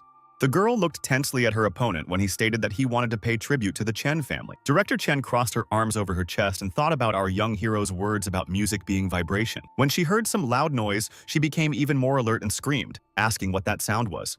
The musicians and the spectators who watched the performance shuddered in fear because the noise was unexpected and loud. The bodyguards surrounded the girl and started shouting at her to get out of here because it looked like a small earthquake had started here. The main character, who was still standing on top of the Tesla coil, reassured the audience by saying that it was not an earthquake at all. Smiling smugly, Lin Tian loudly declared that it was his music that was causing such terrifyingly strong vibrations. Even the tall tower that stood in the arena began to shake and vibrate violently as Lin Tian began his performance. Then he pointed his finger at the stadium that stood nearby and made this huge structure shake as well. Director Chen visibly panicked. This was the first time she had encountered anything like this, so she didn't understand what kind of tool her opponent was using. Lin Tian grinned and admitted that his musicality was actually not very good, as he had not studied music theory and was not very good at rhythm. Rubbing his fingers together, the main character shouted that all he had was money, and that it was money that always helped him win. He proudly spread his arms out to the sides and shouted that all these buildings around were his musical instruments. After finishing his unique musical performance, he began to walk down the stairs while asking Chen Dodo to leave. The Dodo twins surrounded the boy, and Lin Tian stated that it was thanks to them that he had calculated the vibration speed of each building and the sound they could make. The guy admitted that he then used modern vibration machines to rotate the frequency for sound vibration. The protagonist explained to the stunned crowd that people who play music control instruments. Smiling slyly, the young man declared that he allowed the instruments to control people, which is what made his performance unique. He joyfully grabbed Dodo by the hands and raised them up, shouting that no one could repeat his performance, in which people listened to the music between the instruments. Without turning around, the protagonist asked his rival how she was feeling now. The girl didn't answer, so Lin Tian decided to turn around, a little scared when he heard strange sounds. It turned out that the girl could not stop crying. She said that she felt both sad and incredibly happy at the same time. Scratching his head, Lin Tian walked over and asked Director Chen if she was feeling sad about her loss. Director Chen admitted her loss, but asked how she could listen to other music now after hearing Lin Tian's performance. The Chen family's youngest granddaughter burst into tears and threw herself into our hero's arms, screaming that he must now take full responsibility. Chao Biluo, watching this, felt a strong sense of jealousy. She puffed out her cheeks in resentment and glared angrily at the woman hugging Lin Tian. The protagonist stroked the girl's head to calm her down and asked Director Chen to do him a favor. Lin Tian pointed his finger at Chen Dodo and said that these girls should now return to the Chen family to regain their lost identities and honor.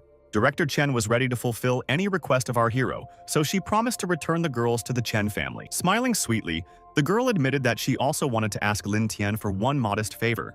The main character didn't have time to say a word before he suddenly felt how bad he felt and began to lose consciousness. When Lin Tian finally lost consciousness, Chen's bodyguards picked her up, and the girl told them to send the guy to her family's mansion because she had her own agreement with him. After some time, our hero was able to come to his senses. He jumped out of bed and screamed, realizing that Director Chen was plotting against him. He froze when the girl put her hand on his shoulder and said that he had acted completely differently last night. The protagonist, grimacing in disgust and fear, slowly turned around to look at the girl who had touched him. The guy saw Director Chen in front of him, who was lying on the bed covered with a blanket, and asked if they hadn't had mutual consent. Lin Tian found himself in such a hopeless situation that he burst into tears, not understanding why he was in such trouble. Besides her and our hero, there were other people in the luxurious mansion. The sisters Qian Dodo and Chao Biluo were sitting outside. Chao Biluo looked tense. She crossed her arms over her chest and asked the girls what happened to Lin Tian, since he had not been seen since yesterday. The red-haired girls replied that he was probably fine, since he didn't have anything useful for the Chen family anyway. The #1 streamer couldn't stop worrying about her boss. She asked what if Director Chen offended him. Chen Dodo laughed and asked the girl what she was even thinking about, because Lin Tian, although handsome, was not that handsome. The second red-haired twin advised Cao Bilbo to take better care of his other problems. Their conversation was interrupted by Director Chen, who entered the gazebo and said that they had all misunderstood, as she did not want to create problems for them. Cao Bilbo began to wave her fists and shout, demanding that the girl let her go because she wanted to see Lin Tian. Trying to get into a fight, the pink-haired girl didn't even notice how she collided head-on with someone. The streamer saw Lin Tian in front of her. The guy looked completely exhausted, his face had become thinner, and his skin had become pale. Concerned about the boy, Cao Bilbo asked our hero what had happened to him and whether Director Chen had been bullying him. The main character gave the girl a thumbs up, put a smile on his face, and decided to lie that everything was wonderful. Director Chen suggested that they get down to business and begin discussing the Chen family's affairs since everyone was gathered here. Licking her lips, the girl said with a sly smile that she wanted to cooperate with Chen Dodo and her identical sister. One of them immediately refused, saying that the Chen family's affairs were none of their business, and they definitely did not want to cooperate with her. The brunette asked the twin sisters if they had forgotten that it was she who had been helping them hide their biggest secret all this time. Chen Dodo looked at the girl with fear, and her little sister clenched her teeth in tension when the headmistress used this argument against them. Director Chen stepped forward, took one of the sisters by the hand, and asked if they had forgotten how much fun they used to have together. One of the Dodo twins looked at Director Chen in shock, trying to find the words to respond. The dark-haired girl burst into tears and blushed. She declared that although she had changed her name, for them she was still the same sister Pinju. An exhausted Lin Tian grabbed the yogurt bottle and confirmed that Director Chen was indeed Pinju, as he had seen the evidence. The girl hugged her twin sisters and said that soon all their problems would end, because they had already been through so much over the years. Having taken control of her emotions, Pinju declared that she had already found a way to regain control of their own family. Cao Bilbo didn't believe her and shouted that the girl was lying. Otherwise, she wouldn't want to cooperate with Lin Tian and the others if she already had a way. The brunette took our hero by the arm and explained to the angry girl that Lin Tian was helping her, which is why she found a way. The girl pressed herself against the main character and called him her Lin Tian, and in response a blush appeared on the young man's cheeks. Cao Bilbo was so angry that her eyes turned into flames. She clenched her fists and teeth tightly, burning with jealousy. Chen Dodo and her twin sister looked at Pinju in shock when she told them about the way to regain control of the family. Director Chen turned around and told her younger sisters that the head of their family was currently discussing a new business plan. The girl took out some book and said that she should take advantage of the opportune moment to regain control of the family. The red-haired sisters froze in shock when they saw exactly what book Pinju had pulled out. Director Chen opened the book and showed that the names of Qian Domi and Qian Dohao were now written in it, meaning they had officially returned to the family. It was too early to rejoice. Lin Tian hugged the sisters and said that now they needed to urgently remove the head of the family for the changes to take effect. Pinju agreed with this, and added that she had more grandiose plans than simply getting rid of the head of the family. The long-haired brunette declared that she intended to turn not only the Chen family, but the entire Li family upside down. Qian Dohao and Dome became even more wary when they learned of their sister's plans because they understood what kind of family they were. Cao Bilbo was afraid for Pinju and asked how she was going to do this, since the Li family was the third most powerful in all of Shenzhou. The main character did not share the girl's concerns. He raised his hand and loudly declared that they would handle everything. He chuckled ominously and thought that now he could fight with the help of these girls, although he initially wanted to hire a secret agent. Pinju crossed her arms over her chest and suggested meeting the day after tomorrow at the Chen family mansion, but the girl was interrupted. Lin Tian waved his hand and left, saying that they would discuss the rest later, but for now, other matters awaited him. Gritting his teeth tightly, the boy understood that the most important thing now was to finally collect the reward for completing the main task. He was delighted to see that 2 rewards were already ready, because with them, he would be able to solve all the problems of the Chen family. Smiling madly, the guy decided to first put his new skills, received from the system as a reward, into practice. After the events unfolded at a local chain coffee shop, our hero came face to face with Da Fan Pai, whom he suspected of many things. Before even sitting down at the table, Lin Tian dismissively suggested to Dragon that they immediately resolve all the problems between them.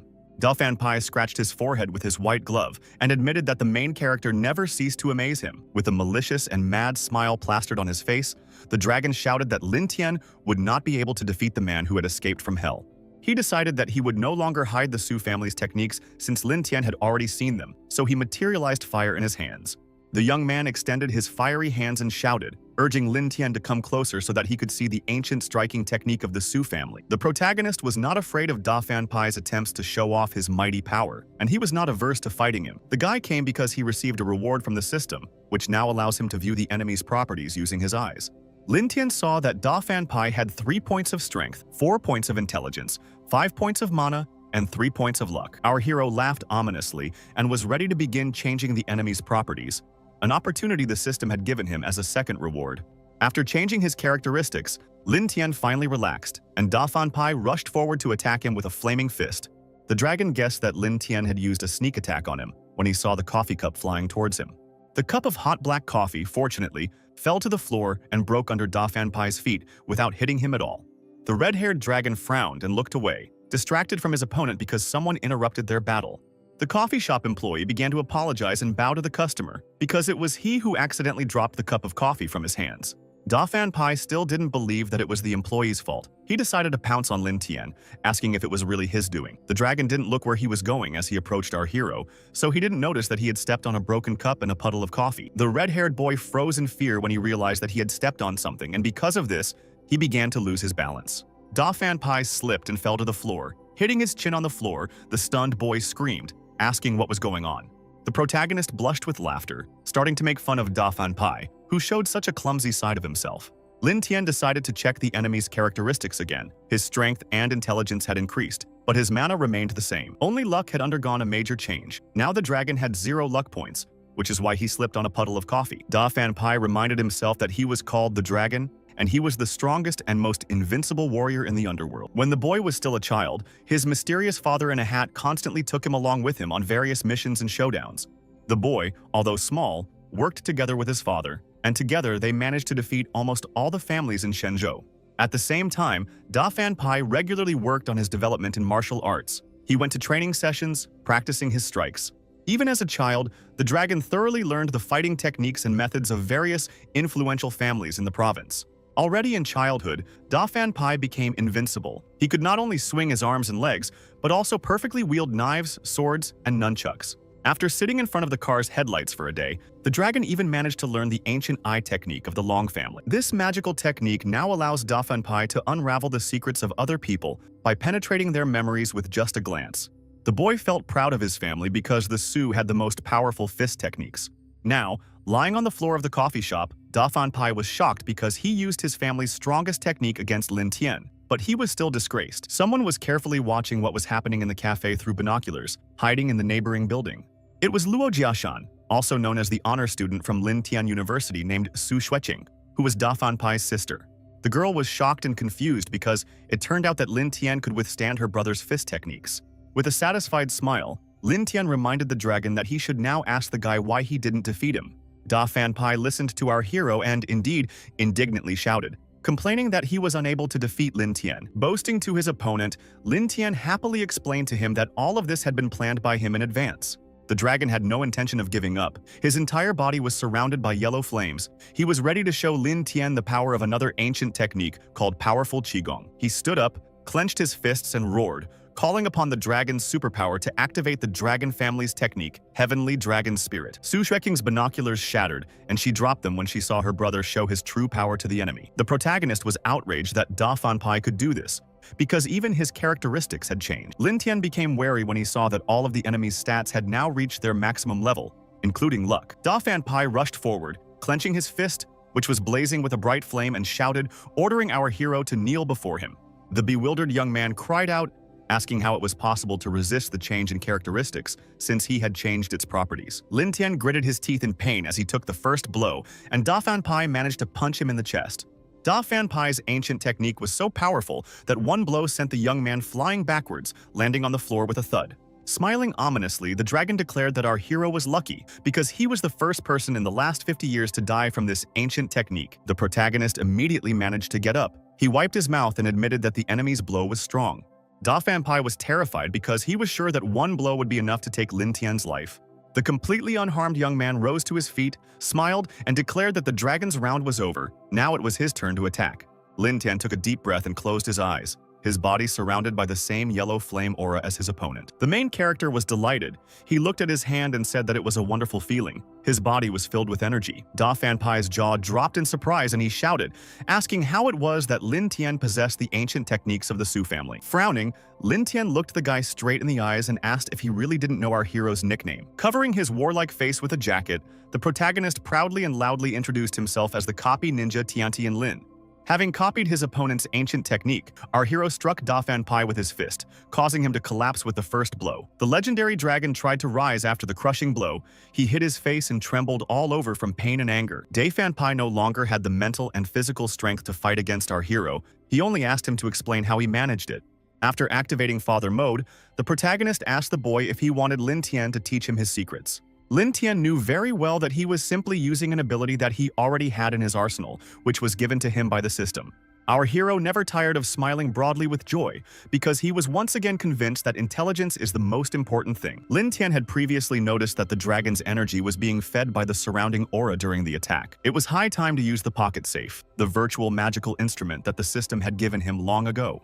Lin Tian liked this ancient technique of the Su family, so he decided to take it and put it in his pocket safe. Surrounded by yellow flames, our hero shouted menacingly, demanding that Da Fan Pai show the rest of his techniques, because Lin Tian was stronger than him. Wiping away the blood with a white glove, the dragon refused and shouted that our hero had definitely used cheating to deceive his opponent. The protagonist stared calmly at Da Fan Pai, and the red-haired guy shouted that he must defeat him at any cost. Da Fan Pai roared, clenched his fists tightly, and activated the strongest form of the second-generation dragon, his body once again surrounded by flames. The guy raised his hands to the sky and shouted, calling on all those people who owe him something to give him their powers. A huge, bright blue sphere of energy formed above the coffee shop, sucking in the energy of all of Da Fan Pai's debtors. The main character was not at all scared. On the contrary, he was delighted with what he saw, and already asked the dragon to give him this technique. Holding a giant sphere of energy above his head, the dragon shouted that it was the first time in his life he had heard such a stupid request from someone. Da Fan Pai threw that sphere of energy straight at our hero, but it didn't even alarm Lin Tian. He relaxed, smiled, and closed his eyes. Controlling a huge clot of energy, the dragon, whose hair had turned yellow, shouted that Lin Tian would definitely not survive now. All the protagonist had to do was snap his fingers, and Da Fan Pai's collected sphere of energy would evaporate in an instant. He crossed his arms over his chest, smiled and nodded at his opponent, and the system saved the clot of people's energy into his pocket safe. Lin Tian turned around and waved goodbye, asking him to contact him if he had any more useful techniques in his arsenal. Our hero confidently walked out of the coffee shop, the windows of which were broken after the brawl with the dragon from the Su family. A confident smile appeared on his face as Da Fan Pai, who remained inside, began to shout for him to come back. Da Fan Pai no longer interested him. Now Lin Tian was more curious about the new task from the system.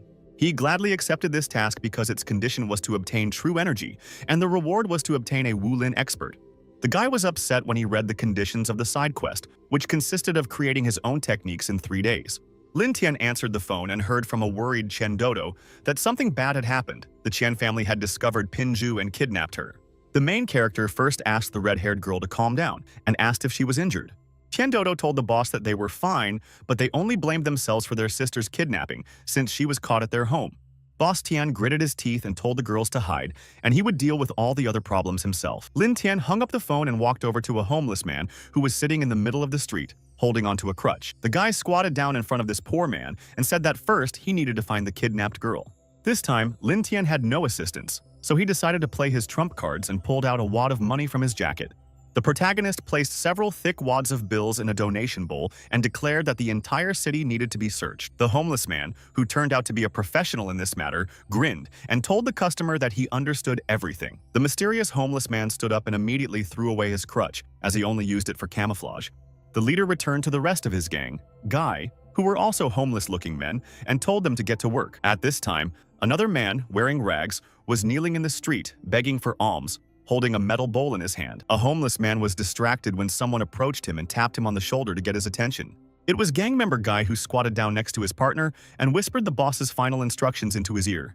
The man immediately took off his mask of a destitute homeless person and told his partner that he understood everything, having prepared himself for serious work. He began walking around the city and distributing photographs of the kidnapped Pinju to other homeless people. The homeless man not only distributed photographs of the beauty to others, but also told them who she was and what they needed to do. The next events unfolded near a large warehouse where a white car had just pulled up. Two men in glasses came out of it, holding Pinju. The girl's eyes were covered with a blindfold, and so were her hands. Two tall, strong men led the kidnapped girl into the warehouse, where no one would be able to find her. At this moment, one of the gang members, Guy, was watching what was happening, and from the man's photograph, he was convinced that he had found the right girl. In the evening, the men lit a fire to have dinner after a hard day of searching. They roasted a whole chicken over the fire. One of the Guy gang members, whom Lin Tian had initially approached, began to cut the chicken into pieces with his hands. The first thing he did was offer the wing to Lin Tian to eat while the chicken was hot, and our hero was flattered by the gesture. The protagonist began to devour the hot chicken fried over the fire with gusto and praised the man for how deliciously he cooked. The long-haired man laughed and told our hero that he had cooked the chicken using Lin Tian's secret recipe. Lin Tian and his partner became wary and looked up from their delicious dinner when they heard a suspicious sound. The man took off his shirt to answer the phone. He carried a landline phone underneath his clothes. The gang leader, Guy, immediately became more serious. He answered the phone and told the man to quickly say what he wanted. A happy smile appeared on the man's face when his subordinates reported to him that the kidnapped girl had been found. He happily shared this news with Lin Tian and told him that Pinju had been found and was now at the Qin secret base. The protagonist stood up abruptly, forgetting about the delicious hot chicken, and ordered everyone to act according to the previously agreed-upon plan. Lin Tian, putting a piece of chicken wing in his mouth, shouted that today they would let the Chen family know how cool our hero and his team were. With a chicken leg in his mouth, the gang leader, Guy, stood up and shouted in a warlike voice, repeating the words of our hero. When it got dark outside, the action took place again in the Chen family's secret warehouse, where they were holding a girl hostage. The entrance was guarded by two men. A homeless-looking guy holding a bottle of beer approached the bodyguards. The drunk man began telling the guards how much he missed them. A stern, bespectacled bodyguard shouted at the homeless man to get out of there and called him a sick alcoholic. The man immediately stopped smiling and pretending to be drunk. He looked at the security guard with pretension and bewilderment. The stern man with glasses also stared silently at the homeless man who had come to bother them. The homeless man did not respond to the guard's demands and remained standing there, so the man shouted again, demanding that he move away. The man didn't even have time to step aside before he felt sick and threw up right on the stern, big man in the business suit. The bodyguard, whose face was covered in the contents of the homeless man's stomach, began to scream and grimace in disgust. He started trying to wipe it all off against the warehouse wall, and the second guard pointed his gun at the homeless man, telling him to get out of here. The shaved-headed guard raised one eyebrow in surprise as a chicken bone landed directly in the barrel of his pistol. It turned out that the gang leader, Guy, and our hero were already hiding in the bushes at this time, and the man used a secret weapon, chicken bones. At this time, Pinju was in a secret warehouse. The girl was securely tied to a chair. She complained that she wanted to drink.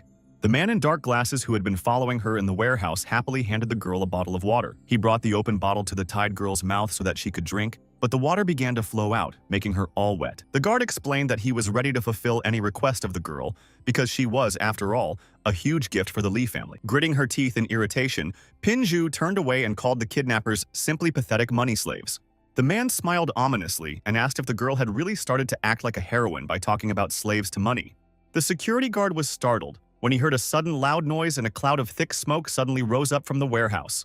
A silhouette of a hero in a cloak appeared on the threshold, declaring that everything was fine and ready to explain why. It was Lin Tian, dressed in a red superhero cape, who smiled madly and shouted that everything was fine thanks to his appearance here. Pinju's cheeks immediately turned a healthy blush, and she was overjoyed when she heard the voice of her savior Lin Tian. The man who was watching Pinju got angry at the protagonist, snorted, and called him impudent. Confident in his family's strength, the guard shouted at the armed men to take Lin Tian away from here. The protagonist warned that there would be a lot of calcium here now, because he had prepared his weapon, a whole pile of energy-charged chicken bones. All these bones started flying, striking the armed men of the Qian family with their violent force. They fell flat from the impact of the bones. Lin Tian walked up to the defeated armed guards and called them losers who didn't even know how to fight. At our hero's command, the remaining Calcium brothers appeared at the door. Lin Tian allowed them to take everything from weapons to pants from the Chen family representatives. The guard in dark glasses had not yet been defeated. He activated his golden aura and clenched his fists tightly. The protagonist was delighted when he saw the beautiful color of the man's aura and admitted that he even liked it. The man, glowing with a golden light, frowned and leaned forward, swinging his fist to attack the insolent boy. Our hero thrust his fist forward in time to respond, causing them to collide, causing a deafening sound. The man trembled and wondered what was going on, as the attack he had used against Lin Tian was far from weak. Lin Tian, grinning broadly, explained that he had changed the enemy's characteristics, and now he was weak in all respects. Our hero's adversary gave orders to someone to return with a report and forgot about it, and wanted to run away from here himself. The protagonist didn't want to let anyone escape from here, so he held out his hand and shouted for them to watch how he could change his characteristics. When he realized that something had gone wrong, Lin Tian froze in shock and began to accuse the system of deception. The guy saw in front of him a man in a coat, whose face was hidden by a hat and scarf. His characteristics did not change and were unknown. The mysterious man rushed past. Lin Tian tensed up, because usually he could recognize the characteristics of absolutely every person. He turned to look at the man in the cloak and wondered if it was not a man but another creature that stood before him. The protagonist decided to use X-ray vision to see through clothes at the disguised person. When the boy saw who was hiding behind that hat and scarf, he couldn't believe his eyes, because the discovery was shocking. A long blonde hair fell onto his palm after the mysterious man ran past him, trying to escape. It turned out that behind the mysterious man in the coat was Cicely, a girl who used to work for him. The protagonist was dumbfounded. In a state of shock, he began to guess why Cicely was here. Cicely tore off her mask and revealed her face, loudly declaring that she was no longer human. Our hero decided to test the system again, since it was unlikely to deceive him, and the reward was that he could check the characteristics of absolutely every person. He checked the third rule of attributes, which states that the total number of attribute points cannot be changed. Remembering the dragon, the boy became familiar with the second rule of properties, according to which the characteristics parameters do not change during inactivity. The most important thing was the first law of characteristics. Our hero had the right to view the properties of absolutely any person. Initially, he was confused about what happened to the twins and their history, and now he can no longer use Cicely. He looked at the blonde's hair and wondered if Cicely was no longer human, and if he had gotten into a strange plot like in a typical manhwa. The protagonist was distracted from his thoughts when the gang leader guy approached him and put his hand on his shoulder. The man, smiling slyly, asked Boss Lin, pointing his hand to the side, how they should deal with these guys. The armed men of the Qian family were taken hostage by the Guy gang. Lin Tian allowed the men to do whatever they wanted with them. Pinju was finally freed. The first thing the girl did was throw herself into Lin Tian's arms and ask how he managed to find her so quickly. The protagonist replied that it was all thanks to these guys from the Guy gang, a whole network of homeless men who helped him today. The girl smiled and said that Lin Tian also deserved credit for this, since thanks to him, the guys from the Guy gang could let off some steam. Lin Tian was perplexed when he realized that all this time Pinju had been acquainted with the men he hired. The girl approached the gang leader and announced that she had managed to find out everything about the girl who was the heiress of the Chen family. The gang leader scratched his head and was flattered. He asked Pinju not to be so polite to him and promised to invite her to dinner. Qian Pingzhe frowned and asked if she was right that the Guy gang was secretly trying to ruin all of the Li family's plans. The man did not admit to this, but pretended that the girl was talking nonsense, and that his gang had nothing to do with it. The protagonist stopped understanding what was happening here. He began to look around in confusion, hoping for an explanation. Pinju said that the Guy gang works undercover in restaurants and collects information from the public. Lin Tian looked at the leader of the Guy gang in shock because he didn't know such details. The man laughed and tried to turn it all into a joke, saying that working in restaurants was just a small business. Pinju asked the man to stop being shy since she had, after all, turned specifically to him for help. The gang leader, Guy, didn't want to discuss anything with the girl, so he said that he was very glad to meet her, but he was tired, so he left. The girl became indignant and started shouting after him, asking if the man really didn't want to take revenge on the eldest daughter of the Li family. The irritated gang leader, Guy, left, telling Pinju that she had imagined too much. Miss Qian asked if the man would forgive the Li family for hurting him and throwing him out of the house, and if he didn't want to get his belongings back. Lin Tian, genuinely surprised, asked the man if old man Li really came from a rich family. The man became angry and shouted, demanding that they stop pursuing this topic, as he did not want to have anything to do with the Li family. Pinju treated this with understanding because she knows that in every such family there is a victim of behind-the-scenes struggle. Clenching his fist, trembling with anger, old Li walked up and asked the girl why she was saying this, since he would have destroyed the Li family long ago if he had the chance. The girl smiled charmingly and answered the man that before she too had not seen any possibility of destroying her family. But that was until Lin Tian appeared in her life, and after these words, our hero looked at her in shock. Old man Li sighed heavily and asked the girl what Lin Tian had to do with it, since he didn't think that this guy could help in any way. The girl giggled and replied that Lin Tian had money, which was why he became useful in the fight against her negligent family. With his nose in the air, the proud Lin Tian began to praise himself, saying that he had a super lot of money. After the event, the family members sat at the table in a spacious round hall that belonged to the Qian family. The head of the Qian family, Pingzhu, asked Mr. Li if he needed the musicians from the Qian family, who were already ready to start work. Dairen, the young master of the Li family, was busy on his phone, so he told the man that he didn't care. Smiling ingratiatingly, Mr. Qian asked the guy to resolve this issue now, since the Li family was, after all, authoritative in this matter. The boy asked the old man to be quiet and did not want to discuss serious things because now Mr. Qian was distracting him from his favorite game. Mr. Qian Pingzhu no longer knew what to say to the boy. He slumped his shoulders and felt out of place in front of young Master Li. A heated discussion began at the round table in the Qian family hall, and the others present began whispering among themselves. The third headman of the Qian family, named Ping Wang, stood up, folded his hands and thanked the headman for the reception, but he was forced to bow out. The mustachioed, gray-haired old man was not so polite now, he shouted, asking where he was going, since they had not finished talking yet. The man replied that it didn't matter whether he stayed here or not, since the Qian family had no say in the matter anyway. Mr. Pingzhu continued to yell at the third headman, asking how he dared to talk like that when Mr. Li was still here. Young Master Li, meanwhile, was completely indifferent to everything that was happening in this room because he was playing on his phone. The head of the Qian family, Ping Wang, and the others present looked at the boy acting so indifferently in bewilderment. Third headman, Ping Wang snorted and said that the Li family didn't care about them at all, and because of the old man, the Qian family would be destroyed. Mr. Qian became angry and began to shout at the headman even louder, asking if he also wanted to betray the old man the way Pingzhu did. The elderly man became silent and trembled with fear and pain when he suddenly received a slap in the face from someone. It turned out that it was young Master Li who told the old man to stop making noise because he had lost because of him. The guy got angry, stood up and threw his phone, shouting that he almost won. But then 3 new players joined the game. Darren ordered Mr. Qian to identify the 3 people who caused the boy to lose the mobile game. The old man tried to object, explaining that they were now discussing a much more important matter that concerned both their families. Trampling his phone under his foot, an angry Darren insisted that the old man bring the 3 people here and his father would pay for it. Mr. Qian was delighted when he was promised money. He smiled and asked the guy what the names of these people were. Darren began listing the nicknames of the players, among whom was Tiantian Lin, the name our hero was known by on the internet. Old man Pingzhu admitted that Tiantian Lin was a very familiar name to him, but the man did not recognize the other nicknames.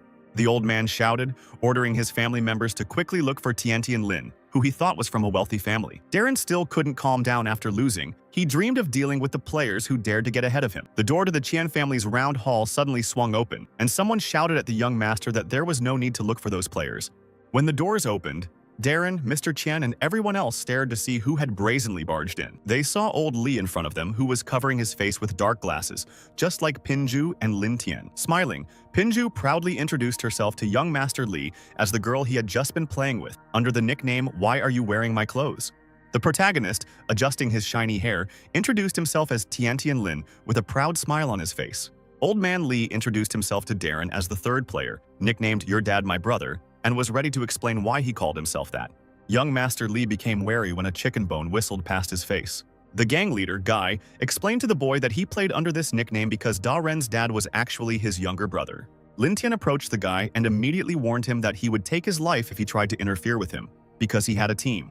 Smiling ominously, the protagonist roughly pinned the frightened boy against the wall and declared that he should not even hope for success as long as Lin Tian was alive. Mr. Qian was furious with the guys who barged in without permission. He stood up, hit the table, and shouted that it was impudent. The old man, mad with anger, began to accuse Lin Tian of wanting to steal his company together with Pingzhu.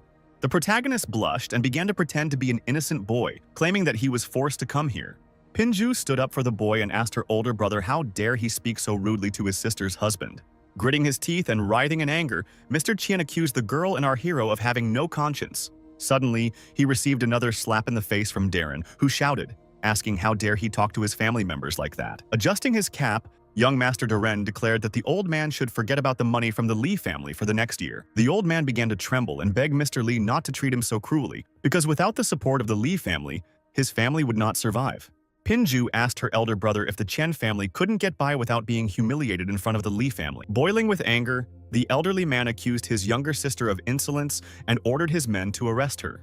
The protagonist pointed his finger at himself and said that if the Li family did not give money to the Qian family, other people might do so. Darren, guessing where he was going with this, asked if Tian Li would finance the Qian family if Li did not. Smiling stupidly, Lin Tian unbuttoned his jacket and showed everyone that he had money. He was covered with wads of bills on all sides. A stunned Mr. Pingzhu asked if the protagonist really intended to buy the Chen family's company. The old man's guesses turned out to be wrong. Our hero held his hand out in front of him and replied that he was not going to do that.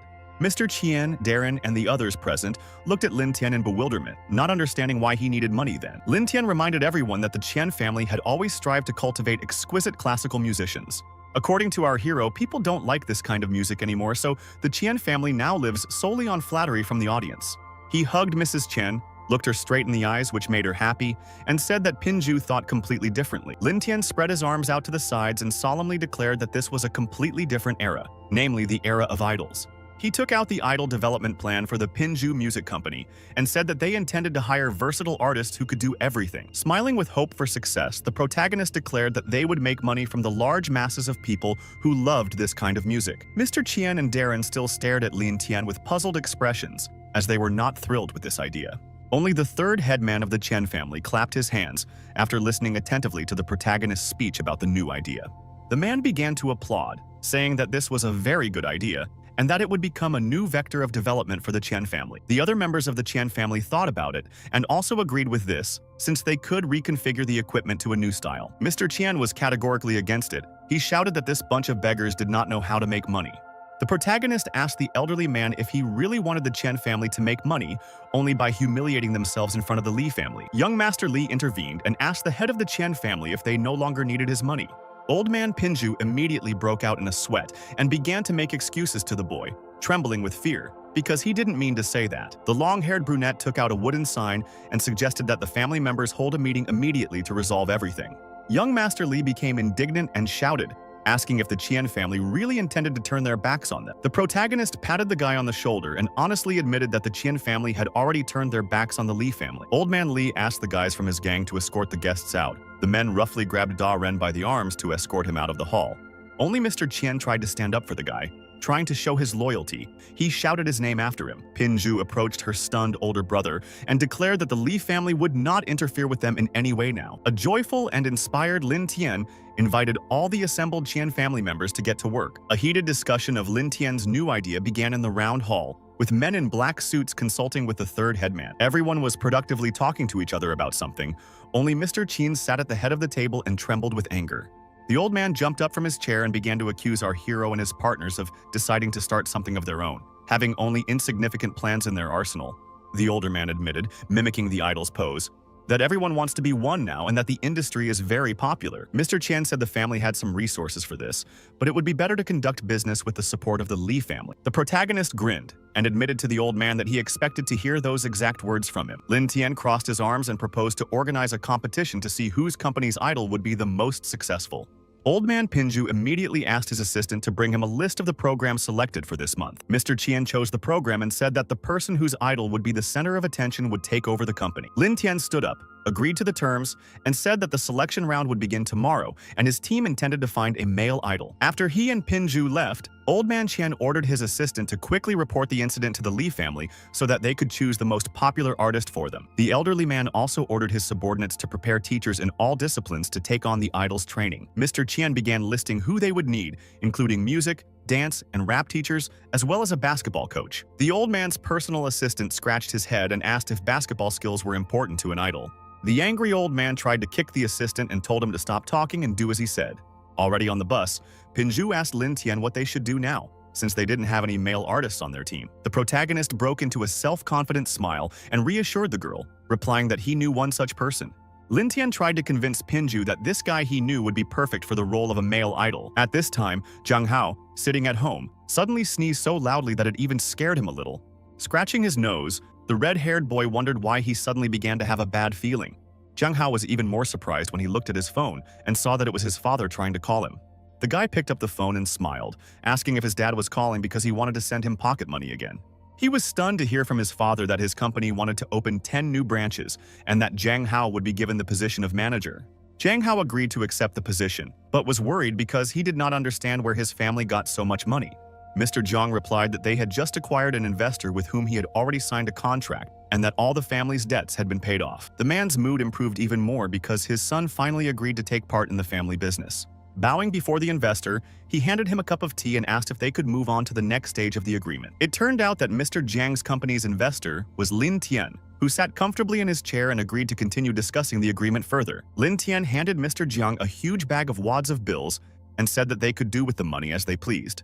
The protagonist pulled his sunglasses down onto his face and declared that they intended to make a real star out of Zhang Hao. Zhang Hao got out of his new car. He still couldn't believe how quickly he became a boss, and he was curious about how luxurious his new branch was. The red-haired boy was shocked, and his mouth opened wide when he saw the building where the branch of his father's company was located. The branch office was luxurious and glassy, with gold facades, but the surrounding space was completely empty. Manager Jiang began to get indignant and wave his arms, asking what kind of wilderness he had ended up in, since he didn't like this place.